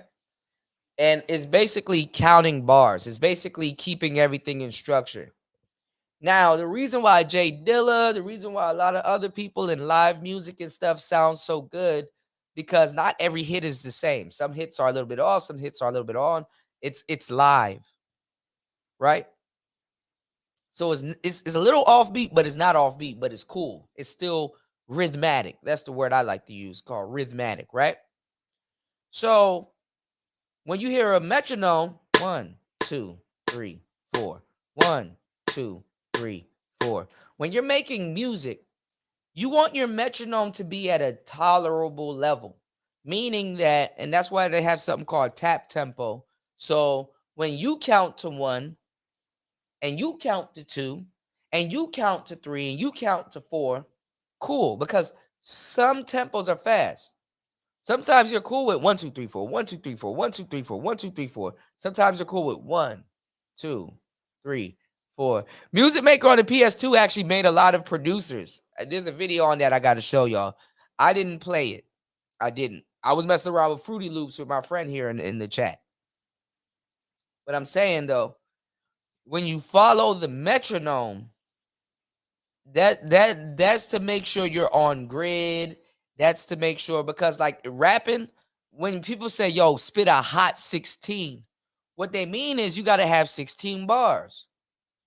1, 2, 3, 4, 1, 1, 2, 3, 4, 2. Yeah, they taught a lot of, I ain't gonna lie. The guy, there was a whole documentary on it. Shout out to my boy DJ Direct. I just got his pack too. I think that's where I got this. Let me see. I think that's what I'm sampling from. Yeah, Direct. This is DJ Direct, Naked. I'm about to tag him in some of the beats that I made dealing with him. That's my partner. I'm gonna try to get him on the show. Yeah, it is dope. Like I find it very cool that Metro Boomin is using a 2000 XL or a 2500 XL. Young Chop. Me, my boy Fredo, we'll tell you, Young Chop. I mean, a big fool, but that nigga smart as hell. And he'll break down a certain sample, and it'll be so intricate. It'll be like, damn, how'd he come up with that? Damn, how'd he do that? Damn, what the. But now, y'all got to check out my last music show that I did, what producers should be knowing nowadays, because now it's intricate. It's very intricate now. Now you got AI, artificial intelligence, really breaking down certain things, like that Kanye West stem player I showed y'all. That's exactly how AI is breaking down certain things. Like Shook Ones was it was very hard to figure out what the hell Havoc did to make Shook Ones. And now they're like, oh, we know where he got it from. The stem and everything we know exactly where he got it from and how he did it. That was one of rap's mysteries. If y'all go read Jay Dilla's book, Dilla Time, they talked about it in Jay Dilla's book, Dilla Time, because Dilla was on a different type of time. His type of time ignored the grid. You know what I'm saying? And that's the thing about hip hop. Sometimes you want your drums to hit on beat, but sometimes everything sounds the same because your drums are hitting on beat. Whereas Jay Dilla, his drums didn't hit on beat, but they didn't hit on off beat, but they didn't hit on it still went together. It was cohesive. It was a different body. So that's why people make a big deal out of him, because even when Questlove, experienced drummer, really listened to Jay Dilla's drum patterns that he did on the pads, it was like, yo, no, it's horrible. What is he doing? But it sounded good. And it gave the track something different. It gave he was on a different type of time, and it made great music. And everybody started copying him. Even the people that made this OP1. There's a Jay Dilla edition of the OP, not the edition, but like a cover part with Jay Dilla on it, looking through on his MPC on the OP1. I could get more of a Jay Dilla sound damn near out of this OP1 than I can on this MPC, because the OP1 uses a tape. And the OP1 does have a grid on it, but this is definitely a grid. All of this is a grid. All of these white parts, even in Fruity Loops, right? Even in Fruity Loops, every time this go past the white part, 1, 2, 3, 4, 1, 2, 3, 4, it's gonna hit. Cause that's what the sample. I mean, that's what my BPM is on. when you have a slower BPM, so first thing you got to do is learn how to use the metronome. Second thing is you got to find what BPM you're comfortable with and start making beats from that BPM. But you use the metronome. Because when you follow the metronome, you're on point. What's going on, Night Ish? Night Ish said, "What do you know about the Zoom P8?" I recommended one to Jessica X. She didn't want the other one. The Zoom P8 is supposed to be like this other gear that I introduced to the space right here. Made Kevin Samuels bought one. He didn't know what the hell one was. Is this right here? This is called the Rodecaster.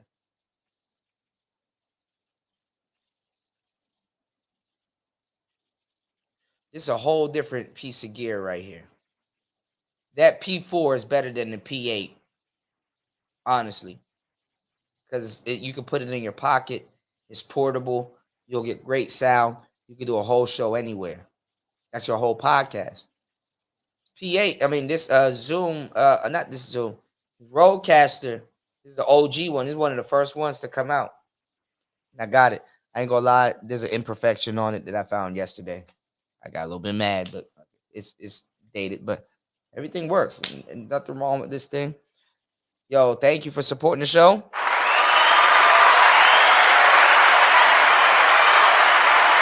We got pressure pads and everything. I ran radio broadcasts using this as the brain of my setup for years. You know, like the sounds that y'all are hearing. My laptop is right here. This is my laptop. I have a camera right here. I have a camera up here. I have a spotlight right here. MPC, OP1. I got a stream deck right here. If I want to mute myself right now, I just press that. Hold on. If I want to mute myself right now, I just press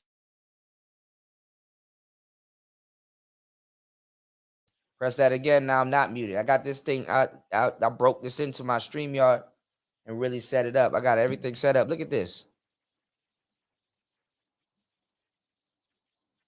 Give y'all some game.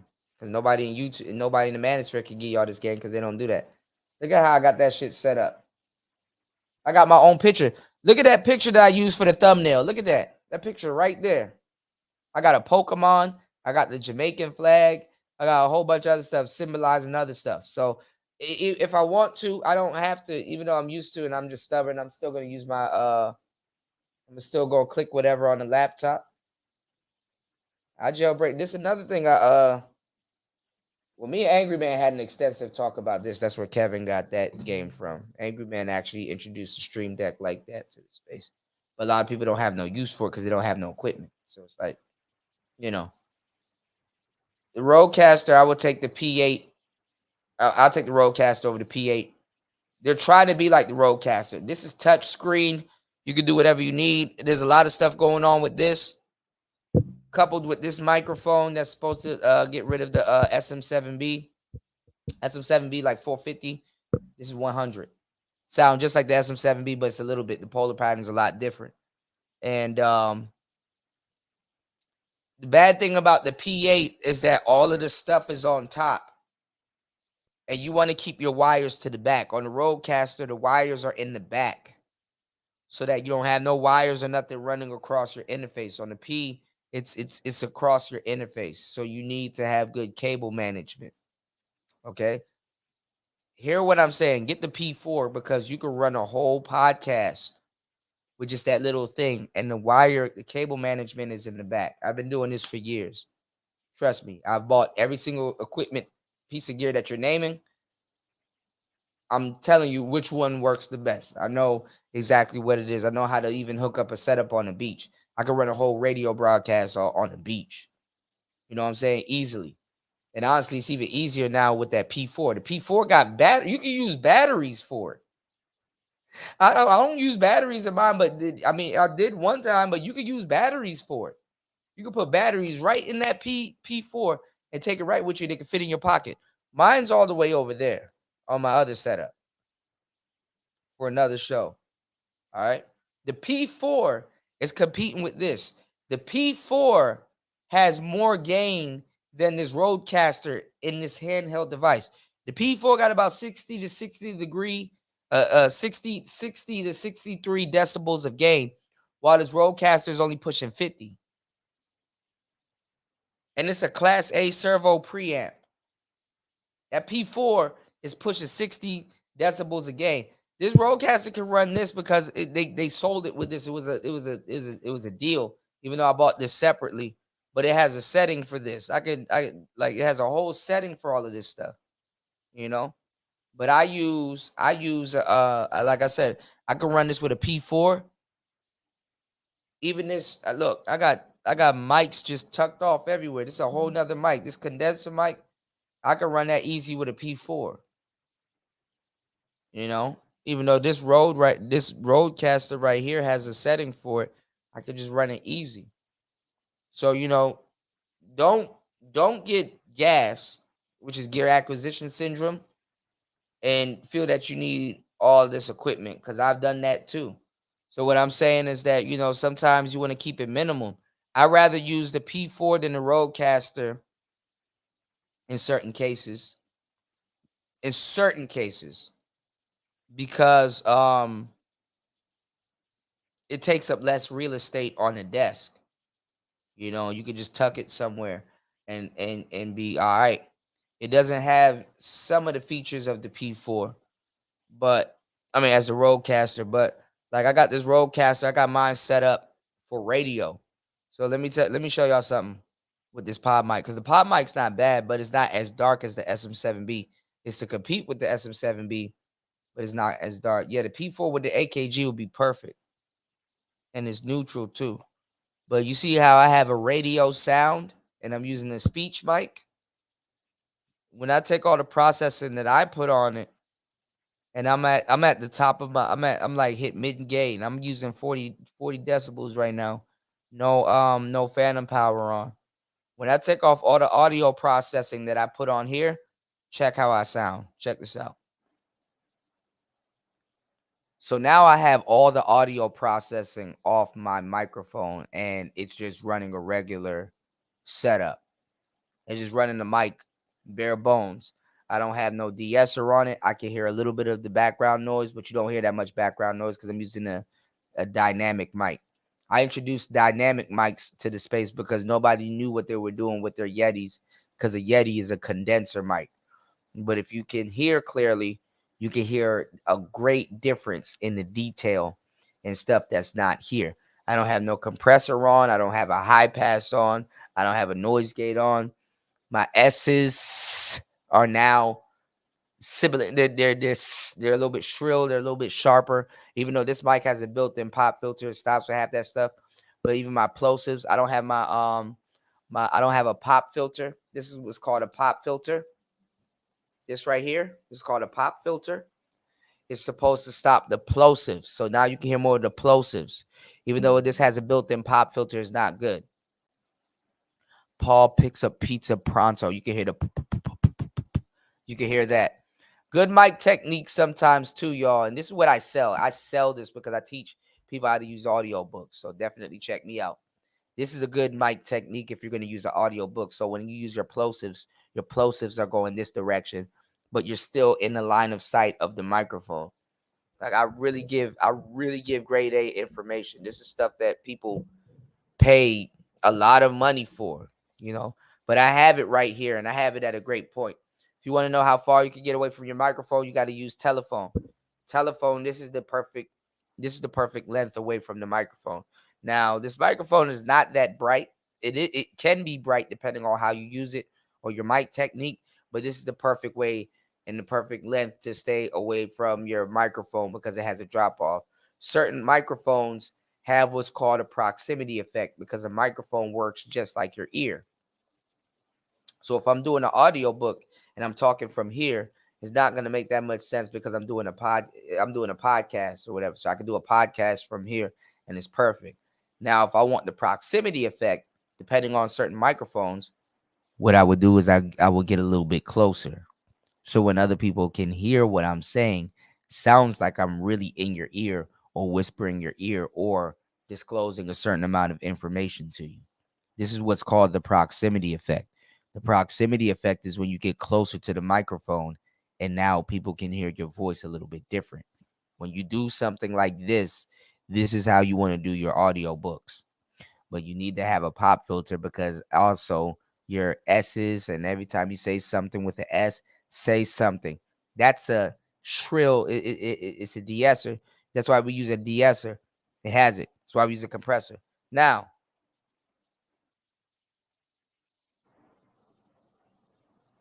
if I was to turn certain things off, you can hear the difference. This is why I put this instrument in the manosphere.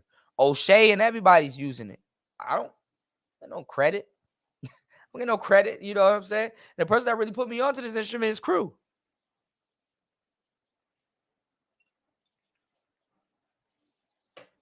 He didn't have no reason to get one. So now listen to me when I say something with S's in it, how shrill and sibilant it is. Put on this de-esser. Listen to me now when I say S's and see how sibilant it is and see how shrill it is. See how the S's are softer? It's not coming in versus. See, y'all don't think about this type of shit as the audience. Shout outs to Mace. Mace went out and got one. I done sold more than 10 of these in this space alone. See how it gets more high end versus it calms it down. It takes it down. And then with the compression, right? But check this out. What works good with a dynamic mic, so people won't know, I'm in a very, I have tall ceilings. I can't reach my ceilings. I'm in a very echoey room. A lot of these idiots that were using Yetis and don't know what the hell they're talking about, they just say, okay, I just get a microphone, just sit in here and just start talking. No, it don't work like that. And even now, you can kind of hear it a little bit, but the dynamic microphone stops it. I'm going to show y'all the difference. Make sure y'all support the show, because this is stuff people pay for. Y'all lucky I have it right here. I'm going to show y'all the difference between a condenser mic, and this is actually one of the most quiet condenser mic. They just dropped another one the other day about a quiet condenser mic, but this thing ain't quiet at all. And this thing knows how to run it. I'm going to show y'all some real shit right now, okay? I don't show nobody this. So I'm going to take this show down. I don't show nobody what I'm about to show y'all right now unless I'm doing a consultation or they're paying or something like that. Check this out. So this is my voice. We're going to get into this condenser mic. I'm going to show you the difference between a condenser and a dynamic mic. Usually this on the side right here, these are to help with the sound. So if I was to speak on the other side of this mic, it's a drop off on the other side of this mic versus when I come back around to the side of this mic and speak this way, it's a difference. This microphone is end fired. This is why I made the majority of the guys in the manosphere switch over to dynamic mics, because it handles room reverb and everything better. Okay? When you're talking, my voice is bouncing off of this wall, it's bouncing off the ceiling, it's bouncing off of everywhere. And my voice is bouncing off of everywhere and coming back into the microphone. The microphone's picking all of that up within milliseconds. Okay? I can hear it. Y'all probably can't. That's why I tell y'all to get equipment. All right? I'm an audiophile. I hear everything. My hearing is very sharp. I hear everything. Now that it's brought to my attention. The audience probably don't think this deep into it. So that's another thing too. Okay. But you as an audiophile or a streamer, you want to feel comfortable when you're doing something. This is why I tell y'all to get microphones, because when you're speaking, you want to have that conviction in your voice. It don't matter if they hear something different. You want to hear how you sound. You're going to hear your voice the most. When you're editing your fucking shows, whose voice are you hearing? When you're not even recording and you're out and you're thinking and you have that voice in your head say, hey, buy this. Hey, don't do that. Hey, that's wrong. Hey, this, that, and the third. Whose voice you hear? You hear God's voice or you hear your voice? You hear your voice. When you're reading a book, whose voice you hear? Yours. So whether you like your voice or not, which most people don't, I don't like my voice, but I become familiar with it. I have a radio voice now. I done T-Pain my way into having a radio voice, and just in the cadence and how I speak and what I speak about. I'm a speaker. And years after speaking in these microphones and innovating and putting new stuff in the podcast game and stuff like that, it's grown on me. I know what I'm doing. I know what I'm talking about. I know how to talk about what I'm talking about because I do it. And then I don't have to say, hey, man, I went to college for it, but I don't have the money for it. No, I bought it. All these mics, I ran through it. I don't have to read about it. I plug that shit up and find out myself. There's a difference between lavalier mics. I got microphones all around me. This is a sermonic mic. I don't use it. But anyway, it's a dynamic mic. Listen to how I sound now versus the presets and stuff that I configured and put on my voice. And nobody can get their shit to sound like this because they don't know how to configure themselves. Now I'm going to have a radio voice. Check this out. Now, don't I sound totally different? Can y'all hear the difference? Don't I sound totally different right now, huh? Instead of running the microphone bare bones, no compression, no nothing. I sound completely different. Sound ready to do business. You gotta sound like money to make money. Sound is paramount. People won't watch a fucking blocky video, but you know what people will watch a blocky video, but you know what they wouldn't do? They're not gonna listen to fucked up sound. Sound is everything. Sound is number one. And I still gotta teach this. You can hear a complete difference in my voice, even when I'm speaking right here and versus when I'm doing the proximity effect. Now you hear it even more.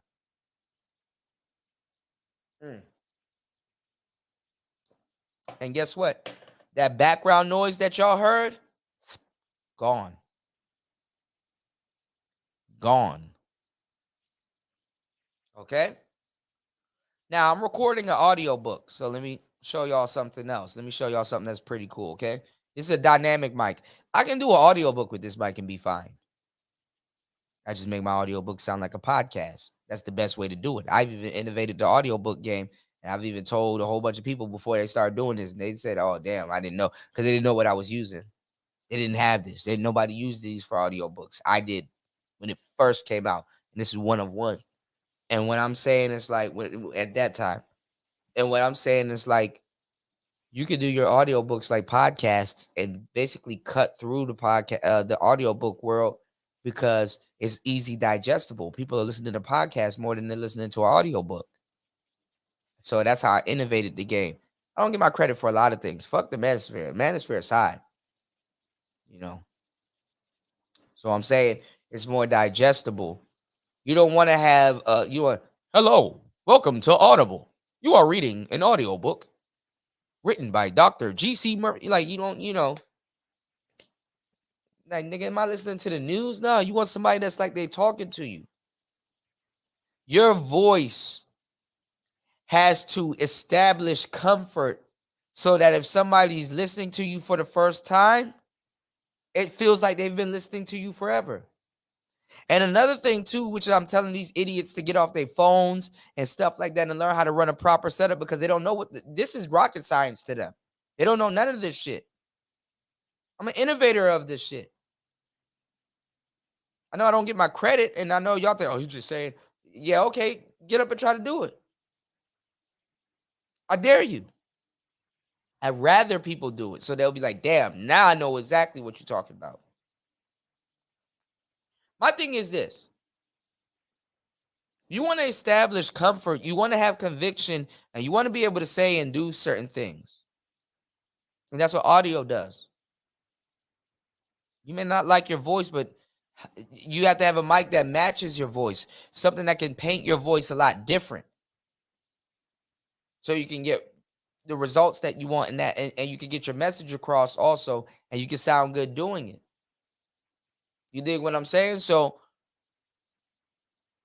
you have to find a mic that colors your voice and captures your voice really good, the dynamics, so that if you guys don't see me, you don't lose any type of quality at all.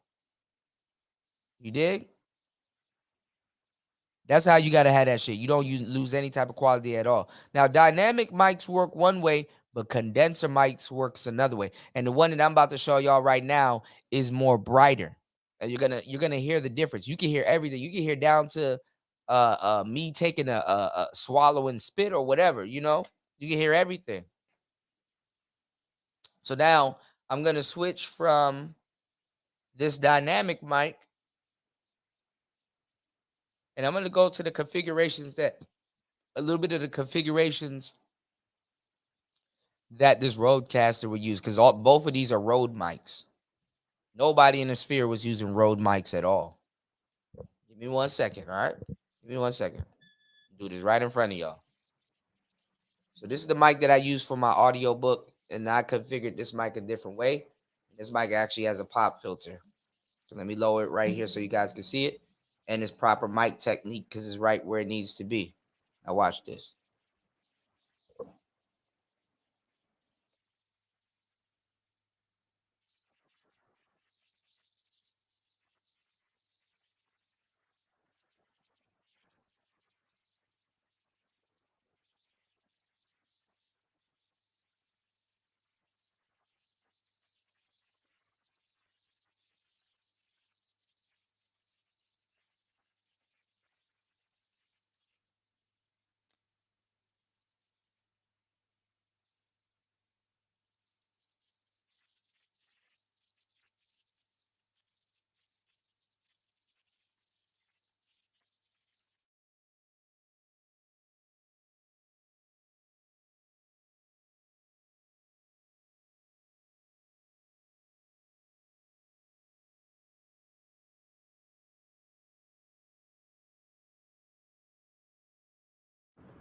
All right. Now this is the mic without a little bit of audio processing on.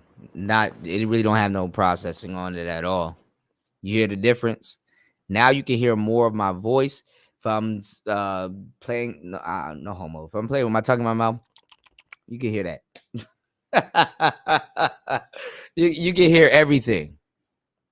This is why this makes it good for audio books, because you want to be able to have high quality audio. This is high quality audio, and this mic is pretty bright. I don't have it. I got it running on Unity Gain. If I wanted to get it a little bit brighter, I can get it up this high. And I don't know if I'm clipping, but I'm actually not clipping because I got it good. But this is the sweet spot of the microphone. Now, you can hear everything in the background. I can hear my air conditioning. I can hear everything. All right. Now I can use a noise gate. I can use all of that other stuff. This is the microphone without processing. So this is how I would run the microphone. And this is how even a P4 will run the microphone clear, bare bones. I did it on another show, but I took that show down, so y'all wouldn't be able to see it. But like I said, if y'all do some consultations with me, I'm going to give y'all the full game. It's not like I'm not around the shit that I'm going to be telling y'all to get. I wouldn't tell y'all to get something that I wouldn't get. I'm not a salesman, even though I sell a fuckload of mics. I'm not sponsored now. I'm not a salesman. I've been selling these mics for more than 2-3 years now. I don't work for these people. And even if I did, if it's a bad product, I'm gonna say something. Or if I don't like it, or if I would use it in a certain scenario, yeah.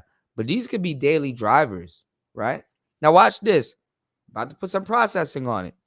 Check the difference, and it's gonna sound good. This is what I use for my audiobook.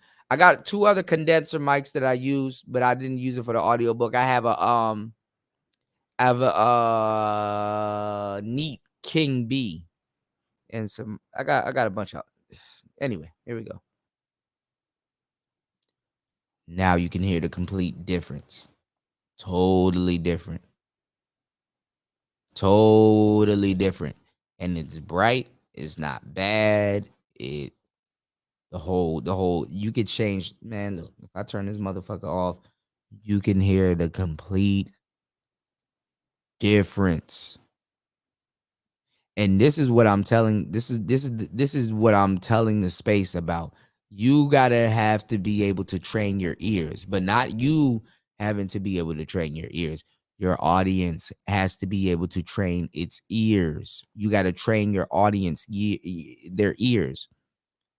When I used to sell wine, I sold wine for more than 10 years. There's this company that a lot of people like called Kendall Jackson. They have this Chardonnay, the Cabernet Sauvignon, and their Chardonnay is their flagship wine. People love their Chardonnay. And what happened was the Chardonnay started off as sweet. So what they did was you have a vintage. Every year you have a vintage. You're growing grapes.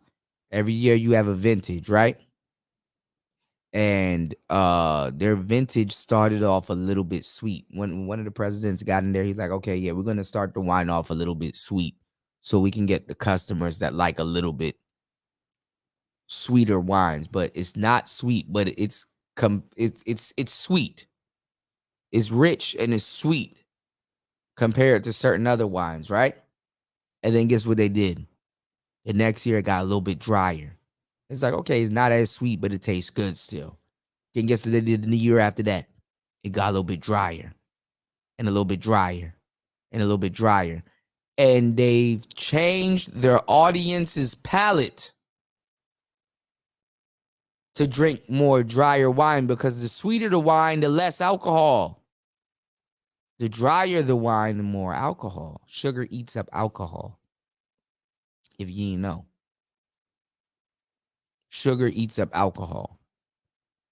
And flavor too, to tell you the truth. You know. So them niggas didn't know, they couldn't know what I was talking about. My brain ain't simple-minded like a lot of people in the manosphere's brain is simple-minded. You had to change your audience's palate to what you're talking about. And my plosives are good because I have a pop filter. I could pop all fucking day. That shit gonna sound fire. Space didn't even deserve me, and I stuck around for it.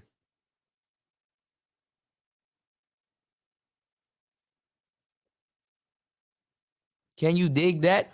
Who else in this space can actually show you this right now on air at the drop of a dime while he should be working? Huh? Nobody. And let me tell y'all something else too that goes back into what I'm talking about, because we just getting started. Like I said, you consult with me. My consultation will be open soon. You consult with me. You talking to the right one. Y'all done seen some of my work and the majority of other people here in the space. That's why nobody can tell me shit. I'm good. I'm a boss. Been a boss. March to the beat of my own drum. Did you know I've been running experiments for the last couple of years doing these long ass live streams? Did you know I can get 20, 30, sometimes 40 people to listen to me for a whole 6, 7, 8 hours and not miss a step? Because guess what? When you're using your phone or you're using other microphones and things of that sort, and you're not using anything that has any type of quality, even if it's going through your phone speakers, did you know that you have something called listening fatigue? Oh yeah, there's a such thing called listening fatigue. I deal with it often too because now I'm a producer. Listening fatigue. Meaning that you may want to listen to what the person's talking about, and the topic may be good. And you may be very interested in that topic, but your ear hurts. You're like, it's like, oh, it's kind of getting annoying. Or damn, all right, he sound like I hear what he's saying, but it's like I hear what he's saying, and it's like you get listening fatigue with extendo conversations. I can run a podcast for a long. Ask some of these people that y'all like to run a podcast for an extended amount. This is why niggas stop at like 2 hours, 1 hour, 3 hours. First of all, they don't got no talent. Number one. Second of all, you know, they have listening fatigue. Give me a second. Let me go back over to my dynamic mic. You know, school is over right now. You know, hit me up behind the scenes for anything else. Give me 1 second, y'all.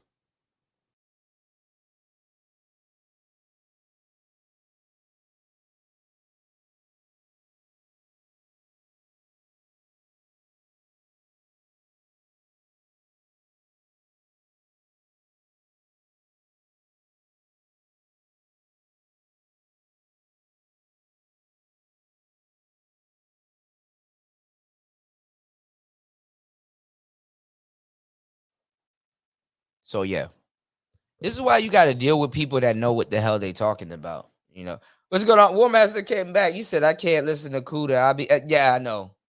That's another thing. Don't listen to me and find yourself being rich or have some type of money, because I you know, I'll be telling War Master to turn the show off and shit, because I know I'm gonna say something. He gonna be like, "What you say? What did you say again?" I'm like, "I ain't say nothing." Like, what? What was that? What was that thing that you showed? That silver thing? War Master be having gas. He had so much people. He had so much people over his spot with Amazon. He had like a mountain and shit. What's going on, Night-ish? What's going on, player man? Welcome to the show. Jump in. Oh, I want to show you something. Can you just put me in the back?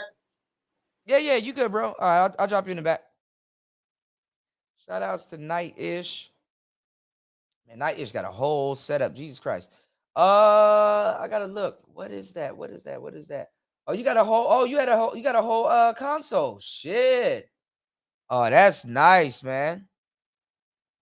Oh, that's nice, bro. What are you planning on doing? I don't know if you want me to bring you up. You want me to bring you up? Because I can't hear you. Okay. I'm trying to do the StreamYard stuff. Okay. What exactly are you looking for? Like, what do you need help with? I got you. I bought this USB Rode Mini thing, but you said it's garbage. No, those are good. It's not garbage. Cool. But see, when I try to hook up the little thing that come with it, it makes it have that like what you were just talking about, that popping sound and like a you want to put that pop filter. Yeah, you want to put that pop filter in front of it. So it's similar to this mic, right? Yeah, I got the pop filter. Yeah, so this is a sandwich mic. What you want to do is you want to put that pop filter right in front of that coil, like how you have it right now. So it's perfect, right? But let me tell you something though. Let me give you, because I've actually put that mic in the space also. My brother Keep It Techie has one. Go on to the Rode website. There's a download that you can get for that mic, and it's a whole mixer. Yeah, when I downloaded that, that's what makes it have that latency and that echo. It was sounding effed up. But I got this. Okay. I was about to get that what did you say, the Zoom 4, right? Yeah, the P4 is good. Let me go get it real quick. Let me go get it real quick so I can show you right now. 1 second.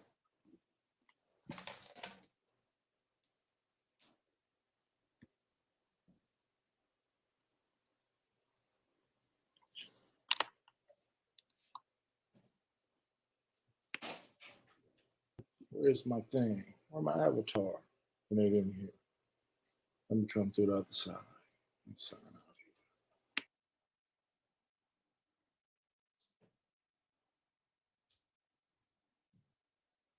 Yeah, I had to unhook it. Get this I had to unhook it. Give me 1 second, y'all, so I can hear you. Okay, he dropped. Okay. I had to unhook it. This is okay, he's back. All right. Perfect. Give me 1 second, y'all. I am the tech guy of the space. Trust and believe. All right. So this is the Zoom P4. Yeah. Okay. Let me give you a better camera angle so y'all can see it and I can explain it to you. All right. I'm gonna be doing some streams on it, but like I said, I need to get them to sponsor me. I've been, it's not y'all, it's them. I've been working for a long. I've made people, man, so much goddamn money. It's ridiculous. My audience will tell you. Let me clean off this interface. So here's the Zoom P4 right here. Yeah. Very smaller than the Rodecaster. You can put this in your pocket. This is your podcast right here. This is your mixer. This is everything. Even Nicer has one. She'll tell you, but you got to learn how to use hers. These, you see how these XLR cables, you see how that's not on the front of the console? Yes, on the back. Yeah. Yeah. If I was to pull up the P8, all of that's on the front of the console. So all of your wires are going to be in the way. Yeah. All right. So let me show you the P8. This is a smaller version of the P8. and the guts are a bit the same. Hold on. Go to Google. I done did all the homework. Trust me. I'm damn near. I emailed them and stuff like that. I'm the reason why they make some of this stuff that they make and I was just integrate about to certain. push the button and snatch up the Yeah, PA just now. yeah, yeah. Trust me. Trust me. Anytime, listen, everybody in my audience that's listening to me, before you make any purchases, run it by me because I may have a better solution for you guys. Okay. Let me show you what the P8 is. Okay. So right here, y'all, because I can demonstrate. I have this stuff. I would not let y'all get something that I wouldn't recommend. So this is the P8. You see how all that stuff is on the front? Yeah, sticking out the top. Yeah. Yeah, yeah. You're gonna have. It's sitting in my cart on Amazon. I was just about to push the Don't button get and it get yet. it. Don't get it yet. It's a great machine. There's nothing wrong with it, but it takes up real estate on your desk, and you're gonna have I wouldn't say you're gonna have issues with it, but those wires, you better make sure all of them are to the back and they're on the front. On the Roadcaster, they're bent around to the back, so Yeah. wires aren't gonna get into your way. So some companies, they make good stuff because this is the P8 is not bad, and there's certain things that you can do with it, but there's a there's a design problem. Sometimes it's the design team. You know Yeah. what I'm saying? Those XLR cables on the front, on the top, that's an old design, like an older mixer. That's an Yeah. old design. You don't want those XLR cables to kind of get in your way. You kind of want stuff to be flowing backwards. If you were to have that on the desk and you were trying to show a presentation and something, you don't want wires to really be in the way. Yeah, just like this It's crazy. I You just want showed things to you. right. You want things to seem as wireless as possible, no matter how much wires that it use. Even a new Rodecaster Pro, I would tell people to get it, but let me tell you something. I'm a podcaster. I innovated a lot of the stuff. Some of the stuff I told Rode to put on the original Rodecaster, they put it on the second Rodecaster, and they take the ideas. And I didn't get no email. I didn't get, hey, you want to try this out, cool? You kind of threw the idea out there. Anyway, but it makes no sense telling y'all because nobody believes me, right? But this P4, those little pads right there, you see those white pads? Yeah. Those are for sound effects. Is that on the P4? Yeah, you see it? You don't see the white pads right there on the picture? I got the picture up. The P4. This is not the 8? I mean the P8. My bad. The P8. My bad. Oh yeah. I'm gonna show you. All right. Let me. So since I don't get the P8 and I get the hold on. P4, I got to get something separate from my sound pads Oh, hold on. because I got this Novation. No, I'm gonna show you what's going on. Hold on. Give me 1 second. I gotta bring up the page so I can zoom in. Hold on, real quick. All right, hold on. Oh my God, it's not letting me do this. Hold on, y'all. Hold on. Oh, I can do this. Get to the page. My bad. I got too much tabs open on my computer. This kind of came out of nowhere. All right. Hold on, y'all. Where's the PS? All right, here it is. All right. So look, I'm gonna zoom in right here, right? See, I'm zooming in. Yeah. Now, all right, let's teach. Let's cook real quick. Let's cook. All right. Do you see? Yeah. I invented a lot of ideas they use, Wes. That's the crazy part. I'm telling you, I can show y'all. I can show y'all, but it makes no sense, man. All right. So you see the top part. This is the front interface, okay? Mm-hmm. The P4 got all of that. A little bit different, but it got all of that. You see those white pads right there in the middle? Those are for your sound effects. Those are 1, 2, 3, 4, 5, 9. 6, 7, 8, 9. You don't need all of that. I mean, you could use it, but honestly, all you got to do is, because they try to make this after the Rodecaster. Okay? The Rodecaster, what happens is you have 1, 2, 3, 4, 5, 6, 7, 8 pads, but guess what? On the touch screen, you can go through pages. So you can cycle through those pads and have them a different color. So that's kind of like a dead. I'm gonna show you the difference, okay? That's kind of like a dead mission, okay? Yeah. number, and I like the P8. I'm not shitting on this item at all, but I'm just showing you that Zoom did it better with the P4. All right. All on the right side. At the bottom, you have your your headphones. Recording, playing everything.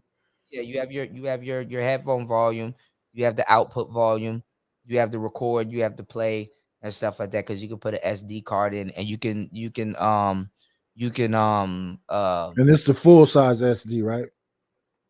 yeah, but you can record your podcast to the SD card in high quality. That's what that's for.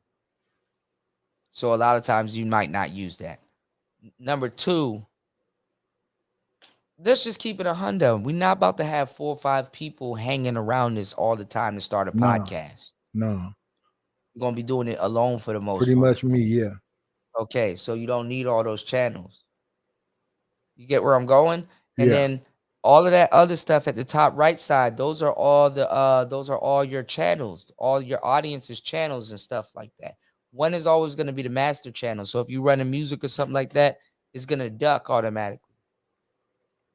You know, low cut filter and stuff. This thing got a lot of stuff on it. It's a good thing if you're at a radio station or you're running a cool little podcast, but you're not going to use all this stuff. Even the new Rodecaster, I even told Rode before they came out with it, but they didn't give a damn. They got my ideas anyway.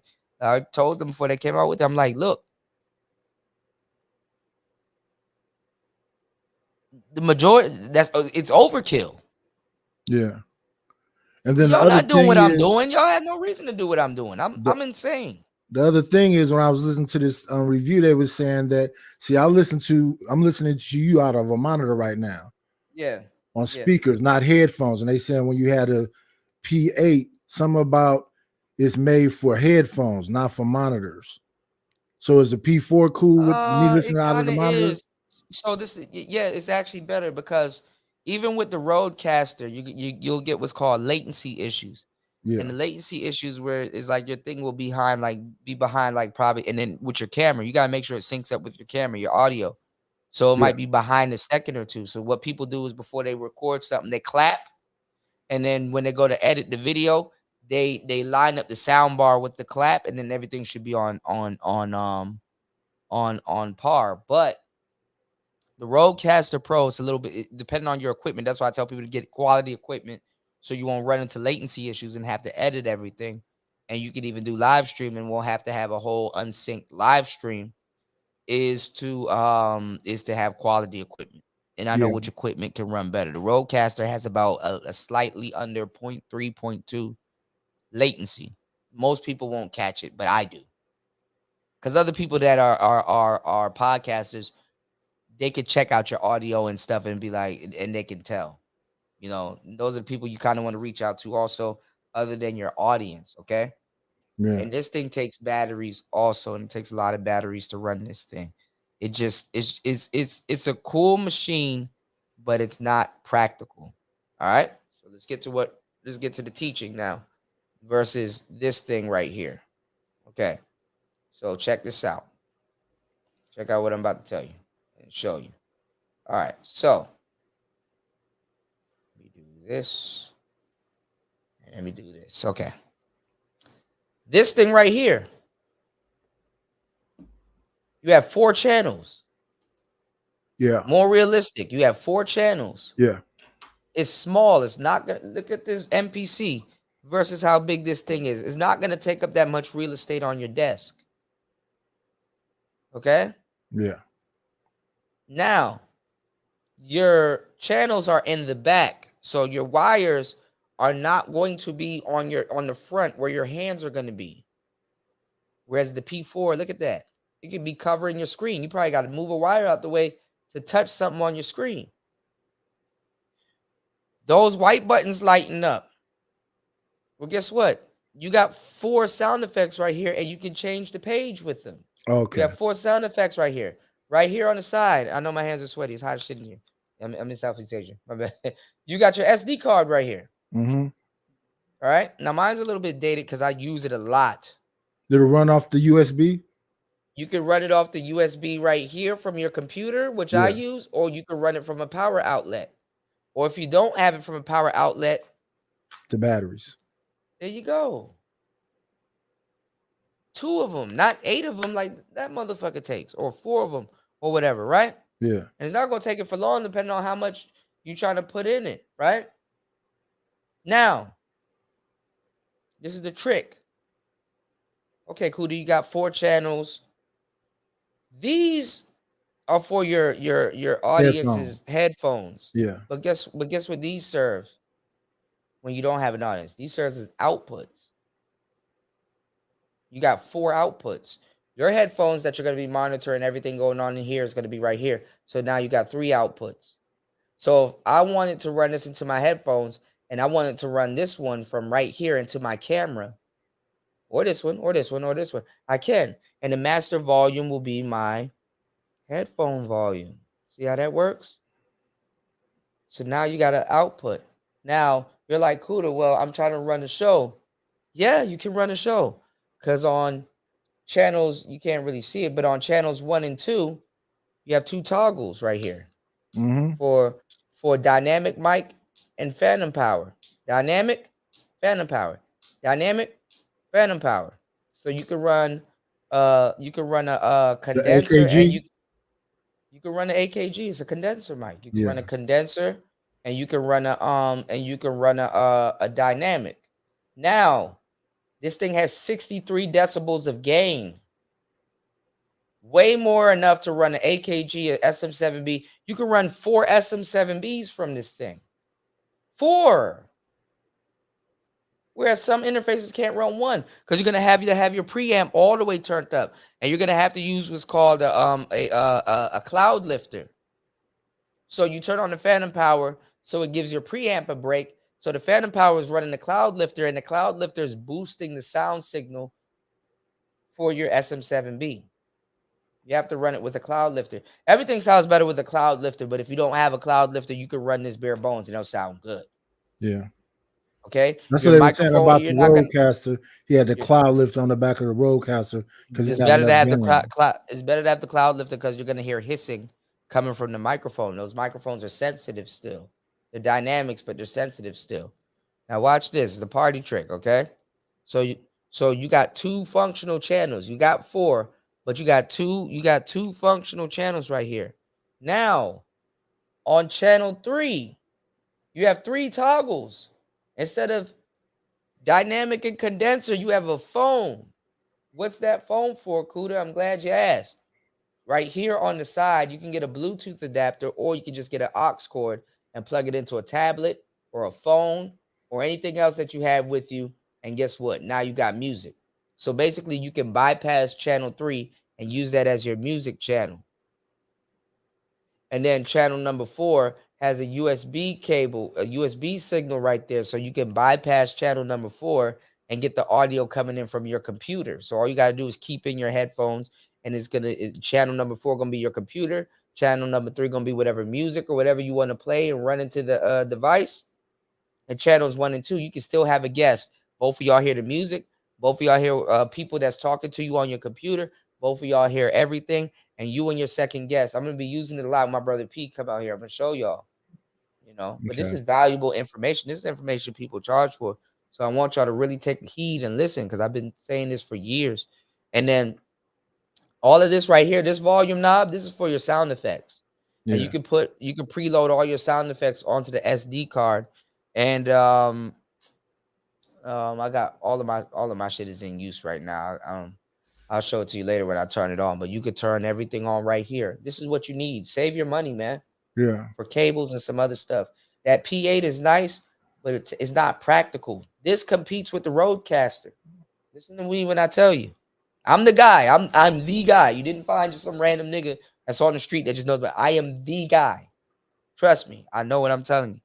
I would never steer y'all in the wrong direction. I have mine. I use mine all the time. All the music shows and stuff, this is what I'm using. I even Bluetooth mics in the back of this thing and use. Yeah, I was listening to y'all argue about mic supremacy, fantastic, and Ramil and everybody. Yeah, that idiot. He's an idiot. I didn't write none of it down, though. Yeah, them niggas are idiots. I could drown Fantastic out. He don't know what he's doing. And then he done flipped through. He done took some game from me and got a what you call it, an MV7. That's the mic that I even told Kevin Samuels about. Because Kevin Samuels asked me about a traveling mic, and I said, well, there's one coming out soon called the MV7. I didn't get mine until a week later after it came out because I was a little too late on ordering it. You know, but I did. You can go find it on YouTube. It's buried. A lot of my ops seen it, but a lot of people didn't see it. A lot of dudes that don't like me, they saw it, and that video got a couple of hundred views and stuff on it where I'm talking about the MV7. They're old videos. I got videos where I'm sitting down with the RE20, RE27 ND, and the RE320. I put those mics in the space also. People wasn't using those mics. Shout out to my brother Mace. Mace was one of the first person that really bought the RE20 and actually put it into use. If you go over to Mace's channel, he using that RE20. Yeah, I was trying to use the AKG with that Focusrite. It was sounding horrible. But that's because the Scarlett is good. You just got to tweak it a certain way, and it's just neutral. But Scarlett is like at the Scarlett is good. Don't get me wrong, but it's at the bottom. You know, would you had a 2i2? Yeah. Yeah. It's not bad, but it's just for clean vocals. It's just gonna give you the mic how it sounds. You're not gonna be able to get a broadcasting sound. You're not gonna really be able to do compression. You're gonna have to mix it with something like some type of software. You know. I've been telling people for years here. I know what I'm talking about. I'm not gonna steer y'all in the wrong direction. I know it's hesitant. Listen to the black guy. I get it, but I done my research. I learned through trial and error. I paid for my education. So that's why a lot of people didn't believe me. That's why Fantastic was like, you don't go over the SPL and all this other stuff because he didn't know. Military taught him about mics. The military didn't teach him shit. He don't know what the fuck's going on. And the military didn't even teach him about mics because he didn't know what he was talking about. There's several times he thought his microphone was on and he was using his laptop audio. He's an idiot. He doesn't know what he's talking about. Either you're gonna be that big or you're gonna be dumb. Pick a struggle. You know what I'm saying? Which one you want? He's an idiot. Y'all saw in that Mike Supremacy shit where he tried to raise his voice and I just turned up the gain and drowned his ass out. Yeah, that's what you do. That's what people hit me up. People don't even hit me up to learn about mics. They were like, which mic is the loudest so I can drown somebody out like you did?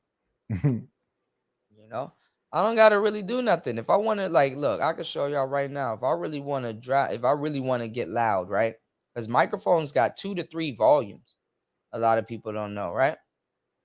So I didn't really did nothing. All I did was just simply hit a button on my touch screen and drowned his ass out. And he couldn't say nothing. And he was Borging the whole time. Nigga tried to argue with me on a fucking cell phone. He wasn't using his microphone. All I got to do other than just raising this bar right here, which makes me loud anyway, but I got my anti-clipping thing on. All I got to do is this. This is all I did with him. I just did this right here and I drowned it out because he can't do nothing. There's not a damn thing he can do about this. I'm pushing more power than him, and I could drown anybody out. I could drown anybody out with the P4. I could drown anybody out with that. I don't got to do much. I don't got to do much. People be wondering, oh, well, why is Angry Man's mic ducking when he tries to raise his voice? He got to change his settings. Oh yeah, it blows out if somebody else is talking. It cuts off. Yeah, when I told Angry Man about that mic, I told him it was bright. He could drown a lot of people out, but he gotta change his settings. His settings is gonna duck. He gotta take his ducking off, and he gotta do all kinds of stuff. When you about to be arguing with a bunch of niggas on the internet, you gotta be war ready. I know exactly what to set this thing on and drown all them niggas out and take over the podcast. I'll drown out the host. Can nobody in this motherfucker see me? I've been chilling for the longest time. I've been chilling. Like I could really cause trouble in this motherfucker. I could really make the Manosphere's technical issues a nightmare for them. Even if they have the money to go buy it. Me using this Rodecaster versus a nigga that just got it, that still don't make a difference. You know? You to a certain degree, you got to educate yourself and know what you're talking about.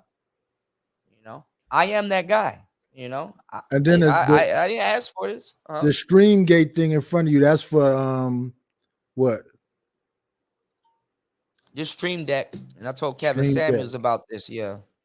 He got the new one, but you got to jailbreak it. I got the original one though, because they got a small one. That's a waste of money. This is the best one to get. Not that big old one that takes up space on the desk. It's a waste of money. they're like, oh, well, you get more buttons. It's like, I don't need more buttons. I need just something yeah, it's small. like, listen to somebody that put this into the space. Why would I need more buttons when I could put a button on here and go to a different tab? Like, hold on, let me show you. Hold on. Why would I need more buttons on this thing if I could just do this and I can go to another page?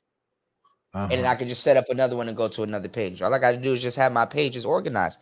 I jailbreak this to my Stream Deck, so I don't have to do this and be scrolling and stuff on my mouse. If I want to mute up,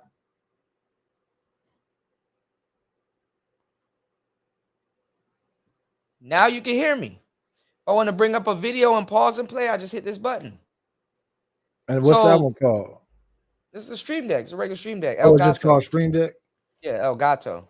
El Gato boy. I used to have all El Gato stuff.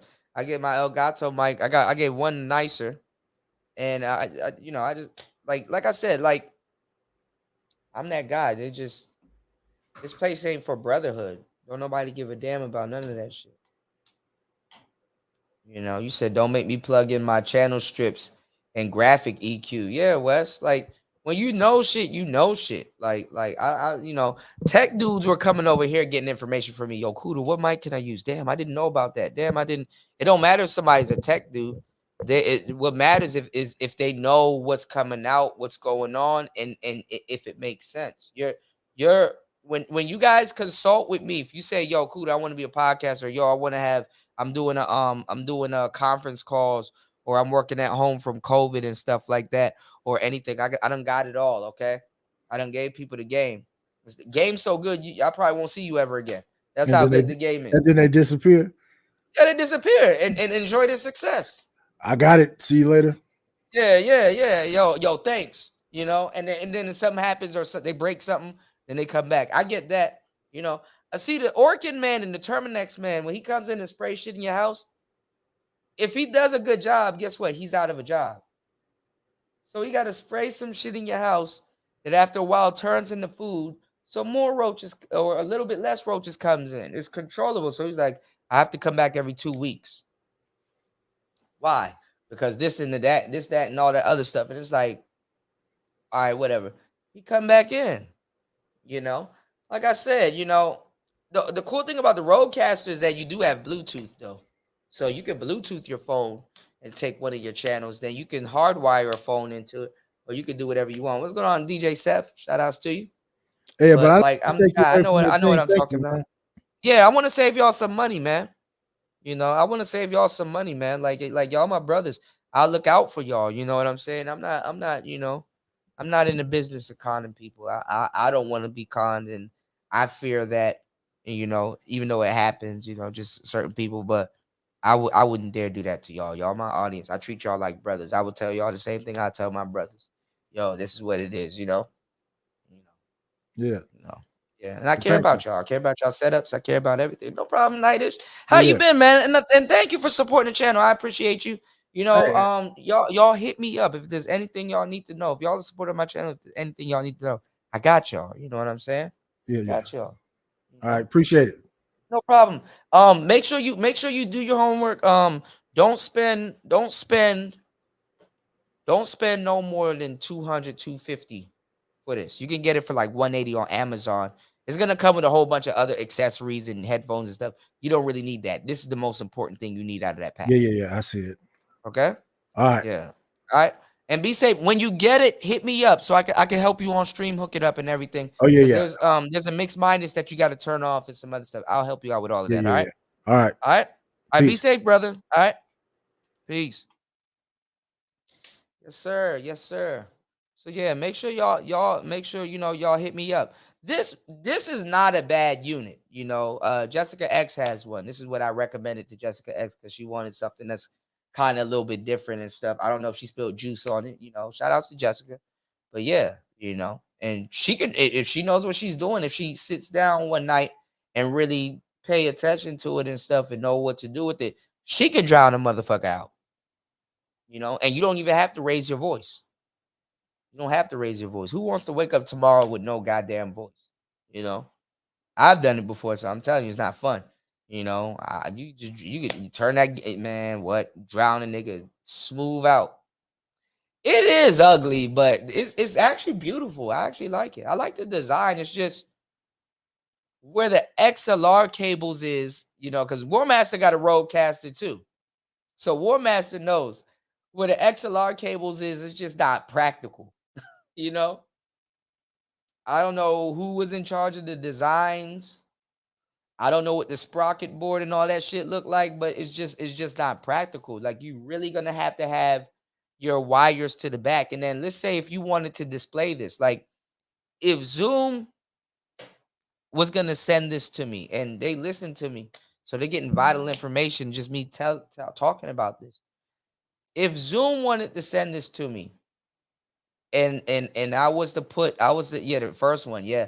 If I was to put like my cons out there, my pros and my cons, that will be one of my cons, because this is definitely not a bad machine. This is a very powerful podcasting unit and mixer and whatever you have going on, but I don't think they notice, like, this should be like their top tier premium stuff, you know, because the average, this is overkill. I hate to say it like this. I hate to say it like this. Most of these niggas ain't special. I mean, me, I could find a use for this. Y'all know what I do and how I do shit. Look, we on 4 hours. Every time y'all come here, y'all get mental chewing gum. Every time y'all come here, I give y'all the game. And I'm not gonna hold back on that. But the average person, what the fuck? They don't need all of this. The P4 is perfect. Whoever made that shit, give them a raise. You know? Give them a raise. Because this is your podcast, y'all. This right here is the brain of your setup.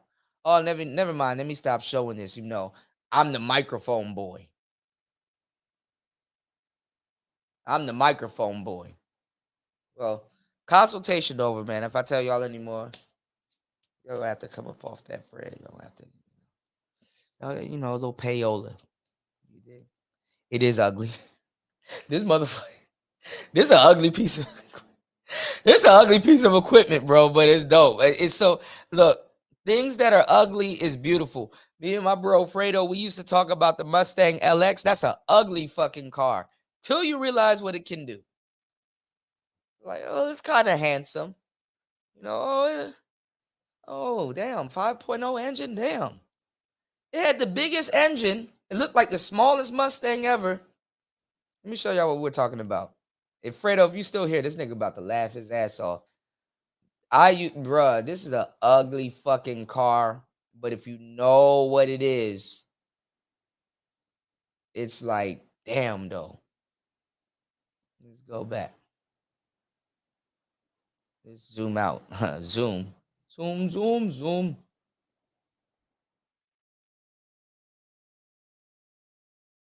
Or the Mustang LX. This is an ugly fucking vehicle. This is ugly. This is horrible. This is horrible. But once you realize what's under the hood, that 5.0 small block Ford, electric fuel injected. Yeah, the Fox body. Man, Wes, come on, man. Wes, my nigga. My nigga. You know. My brother Guillermo, too, he had another one. I didn't like when they turned. I like the Mustang lights where it's like 3 going down. That's their trademark lights. Sideways, you know. I didn't like when the lights was sideways, but he had a crazy Mustang. His shit was green, interior was beige, and it was a drop top. That nigga was getting all kinds of bitches. He kind of fucked it up for this one chick, but we're gonna let that go.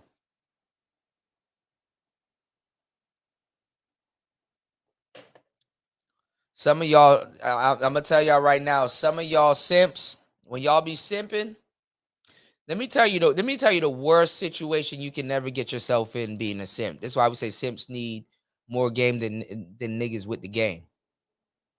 And I gave y'all a great analogy. I thought about it myself. I should give myself a round of applause for that. Simp, like it's like the game, like simps versus players is like tires. You know, a player is like a guy that has somewhat of a full tire. Like he has more air in his tire. You know, tires last long when they have more air in it. You know, I drive Hummers too. I know I didn't talk to y'all about this, but I know how to drive Hummers. I know how to drive Humvees. I know how to drive H1s. You know, I went to the little class one time. I forgot though a little bit of some of the stuff because I really didn't need it. But how to drive an H1? You know, you can flat the H1 tire and save on gas and roll all around, and it won't. You could like deflate it. It has a thing where it inflates and deflates certain tires. Deflated tires actually take up more ground, more road. So obviously, it's a utility vehicle is supposed to do that. But I use a tire analogy with the simps. Players got more air in their tires where simps don't have air in their tires, which is why they're going through what they're going through. And they're cracking their rims. You know, the H1, you can safely deflate your tires and not crack a rim just to get more ground clearance to climb shit. And when you have too much air in your tires, that's a bad thing because now you're riding on the middle of the tire and not the sides. If you look at the tread of the tires, even tires that meet with water are supposed to get the water out the way really quickly to keep the grip on the ground. You know. But when you're a simp and you're dealing with a choosy Susie, oh my God. Because you think like, oh man, all right, she just want me to compete harder. And it's like, no, nigga. She disrespecting you. She dealing with another nigga. And whether you win the bitch or not, you don't win. Can't tell them that, though. They see something completely different. A player with some game, a nigga with some more air in his tires, gonna be like, yo, you dealing with a choosy Susie. That nigga fucked it all over for a choosy Susie. When I used to try to get him to, yo, G, bro, spin me around PG just a little bit, man. We can get some bitches. Like, because I live close to a mall. So, you know, I be going through the mall. You don't even got to go in the mall. You know, you got your little whip and you just driving around the mall. You're going to find some breezies just in the mall, out the mall. We can do it all, you know. It's like, bro, all you got to do is just got to ride through the mall with the top down. You know, some bitches going to give you some action. Nah, this nigga wanted to throw it away over for a broad that she took from another friend of ours. We were trying to tell him, yo, leave that bitch alone. She fucking with G. And G was just like, yo, I got the Mustang. I'm about to take this bitch. No, man, she ended up playing that nigga too. And it was some big forehead, not even good looking. She had a fat ass, but not even good looking gump bitch. This would be the dumbest bitches that'll be playing niggas, man.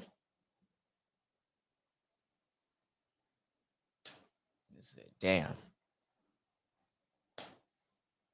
Sometimes I look at the Mustang, I think of that story. I got stories on stories on stories on stories on stories on stories on stories. I'm a skyscraper, y'all. Yeah. About to do an interview with Tony soon. My brother Tony. Let me put out some of these beats. So we're gonna use this isotope. I really don't want to run it through this roadcaster because I'm not gonna really hear it. I know my mic is at a certain thing. I'm gonna have my headphones plugged into this not this roadcaster, this isotope. Cause I don't want to get my levels wrong. I don't want to produce a beat and it sounds like one thing and then my levels are wrong. So I think I gotta go out for the roadcaster into the isotope. But let's see what we got here. We don't got shit. So we're gonna finish creating this beat. And then I'm gonna do one more beat. I gotta do this beat for the sample lab. And then I gotta get back in touch with some of these dudes that I'm doing business with. They probably think I'm fucking around. That's not a good look. You know. Oh man, you good, bro? I appreciate you. Thank you. Hold on now. Shout outs to War Master, man. Y'all need to sub to Tony's channel, bro. We about to be over there Talking some producing shit and swallowing spit. Don't ask me, Tony, about why I don't use a DAW. Let me stop. You good, bro. I made sure I stayed up for you. Only you. This is a sample I need to flip. Y'all can't even hear it because it's probably low. I don't know what's wrong with this adapter. You dig? Yeah, I always got a nice setup, man. I mean, there's some. Why don't people in the manosphere feel this type of way? Like, this some, I mean, this some man cave shit. I get it. You know, I ain't on Curlin's level though. I can only aspire to be like Curlin. Curlin be like, man, cool. Get you an ATEM and some other stuff. Come see me. I had all that shit, Curlin, but you know, I had to, we had to get to Southeast Asia quickly. Not quickly, but in one piece, But y'all can't even hear this. I'm gonna flip this 80s sample, but y'all can't hear it. Definitely can't hear it. I'm gonna have to normalize it. Well, what sample do I got in here? Oh, y'all can't even hear it. Oh, this is real low. But what's the sample I got in here? Real quick. Hold on, I gotta use the bathroom. Hold on, y'all. Nature calls. Oh. Let me play this. Give me 1 second. I'll be right back.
Well, I got to be careful. My hands are wet. I'm about to fucking electrocute myself. All right. Shout outs to Nicer, man. We're gonna start Nicer's beat account, man. I'm not gonna be able to sleep until I get that girl a music note on her channel. Tony, why don't your channel has a music note, man? I got something I gotta run by you too, bro. I got something that can make us both get us both up there. I was like, I can't. Something came across my desk, Tony. I said, damn, I need to run this by my brother, Tony.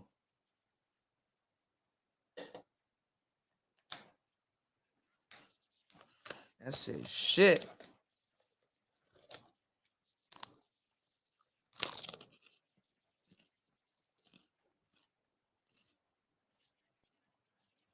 I love this producer life, though. I can get used to this. Just make a beat, and then we'll sample this thing.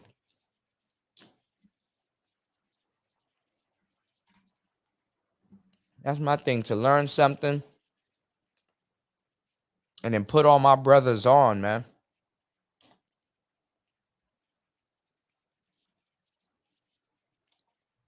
I don't know why dudes in the manosphere feel some type of way. I feel some type of way, too.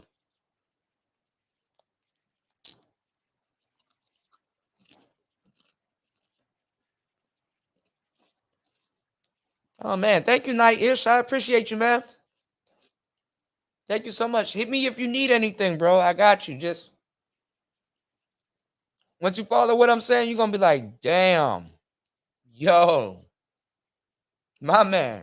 You know, I just need that. I just need that initial trust, and you gonna be good, bro. You know, and the P8 ain't bad. You know, you in the right space. You know, you got the AKG. That's a great fucking mic. Did y'all know Angry Man used to use the AKG when he first started doing his show? Angry Man had a gold AKG.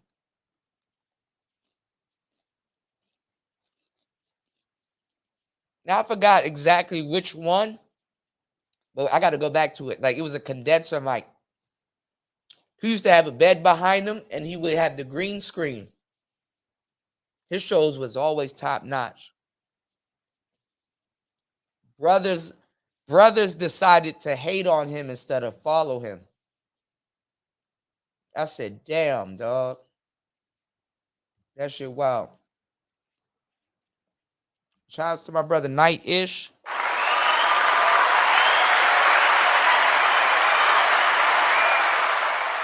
You are in good hands, man. Trust me, I changed the whole sound of this space. Give me 1 second. Let me go get my charger real quick. Hold on.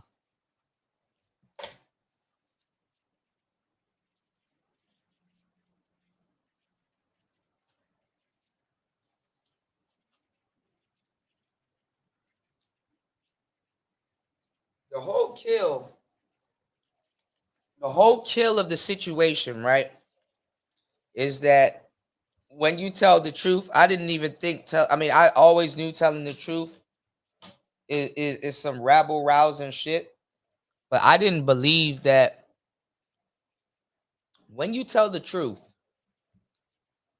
that shit gonna sound egregious. When I say certain things, and people like, yo, cool.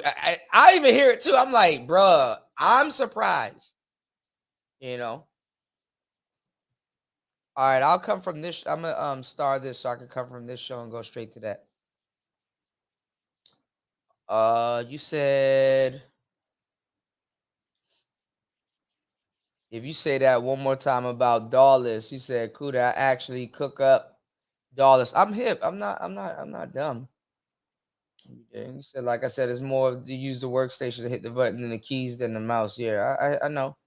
The sequencer is the computer, just to let you know. True Dawless tape machine console, outboard gear, and recording alive is which I was an engineer several times, but okay, we gonna vibe. Yeah, most definitely, man. We'll build on it for sure. Yeah, I got you, broski. I got you. Yeah. You done sat here and watched me cook up for hours. I'm really determined and I'm really focused. You know, you can't find people like this in the damn music industry. This is what the fucking record labels want people to do all day. Every time they see you, you should be. You know, they want to make sure they getting their money's worth. Don't when y'all go to work and your boss look at you, oh shit, let me hurry up and sweep. Oh shit, let me hurry up and oh shit, let me go. Your boss ever ran up on you? Me and my friend, my brother Fredo.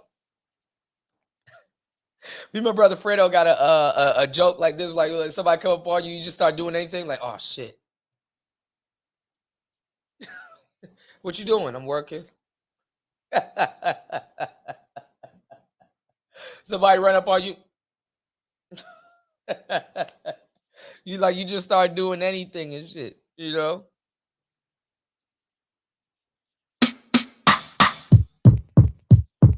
See, I like this one because it has a little it got a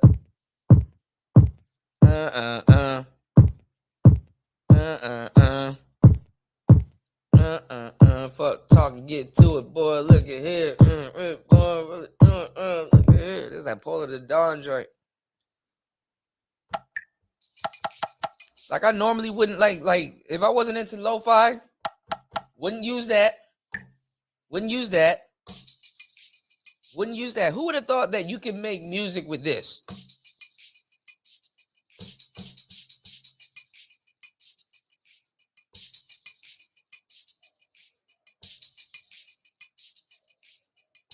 You can live perform. You can be like,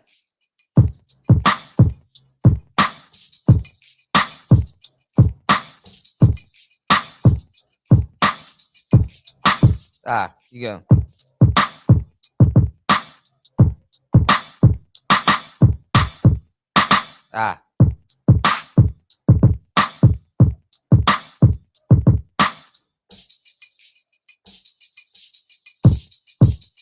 You even line it up. You can.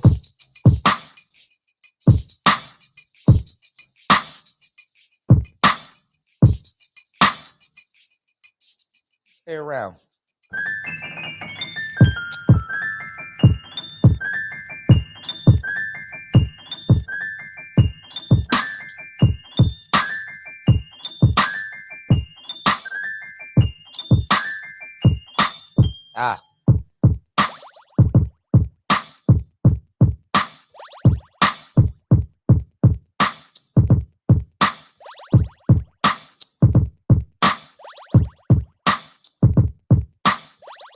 I didn't even know finger drumming was an art too. So I looked at AR Rab. That's an AR Rab.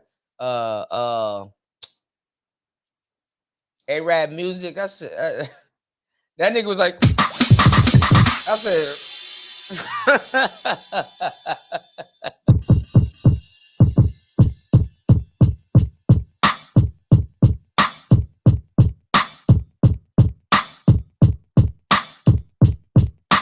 And you gotta be like ambidextrous and stuff like that. So was it ambidextrous? Toya? Abadabba.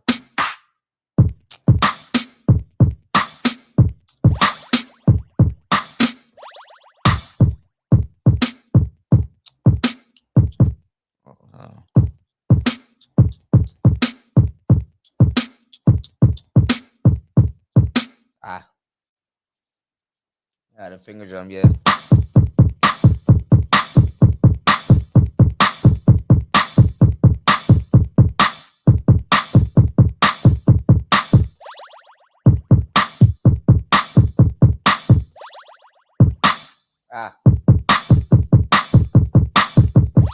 I mess up though because I use my middle finger more than I use my pointer finger. I'd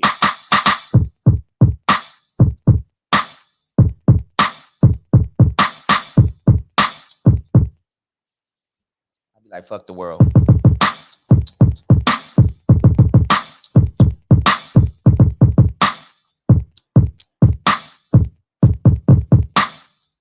Yeah, ambidextrous.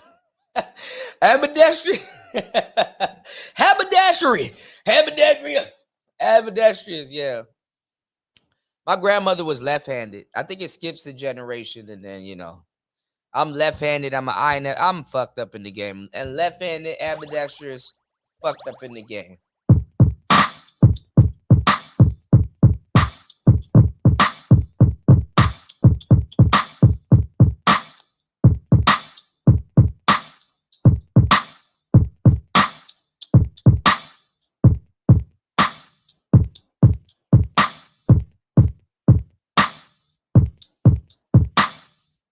I'm gonna start doing, cause I change up stuff every other month. I'm gonna start doing like drums really I'm gonna start doing drums like unquantized.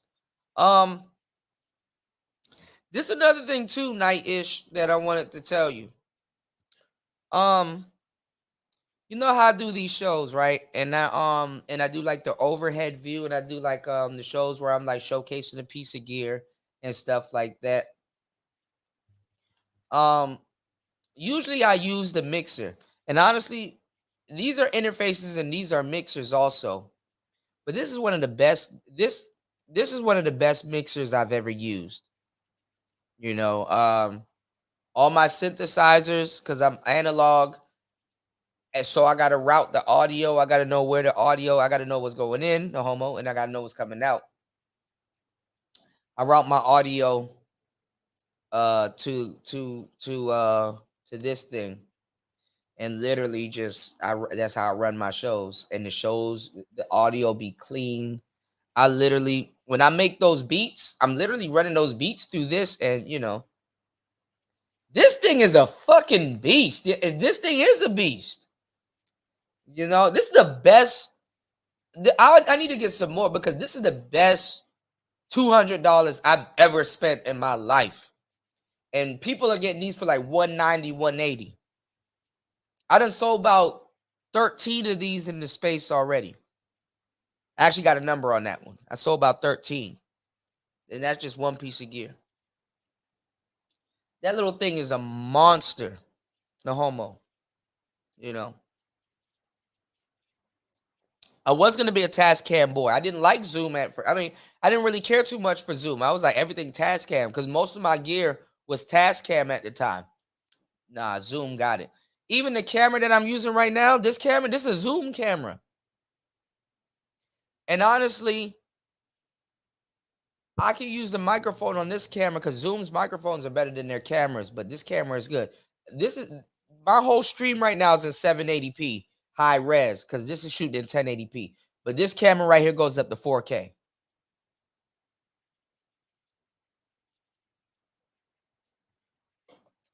I don't know where I would be without Zoom. Some of you guys can be an autodidact. That's the word of the month. Autodidact. My dumb ass would have went. You got 164. There you go. Get that shit. That is way less to that P8. Take the rest of the money from that P8. Go get some Chipotle. Take your old lady out, nigga. Just be. Why you taking me out, babe? Get in a car. We going to Ruby Tuesdays, but it's Wednesday. Shut up. We go Ruby Tuesdays. Get the steak with the guacamole. Only the best for my bitch. Shit. That's gonna be the best 164 you ever spent. Watch. I'm telling you. I gotta show you when you get yours, bro. The little ticks on it, really good. They're very accurate because there's 3 ticks from the top, like the Unity gate on it. Very accurate. This is a Swiss Army knife. I do like my other Zoom recorders though. I had an H8 and I had an H6, but this is the one I chose. You know, the H8 and the H6 is good too though, but it's good for like field recording. I did I turned mines on one time for like 48 hours and got a recording of my air conditioning. I went to work, left it on, came back, got a recording of my air conditioning and ambient noise. You know, if you record an air conditioning for 48 hours and you got it and you save it as an MP3 and upload it to YouTube and slap an air conditioning picture on it, so many people will watch you listen to that shit. Because let's say you go somewhere and you're used to being at home and that air conditioning is on and you can't really sleep without that air conditioning noise in the background. So when I was learning how to seduce women and people and shit, there's something in your brain called a RAS. I think it's like reticular act or something sensor, where like if I'm in a supermarket and I'm talking to you, you can hear the music in the background, but your attention is honed in on my conversation. I do the same thing when I'm on my podcasts. I do the same thing everywhere. It's helped me multitask everything. All of that shit. It you gotta have a life for all of that stuff, and you gotta, or if you don't, you have to set all of that shit up. You know. So some of the stuff that we be talking about, that's quote unquote game. A lot of that shit is set up. You know, effective communication, stimulating certain things. We don't look at it too much as men, though. You know, we be ignoring our gut feelings and stuff. So, you know, I'm telling you, that thing is a Swiss Army knife. You are not gonna regret spending 164. I'm about to go get another one.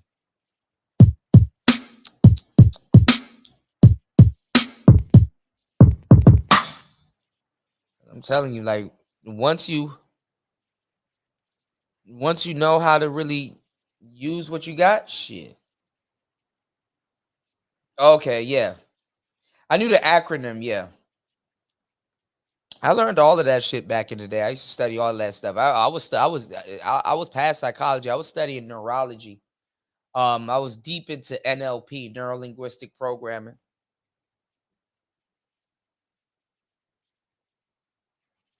Ordered rare books on it. I know about the swish pattern and everything. You said big motors running will pull you into deep sleep. Yeah, jet. Yeah, diesel. Yep. It's ambient noise. So when people are getting into like ASMR and stuff, it's ambient. What do you think I'm using all the time when I'm doing lo-fi? Let me see if this is ambient, because usually these pink ones are ambient. Look at that. Raining. Look at that. Look at that. I'm just talking about it. I didn't know what this noise was going to do, but look. Look at that. You wouldn't think about putting this in your beat and turning that shit down just a little bit. But when the beat goes off, you hear. You think it's raining outside. You look outside, it's sunny or something.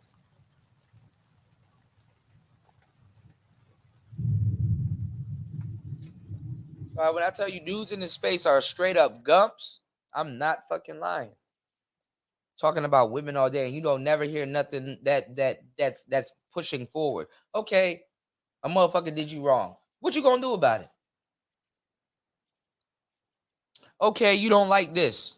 What you gonna do about it? Okay, she said you were lame. What you gonna do about it? I remember when you called me a lame, and low key, I still want you.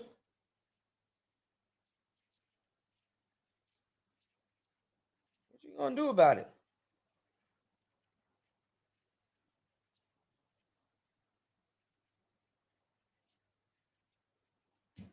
Sit up here, argue for the what? You 30 already now, nigga. What you gonna argue for the next 30 years with yourself? Because you're not arguing with no bitch.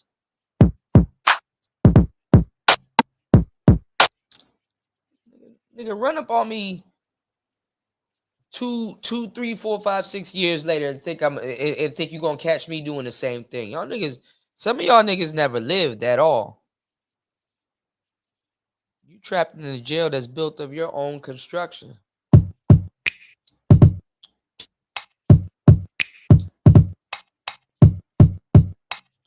Gotta make sure you gotta make sure you preserve yourself, bro.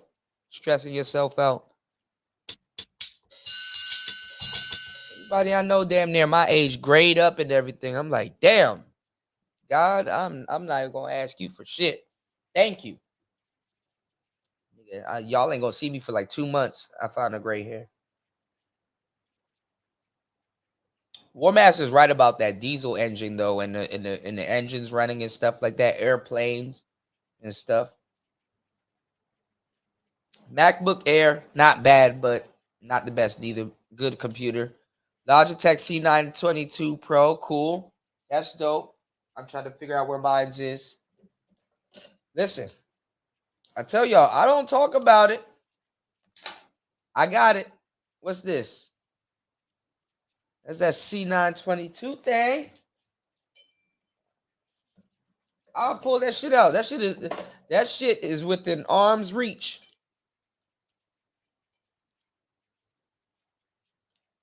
Look at that. Look at that. There you go. Read them in wheat. One of the best cameras to have. I'm using the Logitech right now. The best cameras to have. Actually, the Logitech that I'm using right now is the best camera you can get. War Master said, "Build a PC."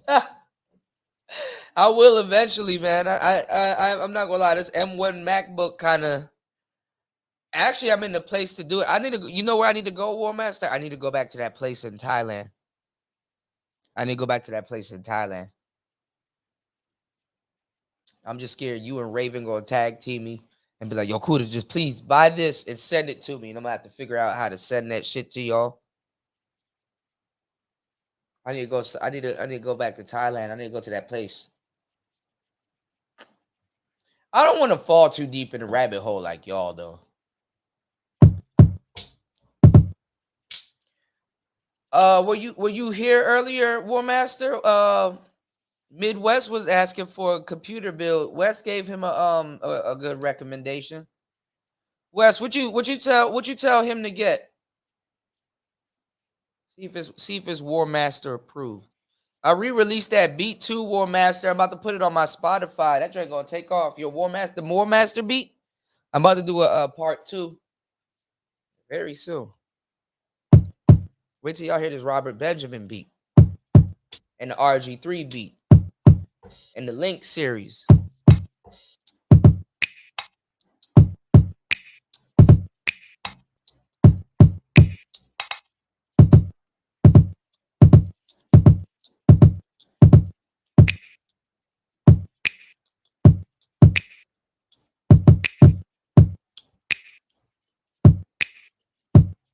Wes said something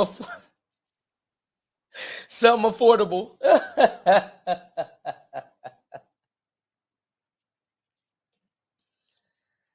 Oh man, I know that's right. Something affordable. Yeah, I liked it. I was listening to it the other day. I fell asleep listening to it too. Speaking of truck engines and stuff, that was a good. I'm gonna turn that shit on soon. But we're gonna knock this out too.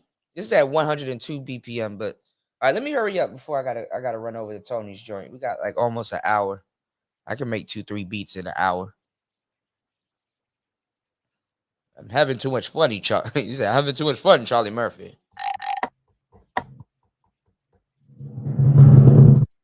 Now that you say something, I think I'm bleeding in my chest.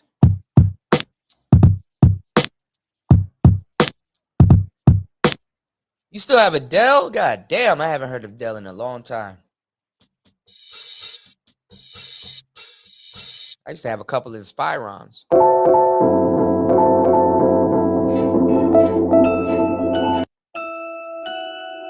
Sound like a Dr. Dre beat.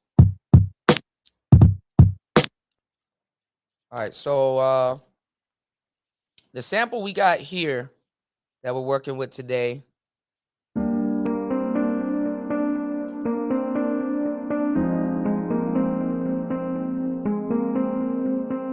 I believe is at 90 BPM because I already have my thing set to 90. So whatever. Let's lay down some drums and then let's see if we can fit something on top of it. No homo. RMR metronome. Always use the metronome, y'all. When in doubt, metronome it out.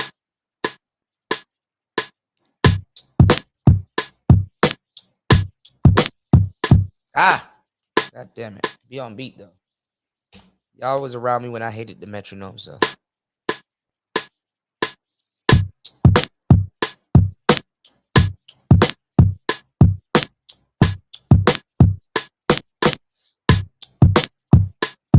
Messed up.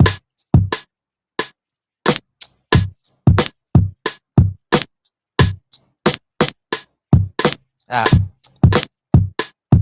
Let's see if the quantization corrected it. Because it'll correct it and snap it, so. Always add something on it. Oh. God damn it. And you know what? I saw it the other day, War Master. Hold on. All right, that doesn't sound bad. We'll work with that. Fuck it. War Master and myself has a show, and he just did something earlier today. I got to check it out.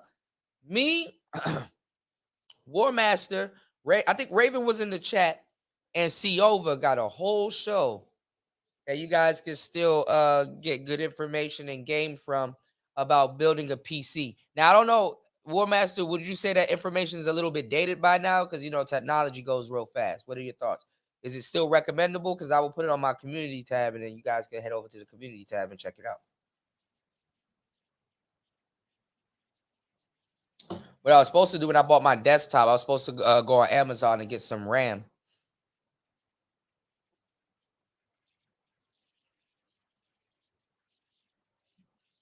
Yeah, you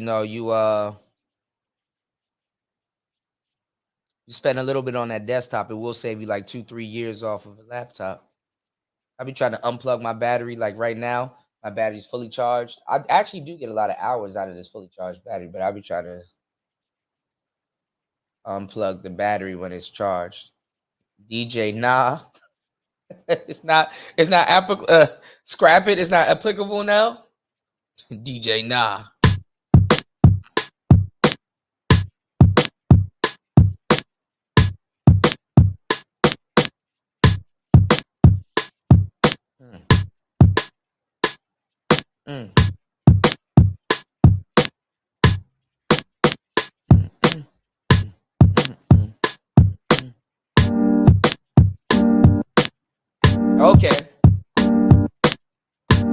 To my community tab it goes.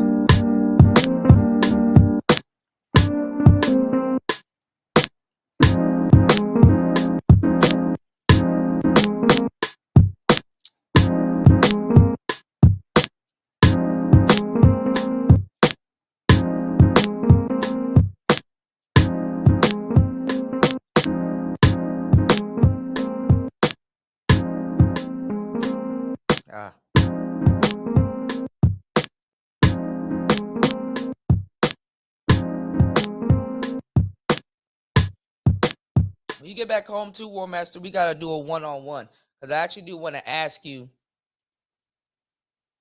about the pathology about the Negro liberal.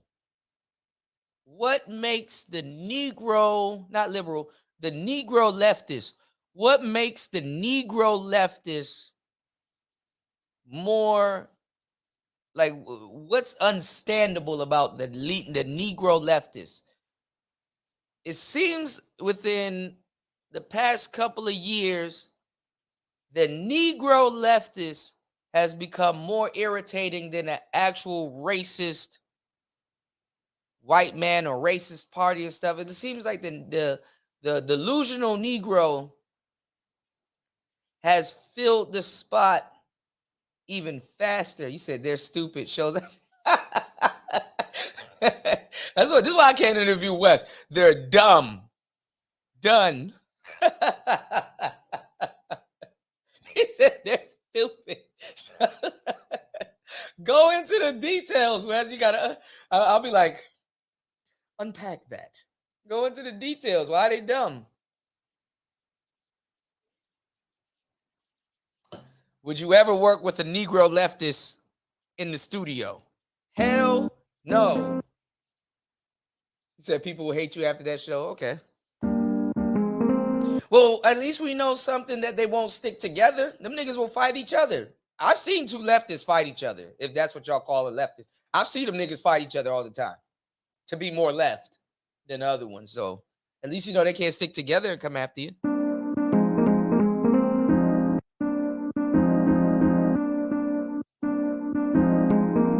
Terminally stupid. You said because God made them that way. Amen. Hallelujah. Hallelujah. Shabbalala. Hallelujah.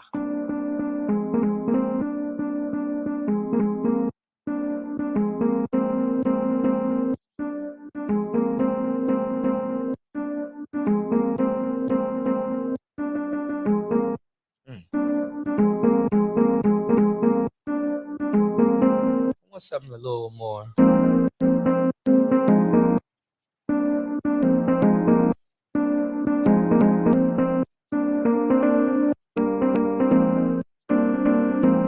We're going to the Bomb Museum this week. That shit gonna be sad. Terminally stupid. Unbelievably dumb.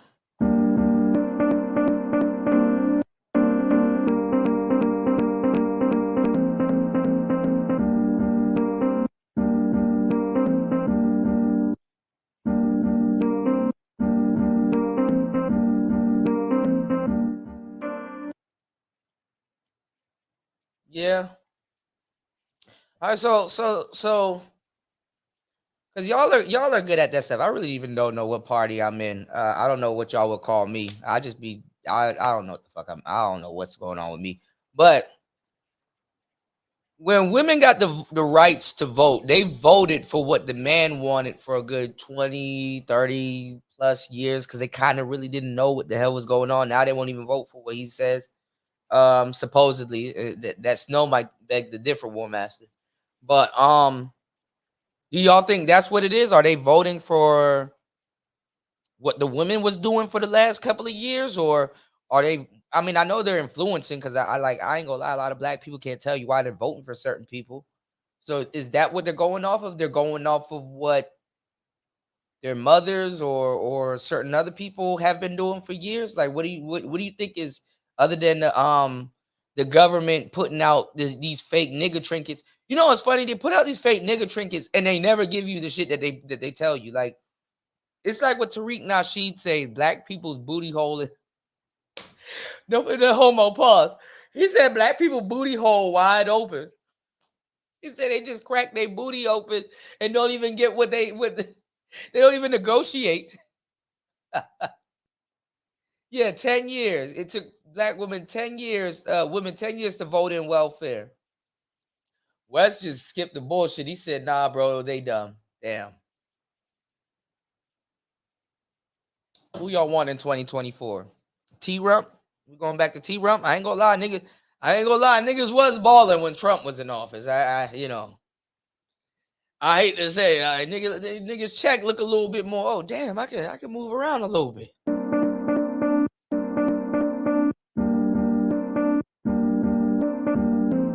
What was the truck driver's check looking like when T-Rump was in office? He actually got the gas. Gas went down. It's absurd what they charge him for eggs. Niggas like, man, I ain't eating eggs this breakfast. Nigga, you just gonna eat pancakes.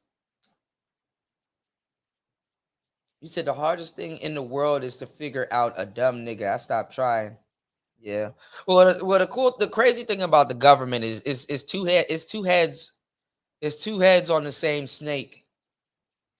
I remember even as a young kid, even like right after 9/11 happened, when I went to New York, and like, because New York is more like diplomatic and patriotic than DC is. Like in New York, you'll go down into the metro station and you'll see like murals of presidents and all kinds of stuff. It's like, DC is liberal though, but it's not like openly. If you go snooping around, then you're gonna find out, okay, these niggas tripping. But that shit on lock.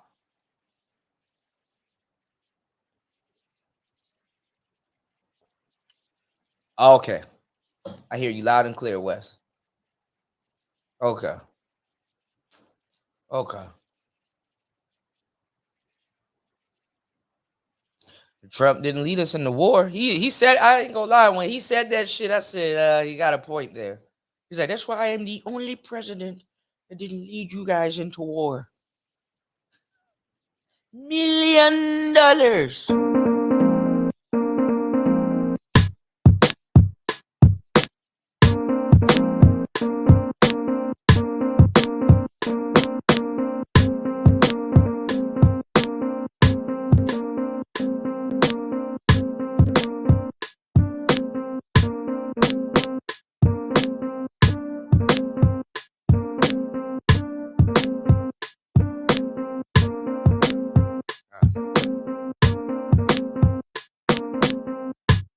All the worst places to live. A lot of black folks live. The trucking company I'm at gave us 3 years of raises in 2 months. God damn.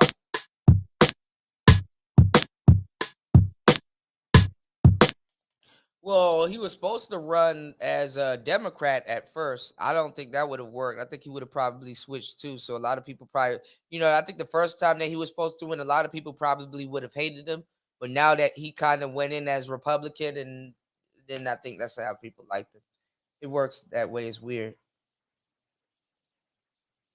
And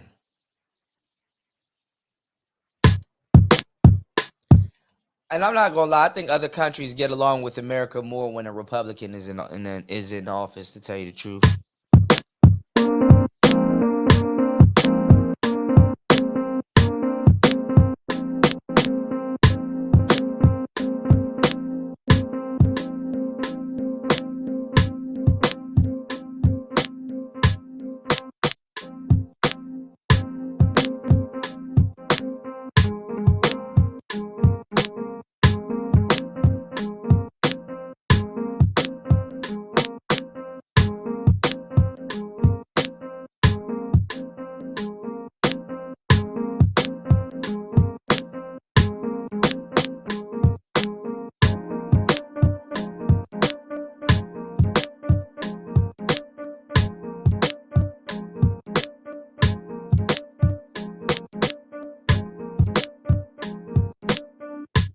Want to deal with the brokered convention.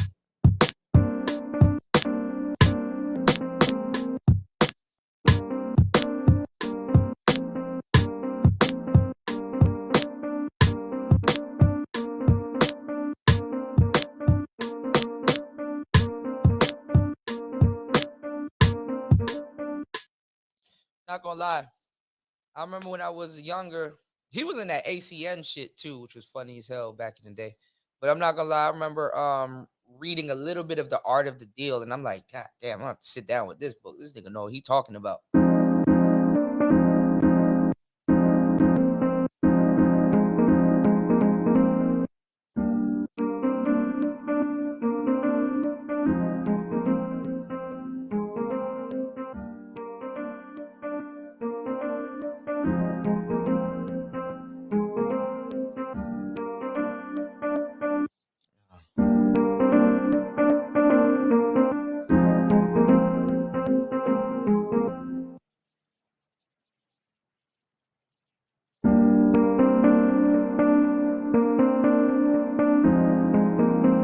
What this would have sound like reversed. I needed to treat this sample a little bit better, y'all.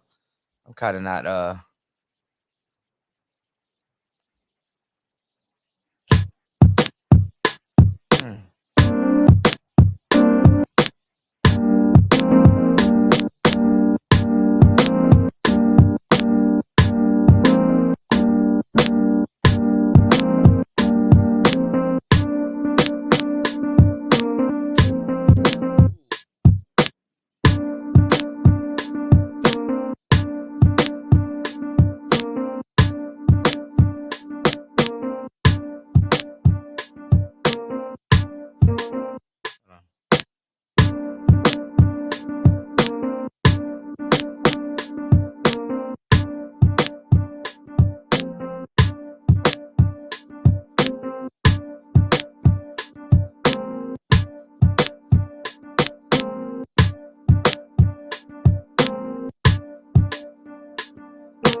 War Master said, I say this all the time. We left Iraq, Afghanistan, and Vietnam the same way for the same reasons. Democrats sold out our allies, sabotaged a victory. Yeah. You know, the only Republican president that I would say that did some shit and it kind of came back to bite them in the ass, but I think they would have handled it a different way, was Daddy Bush.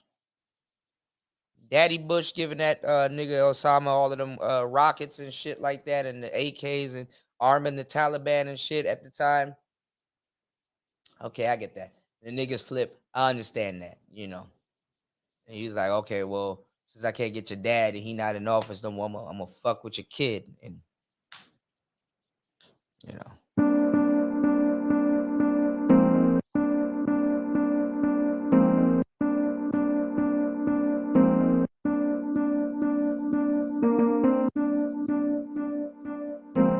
That dude, I didn't know he got cosmetic surgery. That dude that killed Osama bin Laden, man, that nigga is on a fucking he on a fucking tour. Like they couldn't show y'all the picture of his body because the word on the street is that they maimed that nigga. They fucked that man's body up after he got killed. I heard niggas after he was killed. Niggas just for the sake of it, like he laying there dead, and they took a picture of him, and then right after that, niggas just walk up and and just empty the whole clip into his dead body, and like just like just you know just was digging in his shit. Just I heard it was a messy kill after the death. You know, I heard it was a messy kill. There was really nothing to bury. His remains got buried at sea. It was a messy kill after his death. They were just like fuck this nigga. All the shit he done put us through. You know, Osama bin Laden played Final Fantasy.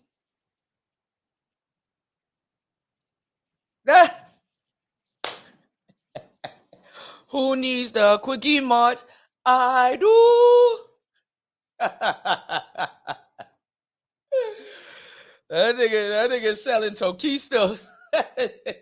What Swiss are you on? This one? Oh man, that nigga selling vapes at the corner store. He said Reagan armed Afghanistan, yeah, in the 80s. Right. Yeah. Oh, buy it back. Well, I knew that's what it was. I mean, it's just like I'm not gonna lie. That's why I like games like Metal Gear Solid and shit. The Metal Gear Solid kind of tell a little too much, but it's just obvious. It's like, bro, you got a warehouse full of fucking missiles. Like, who buys weapons and don't use them? You know what I'm saying? That's why I was kind of laughing at Fanny just a little bit. You know, I'm like, nigga, you bought a fucking Scorpion. Who you shooting? Like, I know, like, street niggas. Like, you know, if a street nigga gonna buy a gun, it's more than likely he gonna be able to use it, or there's gonna be a situation where he gonna have to use it. That's why he has the gun. But it's just like the civilians in the army. It's like, I mean, I know why the army does buy weapons, but like in certain cases, like, nigga, why do we need a propane propelled King of the Hill missile? Why we need that? I mean, you never know. They got a whole garage full of weapons. Yeah, Fanny. They got a whole garage full of weapons that it's like, bruh, it's collecting dust. Like, you know, we done spent like 10 million on, you know, this whole garage. That's some shit. Like, what are we finna do with it? And it's like, all right, we'll go give it to Ukraine, or I don't know, nigga. Drop that shit on Laos. Like, god damn, cold blooded. Who needs to get bombed like that? They bombed the shit out of Laos. They bombed Laos more than Vietnam, and they were in war with Vietnam.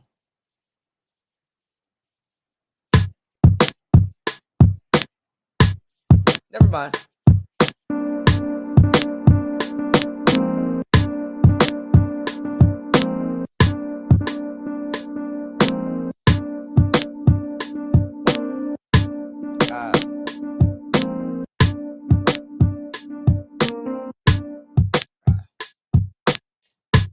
Y'all pray for me. I'm gonna fuck up this take. Here we go. Fannie Mae Foundation. Go.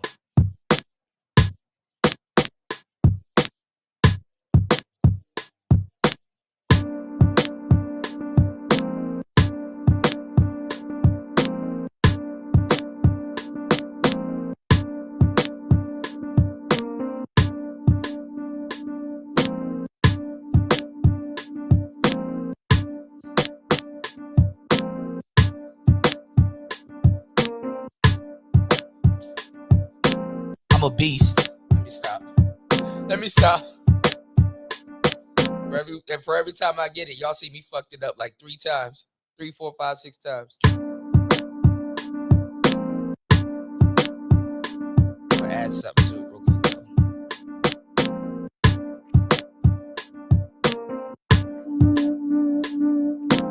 Ooh, that sounds horrible.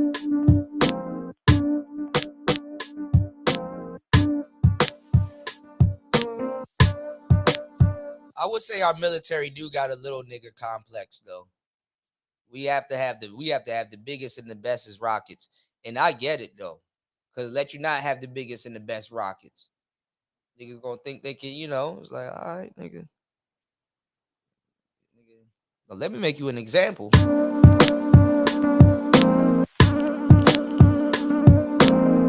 nigga Richard Pryor had this joke, right? He was like, them niggas acting like little ass Kuwait gonna do something to America. He said, look at the size of America, look at the size of Kuwait.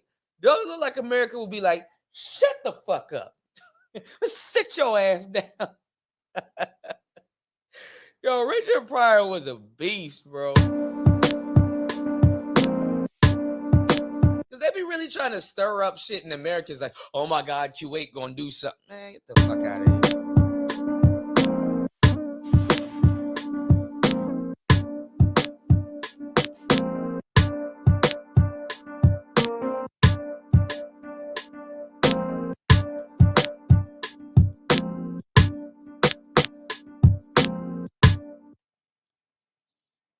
Which one is bigger? I forgot. They were comparing them back in the day. Isn't Texas bigger than Iraq, or they're about the same size? Iraq's about the size of Texas, right? Or just maybe a little bit. I think Texas is like a little bit bigger than Iraq. I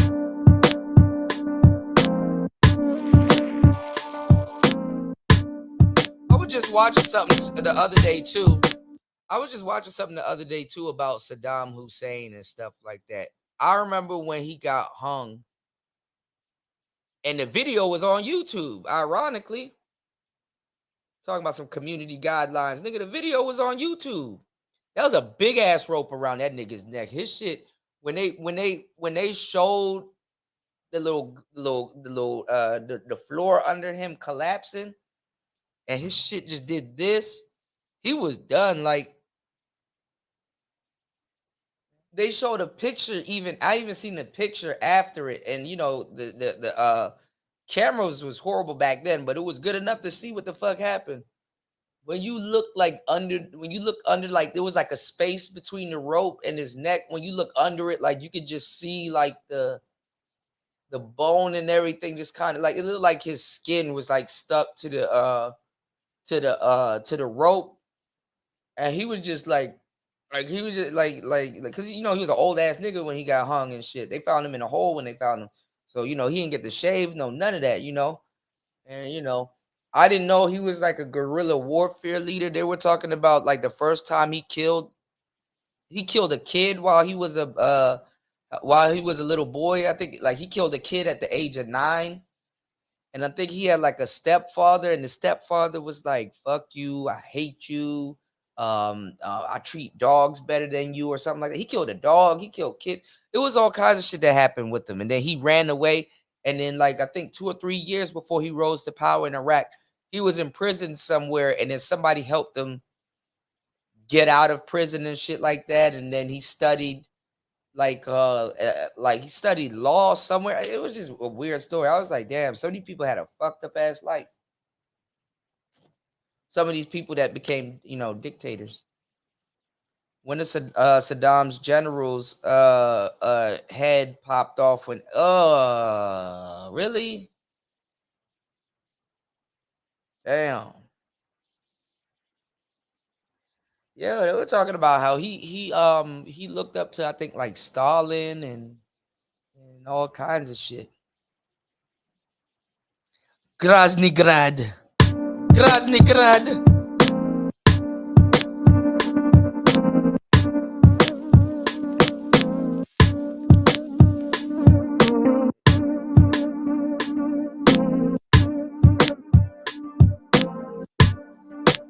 Said his head popped off.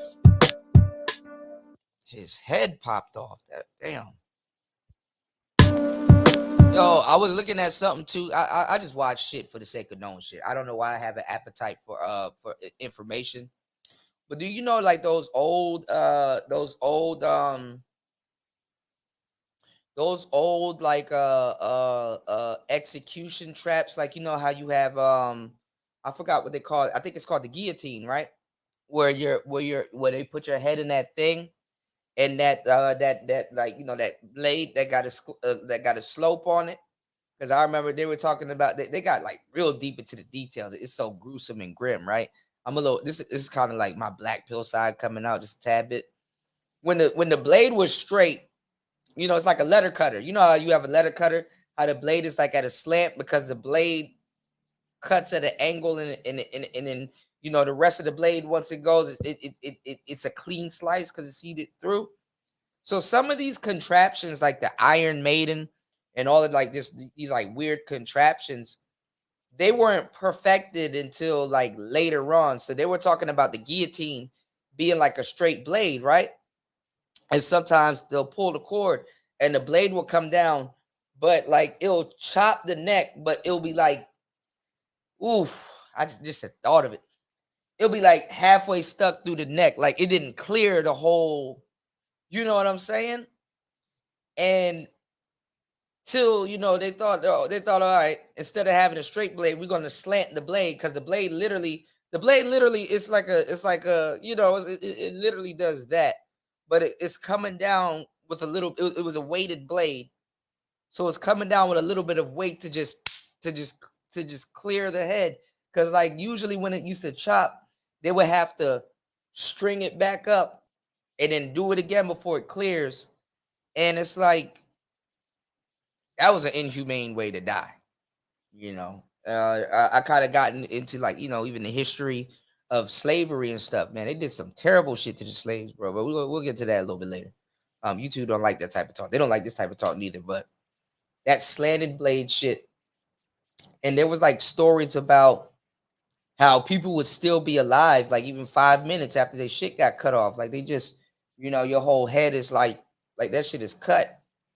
And like, they used to say when people's head falls down into the basket, sometimes they're falling down to another basket of heads and stuff, because, you know, it's just a lot of executions that day.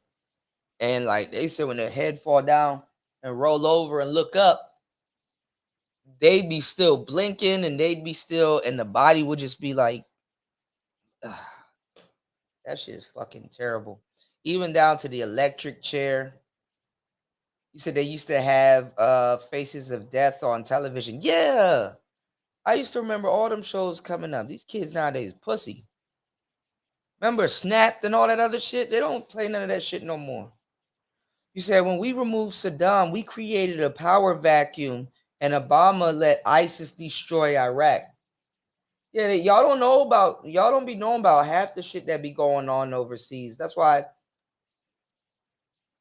when I thought about it, that's why I'm glad I educated myself before I came out here, because now I can really put all of that that knowledge into use, because it's like now I know what it's for. You know what I'm saying? I ain't gonna lie, you can't talk to American people. They really can't. Like the ones that don't get it. Like there's guys like us, like obviously, you know what I'm saying? We get it. Obviously, we done had these cryptic conversations over the years.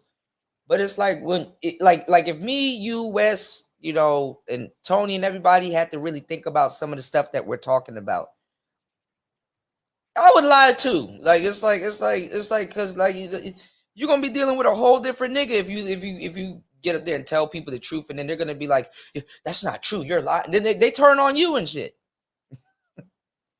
You said, where do I send the email link? You can send it to my Instagram. Darless Lo-Fi. It's a picture of Piccolo with a kufi on. Don't ask. Just send it. It's a picture of Piccolo with a purple background and a kufi on. Darless Lo-Fi. I'm the only one named Darless Lo-Fi.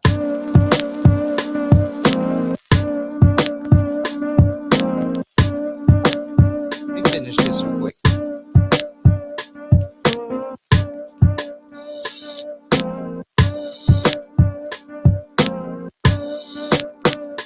Said the French Revolution had a lot of guillotine executions. I heard, but you know what's funny? Same thing like ninjas. Like ninjas have it has like a bloody background, but they really weren't that confrontational. They actually was least confrontational. But if they did confront you, oh boy, you know, ooh wee, you dig?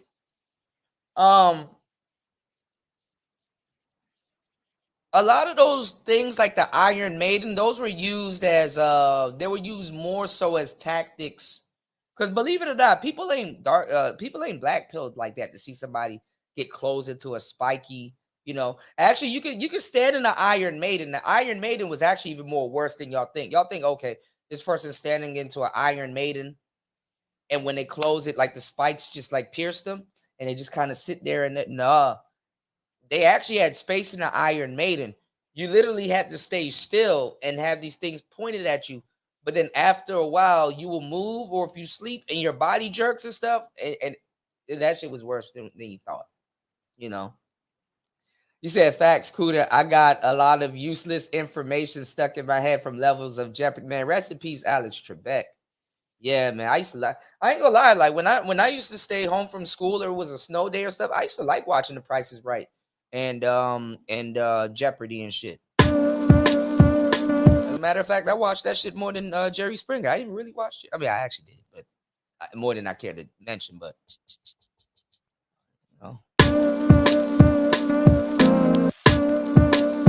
All right. Shout out to Tony Anthems. I got it. time yet, or do we have a half an hour?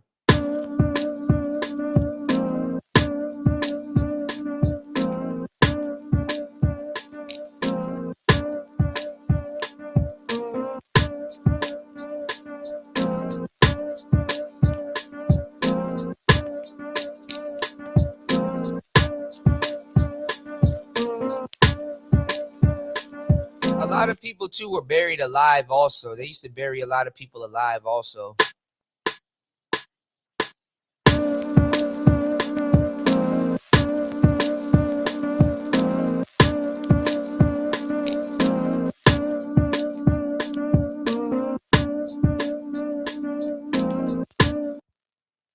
I'm not gonna lie. Not till 35 minutes. Okay, cool. I'm not gonna lie. You know, he must have did something we don't know about, or I don't think God works like that. But you know who went through a crazy death, and I don't think there's nothing he could have done to deserve that. Not saying he deserved it. What's going on, Nicer? Goddamn Kobe Bryant, bro. I'm not gonna lie. Every so often, I just sit down in my bed and I go look up some of these high-profile deaths. That nigga Kobe lost both of his legs. I don't know if it was his left side or his right side, but this was gone, like his arm. They had a place where they found all his body parts. You know, they found I saw where they found the remains of Gianna. Cause like once you hear about a crash like that, once the fire and all that shit is extinguished, they send a team of people out there. And if you've ever like you know, I used to work at Parks and Recreation and stuff like that. I wasn't locked up. I didn't do none of those uh community service things, but you know those trash pickers. We just go around and they got the little things at the end of it, and you just go and it picks up stuff. When people die like that, y'all, you put them out there in these little suits, you know, and you know, so they block their face from the spores and the rubbish and the gasoline and stuff that was burning out there. And they just walk around with these trash pickers, and they get a bucket. They get like a little bucket. They just walk around with the trash pickers and just start picking up what seems to look like body parts. If it's not fully put together, they just pick up okay, there's somebody's teeth. Okay, there's somebody's ear. It's a finger over here. Oh shit, somebody's foot over here. Oh damn, it's a leg. Nigga picked up a whole leg off the fucking ground and shit like that. And has a bucket, just put that shit in the bucket. And then they all put it together. And when they bring it to the morgue, they dump the bucket out with all with the dead, whatever, the parts. And the doctor got to sit up there and play fucking operation. Oh, this is Kobe's ear. Was not burnt off. This is his fingers. This is, and try to put the body back together. They on some all-star type shit, Osiris type shit. I had a friend out here. I think he be here. I gotta go there because he kept inviting me to his club. He introduced me to his girlfriend. He was like, "Yo, come in here, see her. She got you. She's straight. Just keep coming to this bar. Anytime you got some friends coming in, come to this bar." But he was like, "I'm not gonna be here till like the 20th through like the 6th or the 7th of every month." And I was like, "Damn, okay, what's going on? What goes on?" He's like, "Well, I used to be in the military, but I'm retired now. And what we do is we go to certain parts of Laos, and we just go, even for the 60s and the 70s. They're still picking up bodies from the 60s and the 70s and bones and shit. So they just go to certain places and they defuse bombs and pick up bodies and body parts and stuff like that. I'm like, damn, that's some black pill shit. I was like, damn, it don't fuck with your head that you picking up. He was like, no, they're already dead, and it used to fuck with him. He used to have nightmares and shit, but he's like, it's kind of like the same. You just go somewhere, whether it's recent or even from back in the day, and just pick up remains and they try to make something of it. Oh, this is your uncle's remains and stuff. Sometimes they don't find your family member. They just found, okay, well, somebody's butt cheeks over here in the fucking grass. Did you find my dad? I found his butt cheeks and found his ass, but it's like that's fucked up. But it's like damn, you know. So I said, hey man, buy this nigga a beer, bro. I know what they're drinking about. At this point, I know what they're drinking about. Like shit. Cheers, man. So he gets paid to go do that for like half a month, and then he gets off half the month, and then I guess they rotate with other people. I said shit. And I'm like, you're not afraid to get blowed up? But I guess they got methods of scanning the, because them bombs, people, every day somebody dies out here because of a bomb. I'm going to go this week. Can you please send me that? I was mad as hell. I lost that link. Can you please resend it? Because I wanted to watch it. I tried to look at my YouTube history. I couldn't find it, and I was mad. Definitely want to go before I go to the bomb museum so I can have more intel before I do and edit that show. I appreciate you. I lost it. I don't know how I lost it. I had a whole tab opened up, and then my internet started acting crazy, and I'm like, man, and it ended up getting disappeared.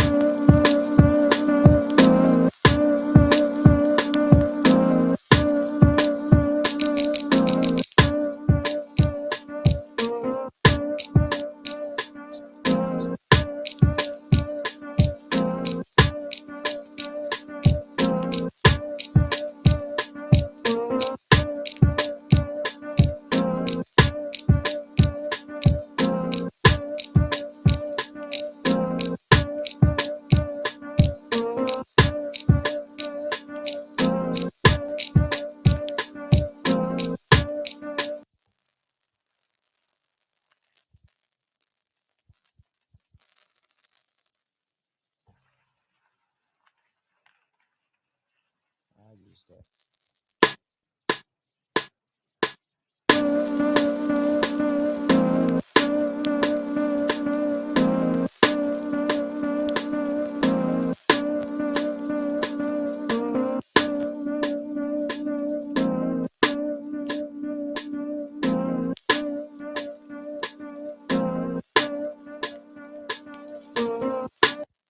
But if y'all haven't got a chance, man, y'all go check out my mini movie that I did that's in 4K on YouTube.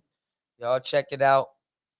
All those statues that I showed y'all, those are all made out of bombs. I showed you big bombs, small bombs, little bombs, all bombs. There's some beauty. People allow. They're just I love them. They're on a different type of time. There's some beauty. Even in that horrific event, a lot of them they take the metal from those bombs and turn them into silverware. They turn them into forks, spoons. They basically salvage some of the metal from some of those warheads. Some people they turn them into boats. They turn them into jewelry. They turn them into a lot of stuff, and it's just America bombed that. I think it was like 9 years straight. America was just bombing here religiously every single day. So that's what I was talking about earlier, where I'm like, you have a warehouse full of stuff, and you got to use it. You know what I'm saying? Like, who buys all that shit and don't use it? So America was like, hey, bro, well, they wanted to get the tripping, so we're gonna stop Vietnam's we're gonna stop their what's the word I'm looking for? We're gonna stop their routes. We're gonna stop their routes, their supply routes and stuff like that. So it's like, nigga, it's not about punching the nigga in the face. Sometimes you gotta take the air out the tires. We're gonna cut these niggas' water off. He can't get no water. We're gonna starve him out. He gonna have to come out. We already know how much weapons he holding, or where we got his perimeter surrounded. So we about to just bully these niggas. We about to cut their shit off. Laos ain't got shit to do with it, but guess what? Y'all running y'all supply routes, so y'all fucking with them. So we just gonna make, we gonna make y'all a fucking example. We still gonna bomb y'all too. That whole area gonna have to fucking feel the wrath. Day in and day out, every day, every day, every day, every day, every day. Yeah, yeah, yeah. Yeah, logistical bombing. Yeah, yeah. They drop tons. Like they even call them bombs, ordnance, OXO, bombs. Some of them bombs were big as hell, and you always see it in the movie. Nigga, I walked up to the bomb and like, dong, dong, dong, dong, dong, dong. I said, damn. Them bombs made out of die-cast metal. Yeah, the secret war in Laos. Yeah.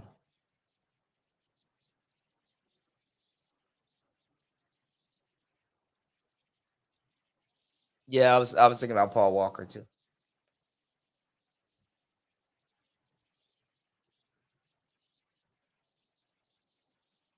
Operation Linebacker too ended in Vietnam. Yeah.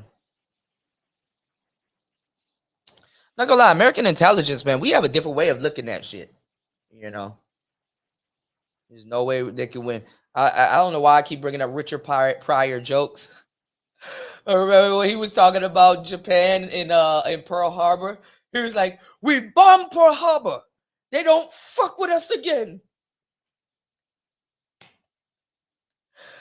Nigga, America laid it on Japan. America said, "Fuck that." He said, "We bombed Pearl Harbor. They don't fuck with us again." He was like, "Why don't we bomb?" He said, "No need."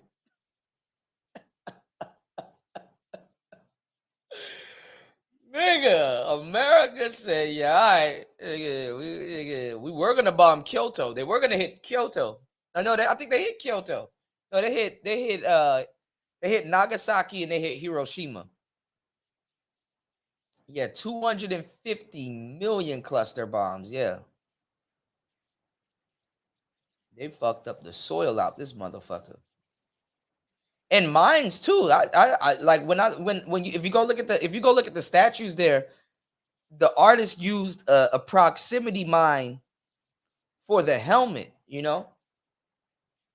And I didn't know too, like when those mines explode, you don't even have to be like close to it from the explosion. It sends shrapnel out, just shit start flying and shit. And shrapnel, that metal will pierce and get stuck in your skin. You're gonna need a knife to peel that shit out, man. That shit was just horrible, man.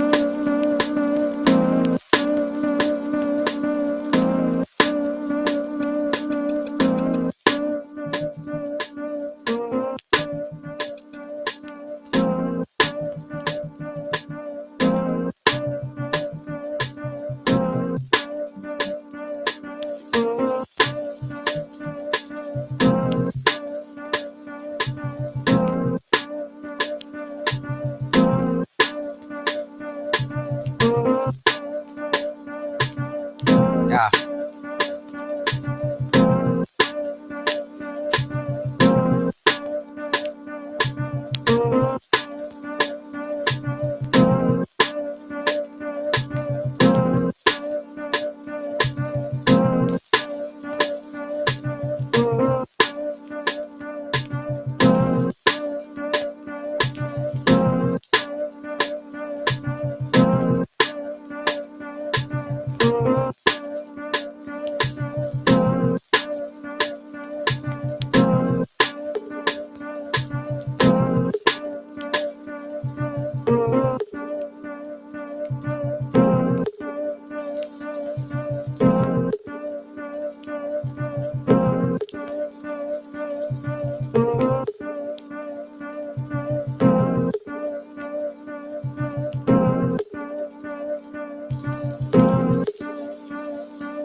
Just messing around. I thought I did a drum pattern. Where the fuck my drum pattern go?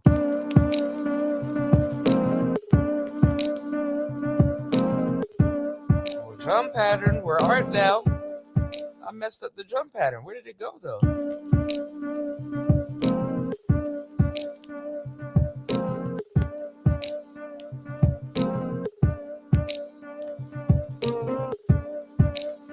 Just disappeared, but this ain't bad. You said America used to drop bombs to make people turn on their government. Now they like just strike the government. Yeah, man, America been doing a lot of crazy shit that y'all have no idea of. But I mean, it's like, why tell American people? Like, y'all don't even know the real America. But then again, if y'all don't have no safe place, if y'all niggas go home and your water not running, you're gonna feel some type of way. You know. I watched a documentary on the Battle of Wake Island, and they said all except 3 ships that were sunk at Pearl, God damn, were repaired and went back into service before World War II was over. Shit. My dad was a Vietnam vet. Wow. He never talked about it except for the one time I remember I was 8 or 9 and I saw him break down and cry because his best friend got blown. Jesus Christ. Yeah, that's cold. My dad survived Vietnam. He never got deployed over there. My dad served during Vietnam. He never got deployed over there. Wow. What's going on, Masha? How are you doing? How was that Bernard Riley bullshit? Them niggas, we arguing about power. What power? Yeah, man. Salute, man. Thank them for their service. What's going on, Calvin? How you doing, player? That's my bro Calvin in the building. He said good evening to the chat room and salute and good evening to you, DJ Kuda. Thank you, man. You're doing well. About to do an interview soon in the next 15 minutes. You dig? Yeah, we was over there, Masha, in spirit. We was over there in spirit. We're like, what the fuck is this person talking about? That left this shit. Did Ed fire up a stream? I'm surprised Ed didn't fire up a stream. Oh, y'all gonna hear from him tonight, though. Just wait.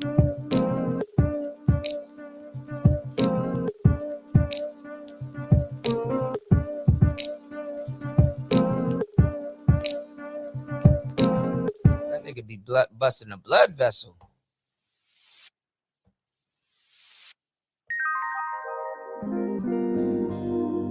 That nigga be bursting a blood vessel. It's like, bro, calm down.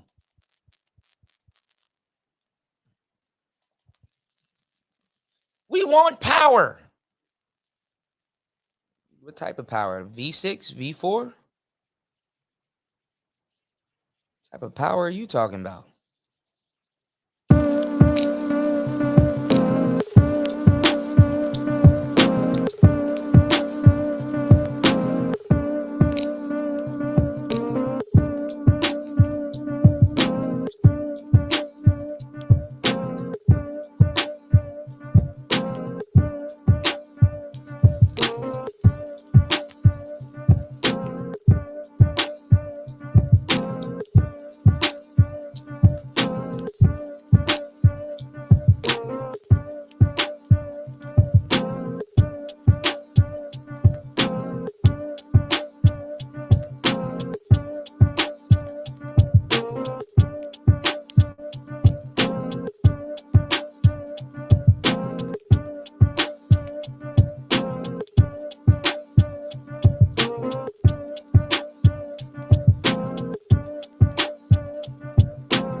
could use this.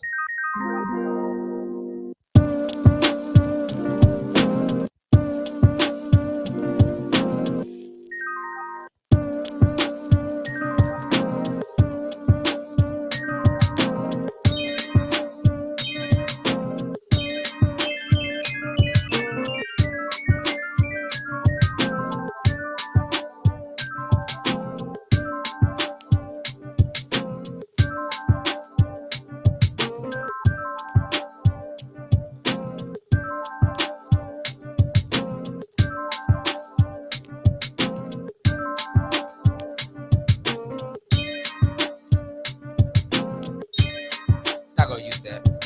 It sounded all right. I'm not gonna use it. We want power.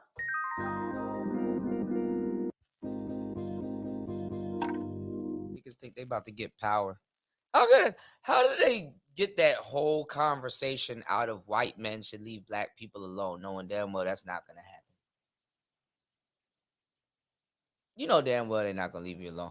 People be acting like, oh, white people, they stay. I mean, of course they stay on that side of town. You stay your black ass on that side of town, but white people around black people all the fucking time. More than niggas like to talk about. You gotta keep an eye on your dumb ass. Hey, they're around you all the time.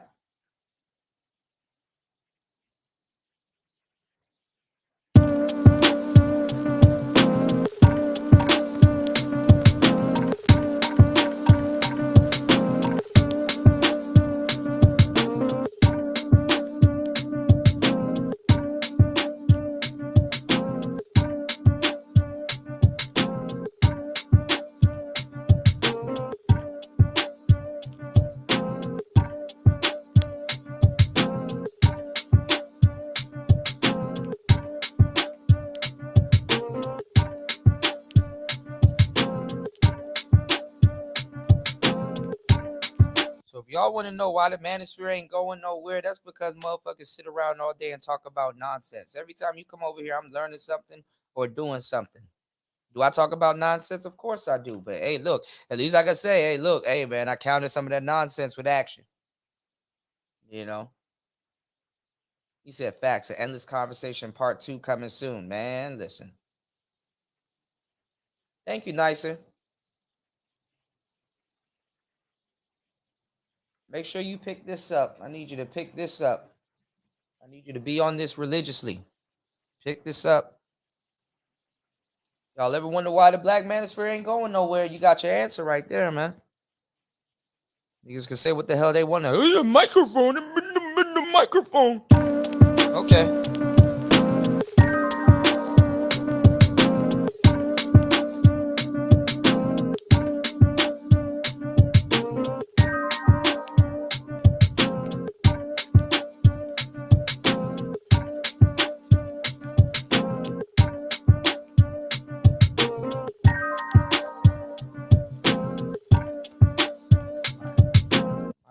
Microphone gonna be at least of y'all worries in a minute.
Now this one is actually a pretty fast beat. Damn, this is on the cusp.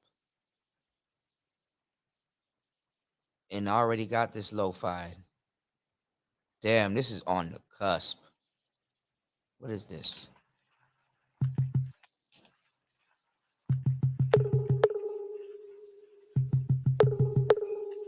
Let's see.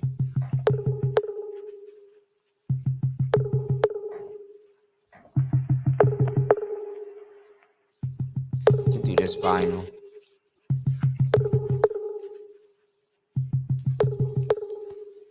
Yeah. Cool.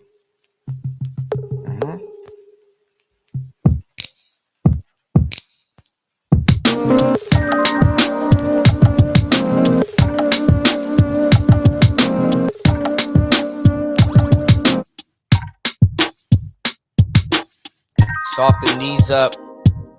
Run this through like a MPC 3000. See how that sounds.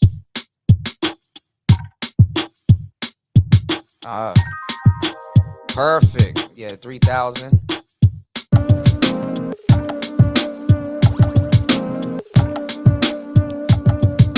Right, let's do it. See, I layered the drums though, but I want one set of drums to be brighter, so this one could probably, this probably could be the SP. Here we go. You can hear more of the clacks. Perfect. There we go. Believe it or not, though, track 5 drums are more louder than all the other drums that I had. Because if I turn off, I could literally turn off track 2 and 3 and be all right with just it going on track 5, like literally like this.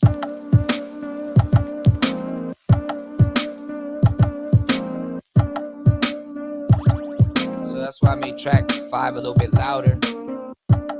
And then literally these two will bring the rest of the beat back in, because this is just nothing but like percussions.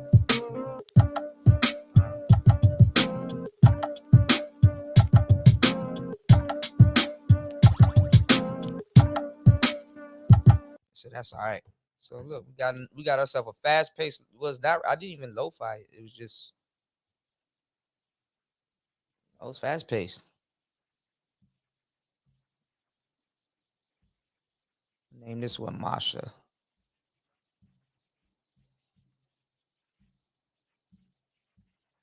Name it Masha Madness. Shout outs to Masha in the building. Masha Madness. All right, look like we got a little bit of time before my interview. Can I cook up a beat in 5 minutes? All right, let me go on pause real quick. Let me do that. This is what I'm gonna be sampling.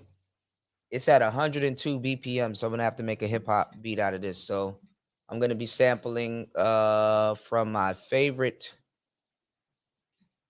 From my favorite beat makers, the Sample Lab. They got this 80s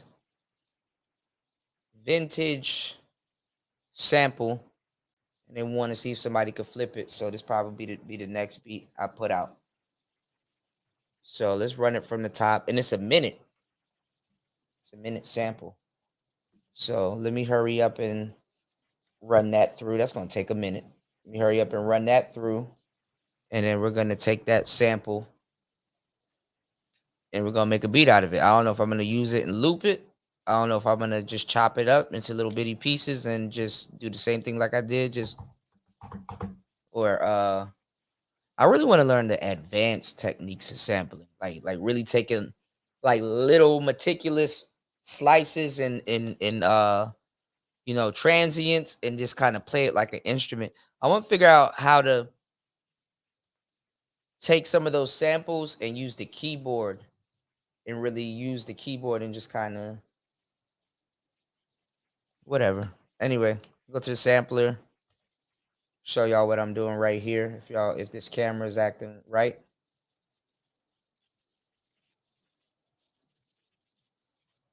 Y'all can't go nowhere else in the manosphere and see no shit like this. Arm the track, have it on. Y'all not gonna be able to hear it because for some reason this thing is low, but I'm gonna normalize it and it's gonna bring it up. So it's not even gonna hit the threshold. So I gotta hit play and I gotta hit record at the same time because I'm not gonna move my threshold. So let's go. And it's really low. It sounds like some Captain Planet. He's a hero, gonna take pollution down to zero. What happened to Captain Planet? He got killed like shit. I haven't seen Captain Planet since the 90s. You know what used to be my show back in the day, y'all? I used to love Tailspin with Baloo and that yellow plane. That was my shit.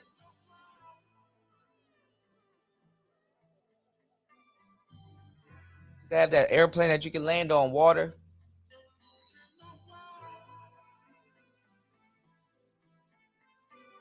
This sample is actually fire.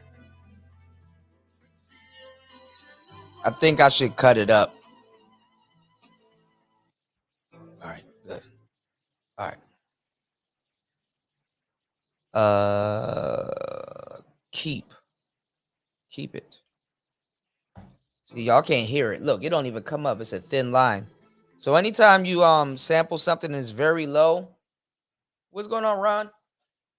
Anytime you sample something and it's very low, thank you, nice. Anytime you sample something and it's very low, you go to process and you can normalize it. Bro, the AI, if y'all check out the latest video that I put out, the AI that they're using now is fucking crazy. They catch it, all kinds of copyrights and all kinds of shit is about to come down on people. Mob Deep.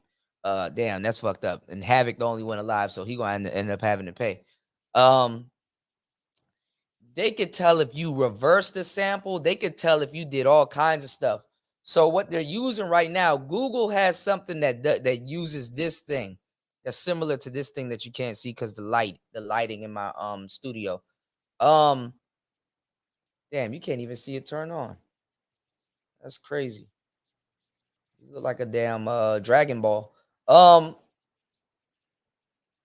They're using this type of technology. This is like one of the best ones on the market. But what they're using is they're taking.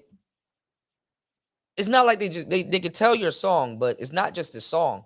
They could tell who you sampled, where you got. Like the machine is telling on people. You know, other people didn't hear. Like the people's family members, like, oh, that's Marvin Gaye's. You know, and the machine's telling on niggas. So they can find out who you sampled, how much you sampled, where you got it from, because it's not just showing the song anymore. It's breaking the song into stems. Because maybe you didn't sample the whole song.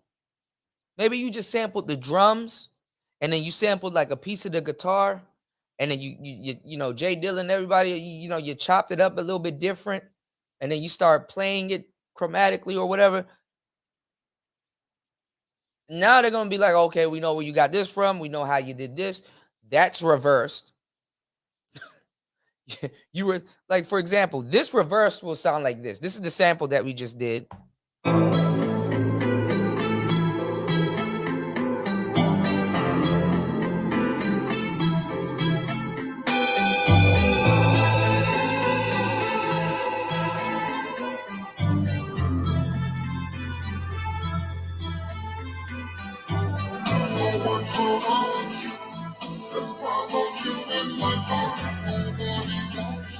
Guitars actually sound really good reversed. Okay, let's reverse it and see what that sounds like. That guitar is usable.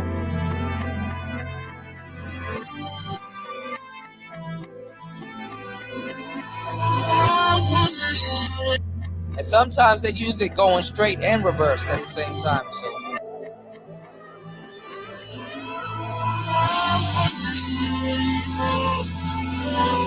I ain't gonna play it reverse too much though, because you're gonna stumble on some shit you didn't intend to stumble on. I love Satan. Nigga, what? I love Satan. Yeah, that's hot. I'm gonna sample that.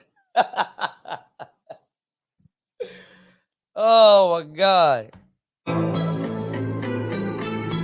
I love Satan. Lesser key of Solomon.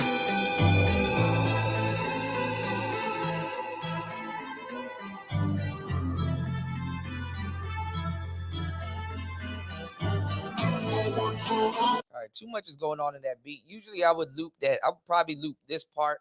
Doom doom doom doom doom doom doom doom doom doom doom doom doom doom and then go back around. But we're gonna chop this up and just play around with certain parts. So assign, nope, close. Go to trim. I think regions is by transients. So transients is the higher parts of the beat. So you can. All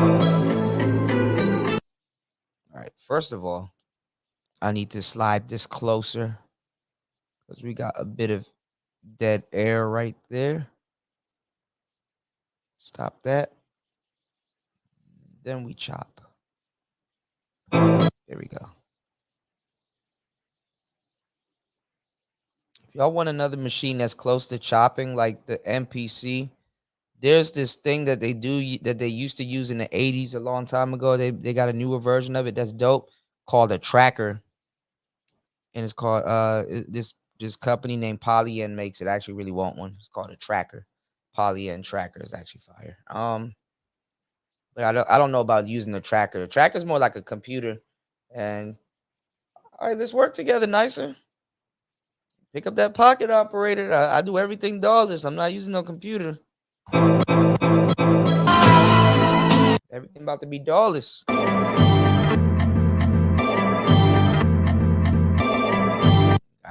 Already. It did it to itself. Already. Look how fast that happened. Already. What's the BPM? 102? Did it to itself, y'all.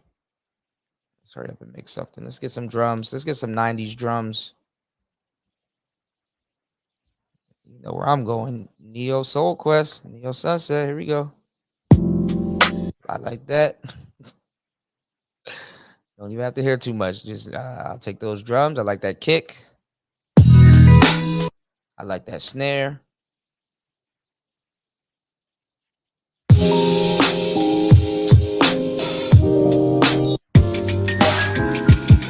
I like those keys. I might not use them. I like that smack. That sounds good. I like that snare too. All right, so we got. I usually try to do like 4, but sometimes I do 2. I do a Neo Sunset and then I do another drums. But I try to use more like mostly 90s drums because they just you know.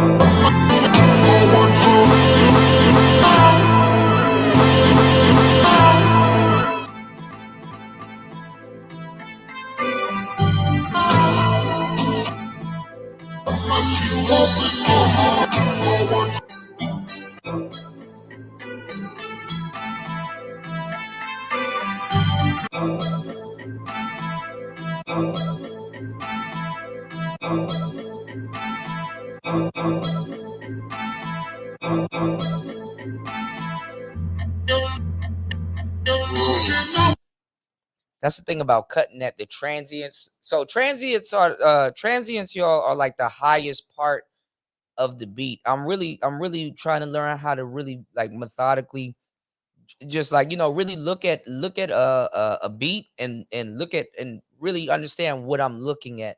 So I'm getting more comfortable with the sampler and looking at certain parts of the beat. Beginners, they will usually take a certain part, count the bars, and loop it. But certain people, what they do is they do what I do. They kind of mash certain parts of the bars up together, and sometimes that's why the sampler has to be very smart to cut it by the transients. And Then you can do what Jay Dilla does, where and Kanye and shit. Where they'll use like one little. They'll damn the motherfuckers will zoom in on like one little spot, and then another spot, and then use another spot. So he'll be like, okay, this is gonna be the hook right here. The bridge is gonna be like kind of somewhere. Like they just. That's why I need to get like a big ass computer, like what Curlin got, like those huge monitors. Because if you look at this shit on a bigger screen, you see stuff that other people can't. You know, you know, so that helps also. So let me hurry up and lay these drums down so we can head over to my man, my boy T, and get this interview in.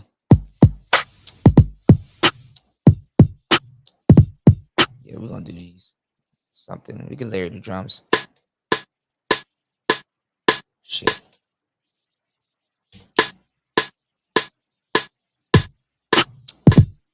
No, that's not working.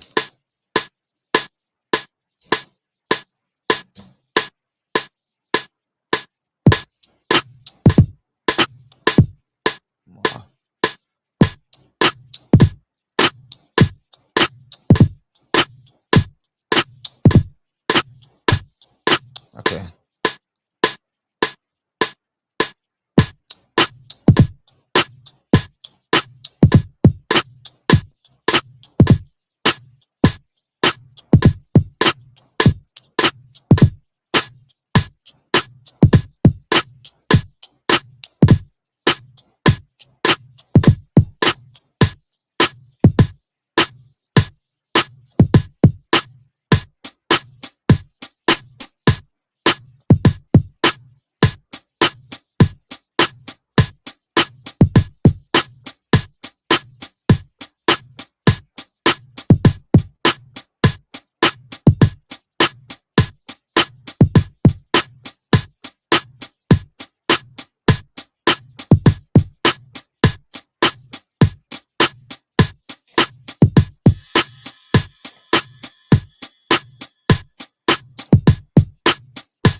I like these sounds.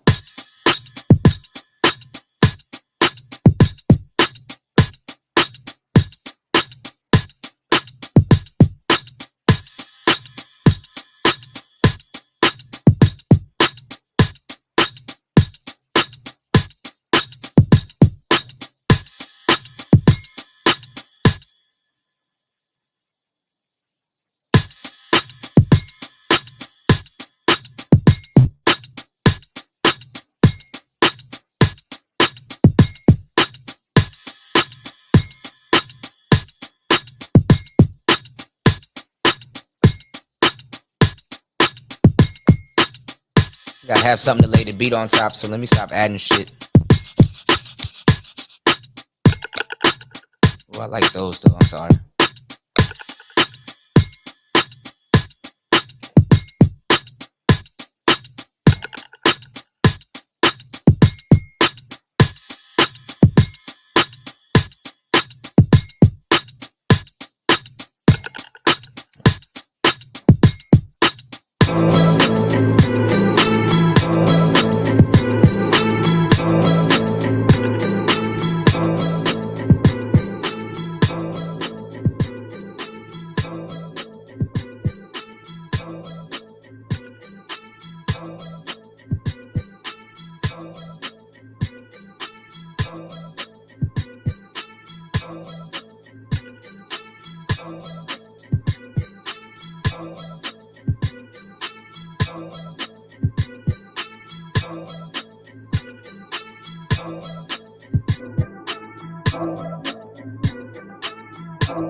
Made that beat in less than 8 minutes.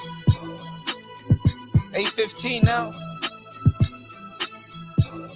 Shout outs to everybody here. Thank you guys.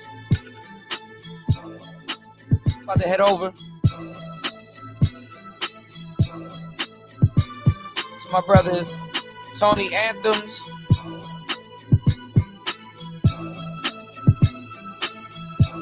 About to head over to his podcast. Got an interview over there today. Make sure you guys like and subscribe to this channel. Definitely gonna build a PC this next time around, War Master. Most definitely. Thinking about a desktop.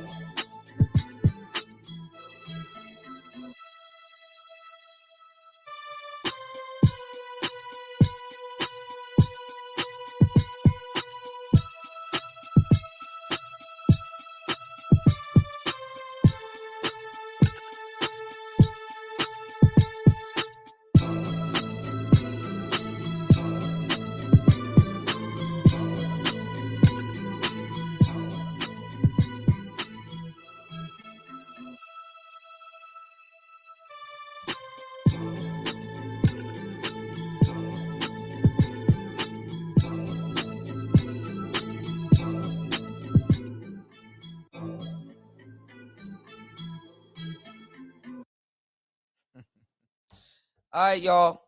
I'm taking this down. I done gave y'all too much game in this podcast. Peace. Shout outs to everybody that supported tonight's show. Thank you guys so much. Oh, actually, I do need a tablet. You're right. I'm going to go to the pawn shop. There's a pawn shop out here that I've been meaning to go to. I'm going to head to that pawn shop. Peace, everybody. Y'all be safe. It's Player Talk Radio. Let's get it. Let's go. Let's get it. Welcome to Player Talk Radio with DJ Kuda, the hottest DJ in the manosphere. Let's get it.